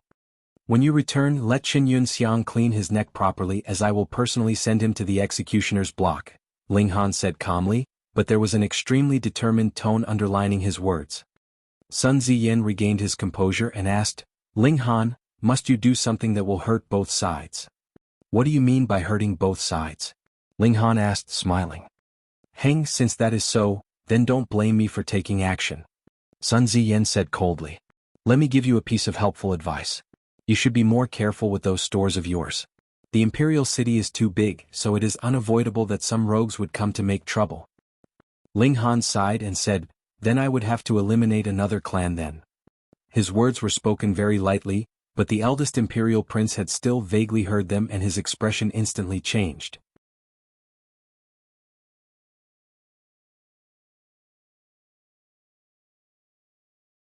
Chapter 184. Please go up to the 3rd floor. Eliminate another clan? The Sun Clan. The eldest imperial prince could not help but turn to look at Ling Han. Though he looked very highly upon Ling Han, not even all the alchemists of Rain Country standing behind Ling Han would be able to eliminate the Sun Clan. That was because the 8 great clans were the pillars of support of the nation, and if things really proceeded to that step, then not only would the Rain Emperor take action, even the elder of the Qi family that usually stood behind the scenes would spring out into the open. But from the extremely calm and composed, practically cold look on Ling Han's face, this did not seem like words of anger he had said simply in the heat of the moment. The hidden depths within his eyes even caused an icy feeling to rise up in the heart of the eldest imperial prince. How could that be? He was in the 9th layer of Gushing Spring Tier and had 1 foot into the door of Spiritual Ocean Tier. Moreover, he was the eldest imperial prince of the empire, yet he would actually feel a bit of fear just from looking at the eyes of a young man. "Heng, I hope you will not be so foolish." Sun Ziyan did not hear Ling Han's murmur. The flick of his sleeves was proof enough of his extreme displeasure. That was natural. He had thought that he only needed to step out as a mediator and the conflict between Ling Han and Qin Yunxiang would be resolved with a few words from him. He had not thought that Ling Han would not give him the slightest bit of face. The eldest imperial prince did not speak any more words of advice. Ling Han's words previously were obviously spoken just loud enough for him to be able to hear. If he continued to advise Ling Han, would Ling Han speak even more shocking words, and declare his intention to eliminate another clan? Then that would really be considered treason. Sun Ziyan turned and left. When he arrived at the entrance to the Spirit Treasures Pavilion, an old man came up to receive him and said, "Ziyan, what did that brat say?" It was Qin Yunxiang. A sliver of displeasure flickered across Sun Ziyan's face. Though he did not care about the lives of a few commoners, he still felt very disgusted with this old man that had that kind of perverted fetish. Still, what could he do?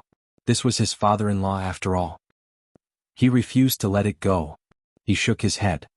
Qin Yunxiang was stunned at first before immediately saying angrily, "This brat actually refused to give face even to you, Ziyan, just because he has the protection of the princess of the Lu clan." Sun Ziyan humphed. He naturally knew that Qin Yunxiang was fanning the flames, but he was indeed displeased. Both the eldest and third imperial princes seem to have quite an amiable relation with this brat. It's not as simple as him depending on a woman. What? Qin Yunxiang instantly broke out into a cold sweat. The Qin clan was only a minor clan, and if he actually attracted the displeasure of such important people like the eldest and third imperial prince, that would mean that the Qin clan could be eliminated at any time. What are you so afraid of? Sun Ziyan asked coldly. With Ziyan to protect me, I naturally need not fear anything, Qin Yunxiang quickly flattered him. Though he was Sun Ziyan's father-in-law, their social status was completely different. Sun Ziyan gave another humph.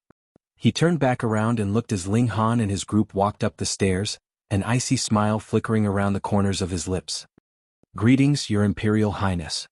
The guards standing at the entrance of the Spirit Treasures Pavilion were naturally clever people, so when they saw the eldest imperial prince, they quickly hurried forwards and bowed in greeting.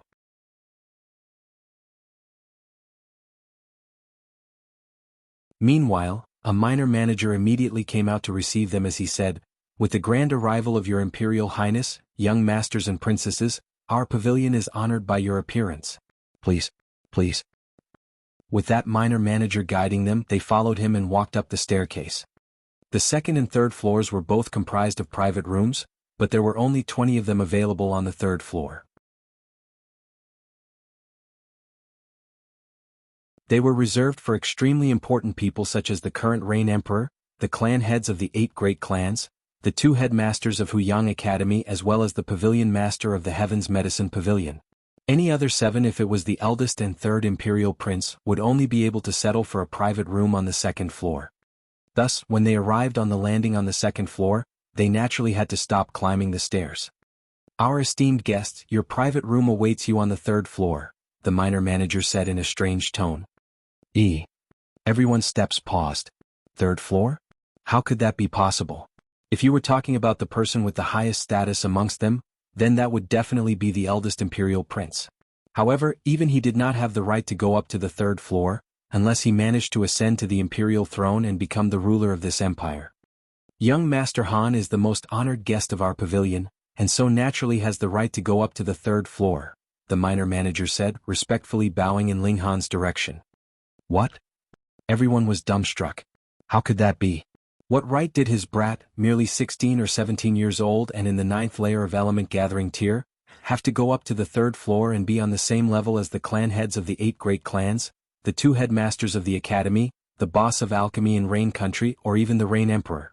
Ling Han glanced cursorily at the minor manager, and the latter only offered him a good-natured smile. He knew that the Spirit Treasures Pavilion, to confirm the origin of the foundation building pills, must have gone to the Heavens Medicine Pavilion and done their own investigation. They would have found out that the pills were concocted by Ling Han. Those were foundation building pills one was talking about here. Their grade was close to Earth grade pills, and this not only implied that Ling Han was already a black grade high-level alchemist, but that he was practically a confirmed Earth grade alchemist in the near future. Such a person would still not have the right to go up to the third floor. Thanks to young Master Han, I would be able to go up to the third floor now. The eldest imperial prince laughed loudly, though there was a sliver of confusion and envy as well as astonishment in his eyes. The Spirit Treasures Pavilion was a business, so how could they break their own rules? Since they had prepared a private room on the third floor for Ling Han, that meant that Ling Han had power or background that deserved this kind of priority treatment. This was astonishing to him. What right did Ling Han have to be on the same level as the clan heads of the 8 great clans and the boss of alchemy of Rain Country and other such extremely important people? Sun Ziyan's expression instantly darkened. He had previously looked down on Ling Han, and thought that he was so arrogant because a woman backed him, and now through some unknown means, he had gotten his hooks into the eldest and third imperial prince. But from the looks of the current scenario, it was obvious he was wrong in his estimation. Not even the eldest imperial prince had the right to enjoy a private room on the third floor, what more to actually obtain one for Ling Han. He was surprised, and Qin Yunxiang was even more dumbstruck. He was so scared that his face had completely paled. Secretly, he was already beginning to regret his utter misfortune and that he would actually encounter such a deadly character like Ling Han. When he looked at Ling Han ascend further up the steps, a complicated expression appeared on Sun Ziyan's face. Should he still continue down his path of darkness and continue to go against Ling Han? It was obvious that the latter's background was very likely astonishingly powerful. When he looked at Qin Yunxiang, he could not help but think of his beautiful and seductive concubine. Then his gaze became even more determined. It was already decided that he would interfere in this matter. Not only was it for the sake of that concubine of his, but also for his own pride. He was a young master of the Sun clan, and no one should be able to step on his pride. There were only 20 private rooms on the 3rd floor, but each private room was extremely spacious, with capacity to accommodate a few dozen people.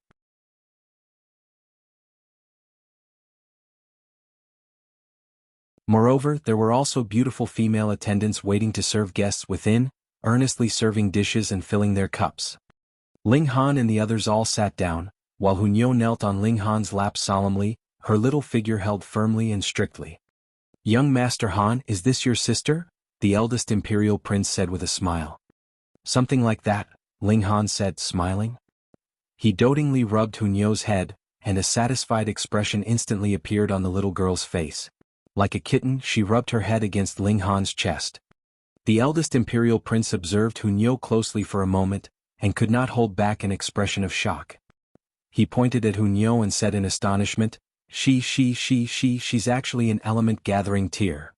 This little girl was only about 5 or 6 years old, but was shockingly already an element-gathering tier. This was enough to shock anyone to death. Hunyou glared at the eldest imperial prince in displeasure. Ling Han hated being pointed at by someone, and she was heavily influenced by Ling Han, and so naturally had the same dislike. Her little mouth opened wide, revealing her little white teeth, looking like she was ready to bite someone. "Be good, Nyou," Ling Han said, smiling. Hunyou instantly withdrew her fierce expression, and smiled sweetly at Ling Han. The eldest imperial prince, meanwhile, was stuck in a state of shock and astonishment. How could there be such a young person in element-gathering tier? This was too unreal. Indeed, it seems that birds of a feather flock together. Ling Han himself was a monster, so even the people around him were monsters too.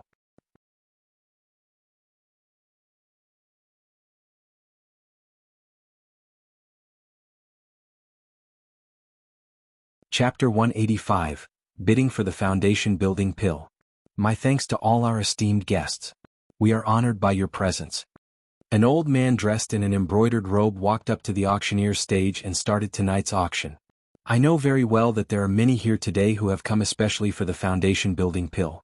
However, there is also a number of other quite good items prepared for the auction today, so I would advise everyone not to dump all your money on simply the foundation building pill. When they heard his words, everyone laughed, and the atmosphere instantly became more relaxed. However, this relaxed state was only temporary. When the foundation building pill appeared, it was guaranteed that all of them would become agitated. One foundation building pill would allow a martial artist who stood at the top of the spiritual ocean tier to build the foundations for his spiritual pedestal and enter a higher cultivation level to become one of the most influential persons in the whole of Rain Country. What person or what clan would not go crazy over it? How many spiritual pedestal tier elites were there in the whole of Rain Country? Even for the 8 great clans in the imperial family, they would only have 2 or 3 spiritual pedestal tier elites that were publicly known to oversee things in their clan. Even if there were a few that played the role of the hidden ace and thus not known publicly, if a clan could have 5 such powerful martial artists in their ranks, it was definitely enough to shock everyone to death. According to rumors, there would be 9 foundation building pills on auction today. If they could all be obtained by a single party, then in the best case scenario, they would be able to allow 9 martial artists at the peak of spiritual ocean tier break through to spiritual pedestal tier. What kind of concept was that? In a single instant, this clan would be able to surpass the 8 great clans. Of course, even after taking the foundation building pill, it was not possible that every person who had swallowed it would be able to successfully break through, but if there was a 50% chance, that would mean there would be 4 or 5 who can successfully break through. If there was only 1/3 of a chance, there would also be at least 3. Anyone who would not go crazy over them must be stupid. So what if alchemical pills were exorbitantly expensive? As long as one was able to enter into spiritual pedestal tier, no matter how much they had to pay for such an alchemical pill, they would be able to earn back easily. Everyone laughed loudly, but all of their eyes had a determined gleam to them tonight. Even if they had to lose their entire family fortune, they would definitely get their hands on a foundation building pill. Ling Han felt a hidden current in the air and could not help but smile. The foundation building pills may be able to go for an astronomical price in the auction tonight. That was all thanks to the fact that there were really too few elites of spiritual pedestal tier in Rain Country. If it was in a place where the field of martial arts was prosperous and booming, and there would be as many so-called elites of spiritual pedestal tier as stray dogs, then how little would foundation building pills be worth? I've never thought that there would be so many people. I was feeling confident at first and thought that, in the worst-case scenario, I had to at least get one or better yet two. However, now I'm feeling rather uneasy. The chances don't look very good even for getting only one. The eldest Imperial Prince, shaking his head. Ling Han smiled and said, Your Imperial Highness has yet to step into spiritual ocean tier, and there is at least another 5 years until the time when you would need to attempt breaking through to spiritual pedestal tier. Who knows, there may be new foundation building pills again by then.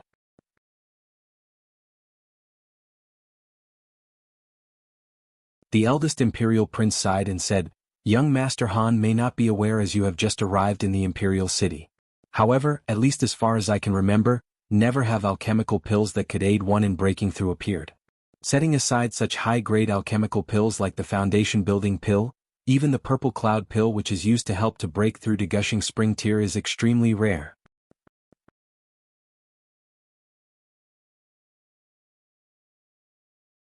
Ling Han instantly put on a strange expression.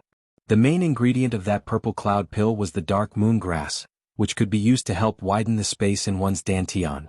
Even ultimate warriors of heaven tier would be moved by such a chance, so how could it not be rare? I don't know who has supplied these 9 foundation building pills tonight, but that person would definitely be making a killing, the eldest Imperial Prince said a little enviously. The Imperial family was extremely wealthy, but the eldest Imperial Prince was still envious. It was obvious that he thought these 9 foundation building pills would be able to go for an astronomical amount that would cause even one such as him to lose control. Lu Yutong and Li Xichan both turned their beautiful eyes to look at Ling Han. The fellow who would be making a killing tonight was precisely this laid-back, relaxed young man right over here. And the person mentioned did not even look like he was taking this seriously at all. However, the foundation building pills are very close to Earth grade. Even if they were concocted by an Earth grade alchemist, chances for failure are still very high. In my opinion, at least about 20 or 30 furnaces worth of ingredients would explode before successfully concocting these 9 foundation building pills. Going by this, although there is still profit to be earned, it is within reasonable limits, the eldest Imperial Prince said in a very certain tone, changing the direction of the conversation. He turned around and saw Ling Han and his 2 female companions had rather strange expressions. He could not help but feel surprised and asked, What is the matter with you all? Both Lu Yutong and Li Xichan were trying to hold back their laughter. It was really a tough job. Ling Han was that person who had concocted these 9 foundation building pills. Moreover, he did it in one go. Additionally, one furnace should have only been able to produce 8 pills, but he, with an amazing purification technique of his own, produced 9 pills in the end. The pill completion rate had practically exceeded 100%. You, with such a solemn, sure tone, declared that at least 20 or 30 furnaces had to explode before being able to concoct these 9 pills? How could this not cause them to want to laugh uproariously? Of course, these 2 girls were very reserved and still gave face to the eldest Imperial Prince. Thus, through extreme willpower they held back their laughter.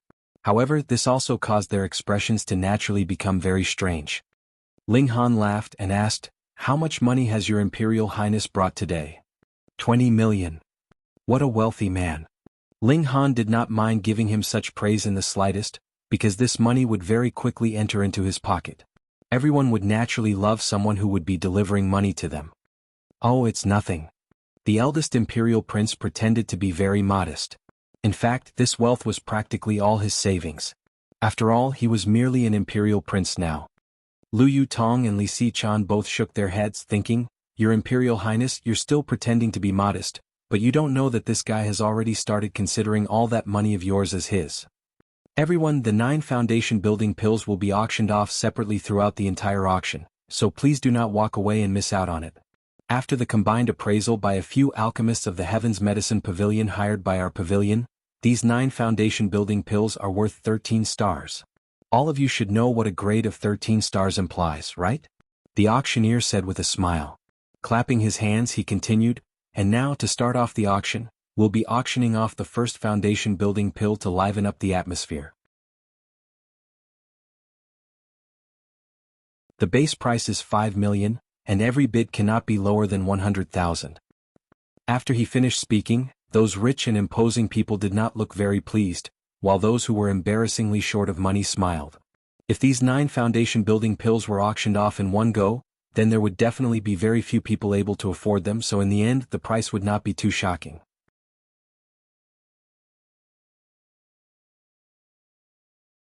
However, if they were auctioned off one by one, the competition would become much fiercer, and in extreme conditions, one foundation-building pill may go for a price that even exceeded the price of the other 8 pills combined. Thus, those rich people were naturally displeased, as this had added a larger number of bidders they had to compete with for a single pill. 5 million. 5,500,000. 5,700,000. Very quickly the sound of bids endlessly appeared. That was because it was acknowledged by all that a foundation-building pill was worth about 10 million. Thus, everyone was still very enthusiastically bidding, and the price was still very far from the limits they had set in their hearts. The eldest imperial prince also began to place bids. Unfortunately, his status was completely useless in the current scenario. No one would be retreating simply because he was the one bidding. 10 million. Within only 2 minutes, the price of first foundation-building pill had reached 10 million. From this moment on, there were obviously fewer bidders because this was very near to the real value of the foundation-building pills. Moreover, there were still 8 left, so they need not compete so desperately yet. After a few more rounds of bidding, the first foundation-building pill was finally auctioned off for 13 million. The winning bidder was an old man from the Li clan of the 8 great clans. His cultivation level was at the peak of the spiritual ocean tier, and it was obvious from the delight on his face that he had bought it for his own use. If he was fortunate, when he went into seclusion he would come out as an elite of spiritual pedestal tier.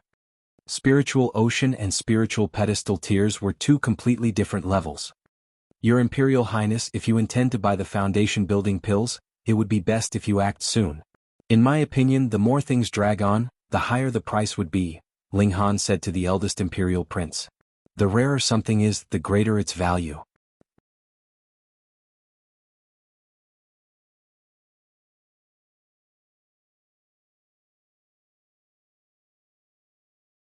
Chapter 186, Swift Cloud Talisman. The auction continued. Following right after were a couple of paintings and calligraphy works, as well as some ornaments. They were not really important for martial artists, but could be used as a way to refresh the mind and a source of amusement. Besides these, there were also some martial arts and cultivation techniques.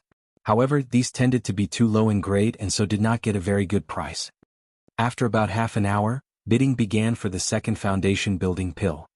The atmosphere immediately became fired up, and not only did the bid very quickly exceed 10 million, the final price was fixed at 15 million, almost 50% higher than the first pill. The expression on the eldest imperial prince's face turned a bit ugly. If things went on in this manner, then it was really possible that he may not be able to buy even one foundation-building pill. He thus secretly made his decision. He would try his absolute best to get the third foundation-building pill. When Ling Han saw this, he could not help but shake his head. He believed that, with the accumulated emotions from the earlier 2 rounds of bidding, the third foundation-building pill would definitely go for an astronomical price and become a minor climax of this auction. Everyone, the next auction item are these 3 swift cloud talismans.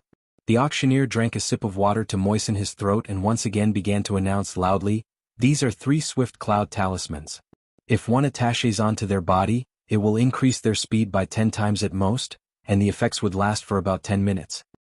His eyes swept over the surrounding people. According to the estimation of the appraiser of our pavilion, the higher your cultivation level, the less the speed increase would be. A martial artist in spiritual pedestal tier would be able to increase their speed by only about 2 times, while a martial artist in element gathering tier can increase their speed by 10 times. It has no effect on one in flower blossoming tier. A martial artist in flower blossoming tier could soar to the skies, so it was natural that there would be no effect. And the higher one's cultivation level, the faster one would be, so it was natural that the lesser the speed increase would be. This was understandable. Ling Han could not help but become interested and sat up straight. This, however, made Hunyo very displeased, because she had to change her position on his lap. Spirit talismans could be taken as a different kind of spirit tool as they were also similarly engraved with the martial intent of a martial artist. However, the material used to sustain the martial intent was a one-use item. Once a talisman was attached to one's body, it would begin working, and this was an irreversible, unstoppable process. Even if you used it for only a short while, its effects would end only once the talisman had been completely expended.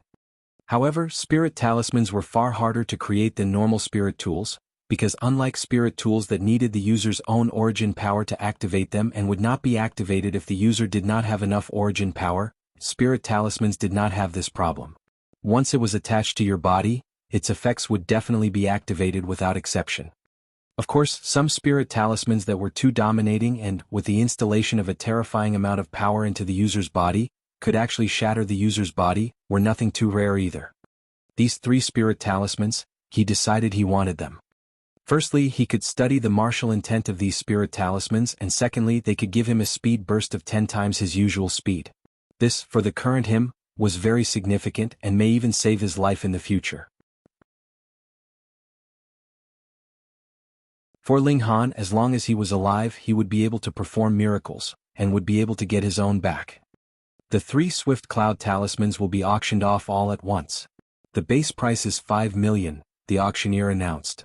The base price of 5 million was enough to compare to the base price of a foundation building pill, and it was obvious that in the eyes of the Spirit Treasure Pavilion, they were also an extremely rare, precious item.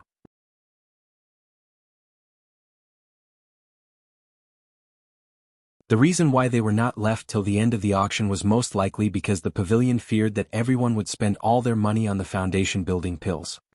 5,100,000. Someone placed a bid, but the increase in price was not very high. In the Imperial City, who dared to commit murder? Thus, the price of the Swift Cloud talismans was far below their estimated price.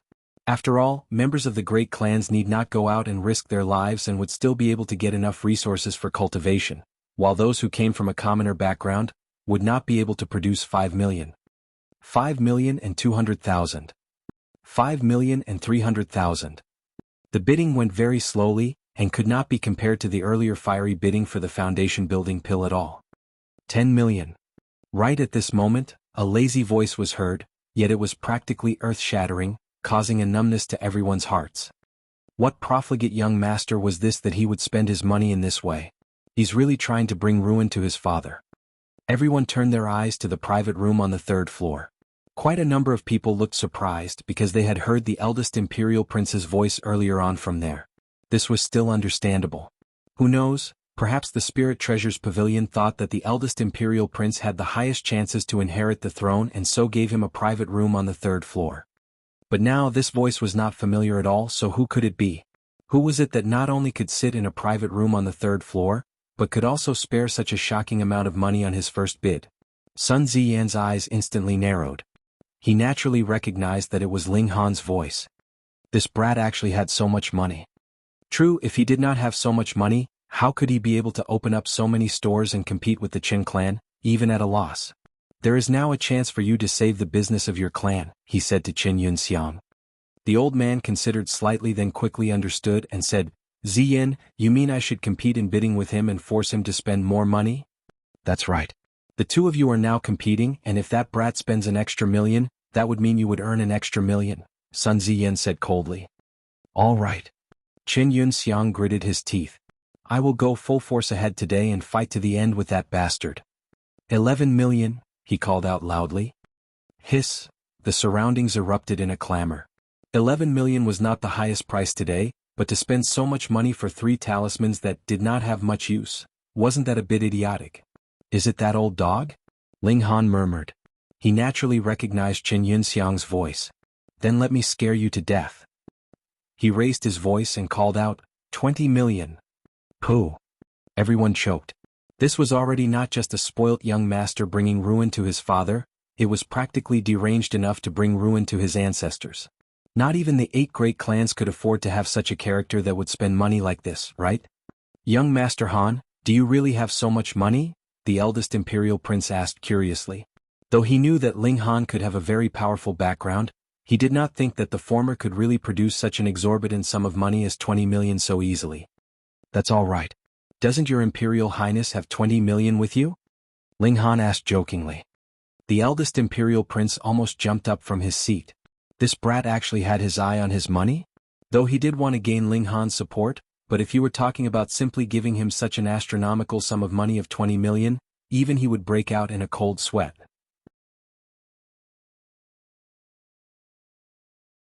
Moreover, if he spent the 20 million on those 3 pieces of scrap paper, how was he going to bid for his foundation building pill?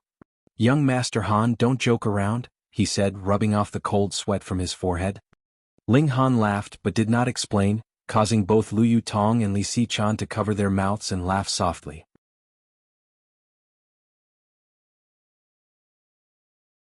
This brat had merely concocted alchemical pills at the Heavens Medicine Pavilion and had already collected 18 million in the form of observation fees. Moreover, he was the one who had concocted the foundation building pills, and their combined price would definitely total up to over 100 million. 20 million was merely a drop in the ocean. In a private room on the 2nd floor, Sun Ziyan smirked coldly and said, "See, in just a few moments you have earned 20 million. Raise your bid, continue the bidding." Meanwhile, Qin Yunxiang had erupted into a cold sweat. From that uncaring tone of Ling Han, it was as if 20 million was pocket change to him, but for the Qin clan, although 20 million was not an overwhelmingly large amount of money, they really did not have so much cash. They would have to sell off some of their property to get that amount of cash. If he continued to bid, he was really afraid that his heart would not be able to take the continuous shocks. But when he thought about Ling Han's forceful attitude, Qin Yunxiang gritted his teeth and declared, 21 million. At this, everyone finally understood. He was deliberately raising the bid.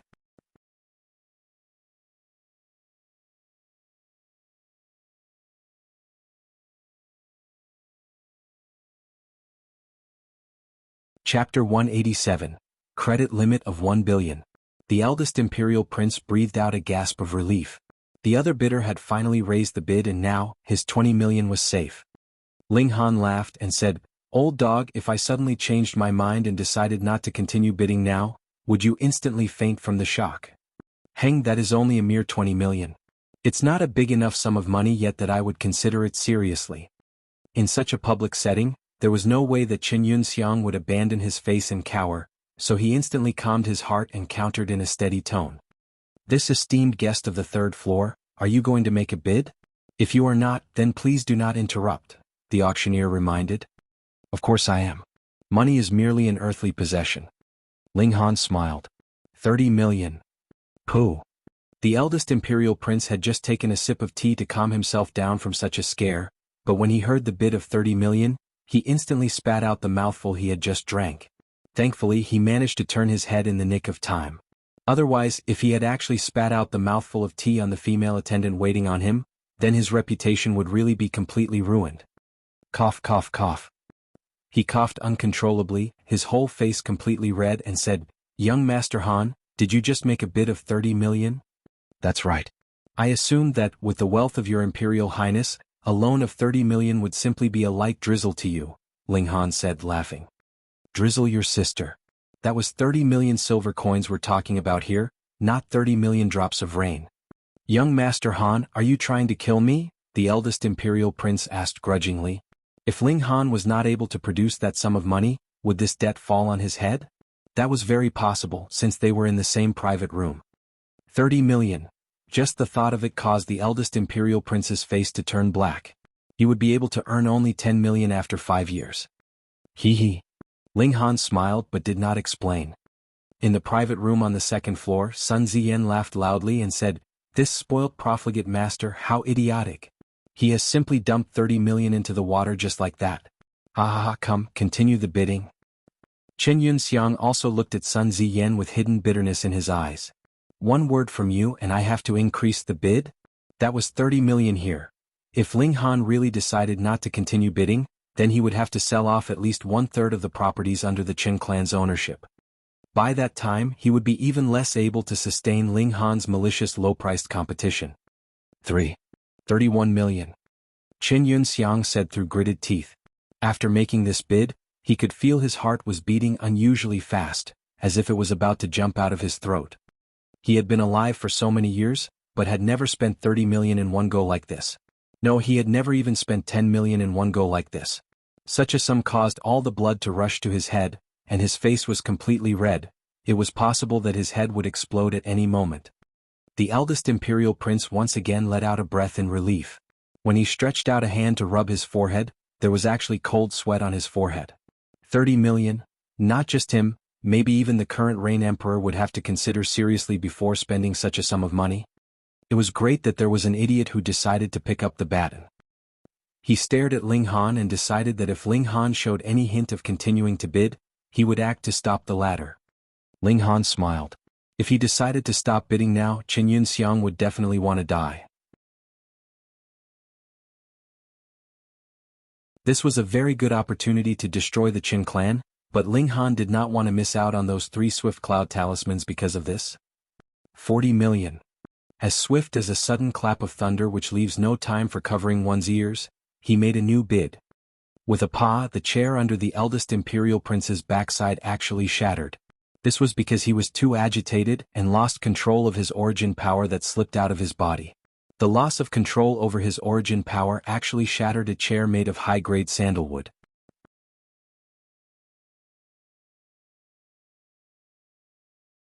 Young Master Han, your joke is too much. The eldest imperial prince shook his head. He was definitely unable to produce an astronomical sum of 40 million. Thus, if the Spirit Treasures Pavilion came forward forcefully to ask for their payment, he would only be able to draw a clear line between himself and Ling Han. Anyways, it was Ling Han who had made the bids, so of course the money should come from him. He was feeling on edge here, while over there Chen Yunxiang naturally gasped out in relief. This time round he was not going to increase the bid anymore no matter what. When Sun Ziyan saw this, a cold smile curled up the corners of his lips and he said, "Mister, I'd like to ask, if one who had made a bid cannot produce the payment, how would the issue be handled?" Naturally, according to the rules of our pavilion, the offender would have his cultivation completely crippled, and not be allowed to step into the Spirit Treasures Pavilion forever. The auctioneer immediately replied. Good. Sun Ziyan humphed coldly and said, "I suspect that honored guest on the 3rd floor is unable to produce this sum of money, and has been engaging us in a malicious price war all this while." And? The auctioneer's eyes grew grim. Since young Master Sun has spoken such doubts, then let me go to confirm. He turned around and left, walking into the backstage area. The face of the eldest imperial prince instantly darkened. If they were chased out of here because of involvement in a malicious price war, what would be left of his reputation? Wait, this brat could not have purposely done it, right? Purposely causing public shame to him, and helping his 3rd younger brother to clear all the obstacles in his path. He had just barely finished that thought, when he saw that the auctioneer had returned. The latter said, "I have just confirmed with one of the senior officials of our pavilion. That esteemed guest is definitely able to produce 40 million. Additionally, even if that esteemed guest does not have a single copper coin on him, our pavilion is willing to give him a credit limit of 1 billion. Po, po, po, po. Everyone choked and began to cough uncontrollably. A credit limit of 1 billion. What kind of concept was that? Ling Han did not have to spend a single cent and would be able to simply take home an auction item worth 1 billion, as the Spirit Treasures Pavilion would advance funds for him first. Such an honor. Would even the clan heads of the 8 great clans be able to enjoy this honor? The eldest imperial prince was gaping widely in shock, a powerful astonishment in his eyes. The Spirit Treasures Pavilion looked too highly on Ling Han, didn't they? They not only gave him the use of a private room on the 3rd floor, but even gave him a credit limit of 1 billion. When he thought about it, even he felt extreme envy at such priority treatment. Ling Han smiled calmly and said, "Since my wealth is confirmed, then to be fair, your wealth should be confirmed as well. I am also suspicious whether you two are really poor and simply engaging me in a malicious price war." When these words were heard, Sun Ziyan and Chen Yunxiang's expressions instantly changed. They were definitely unable to produce 30 million in cash. "Heng, I am a member of the Sun clan. So how could it be possible that I would not be able to produce a mere 30 million? Sun Ziyan said very forcefully. If these words were spoken by the clan head of the Sun clan, that's fine. But for a mere junior of the clan, being able to produce 3 million would already be impressive enough. Someone laughed mockingly. It was of course one of Sun Ziyan's rivals. That's right. It must be investigated. Otherwise it would not be fair. Another person joined in on the excitement. A young and quick-tempered person like Sun Ziyan would have naturally made quite a few enemies.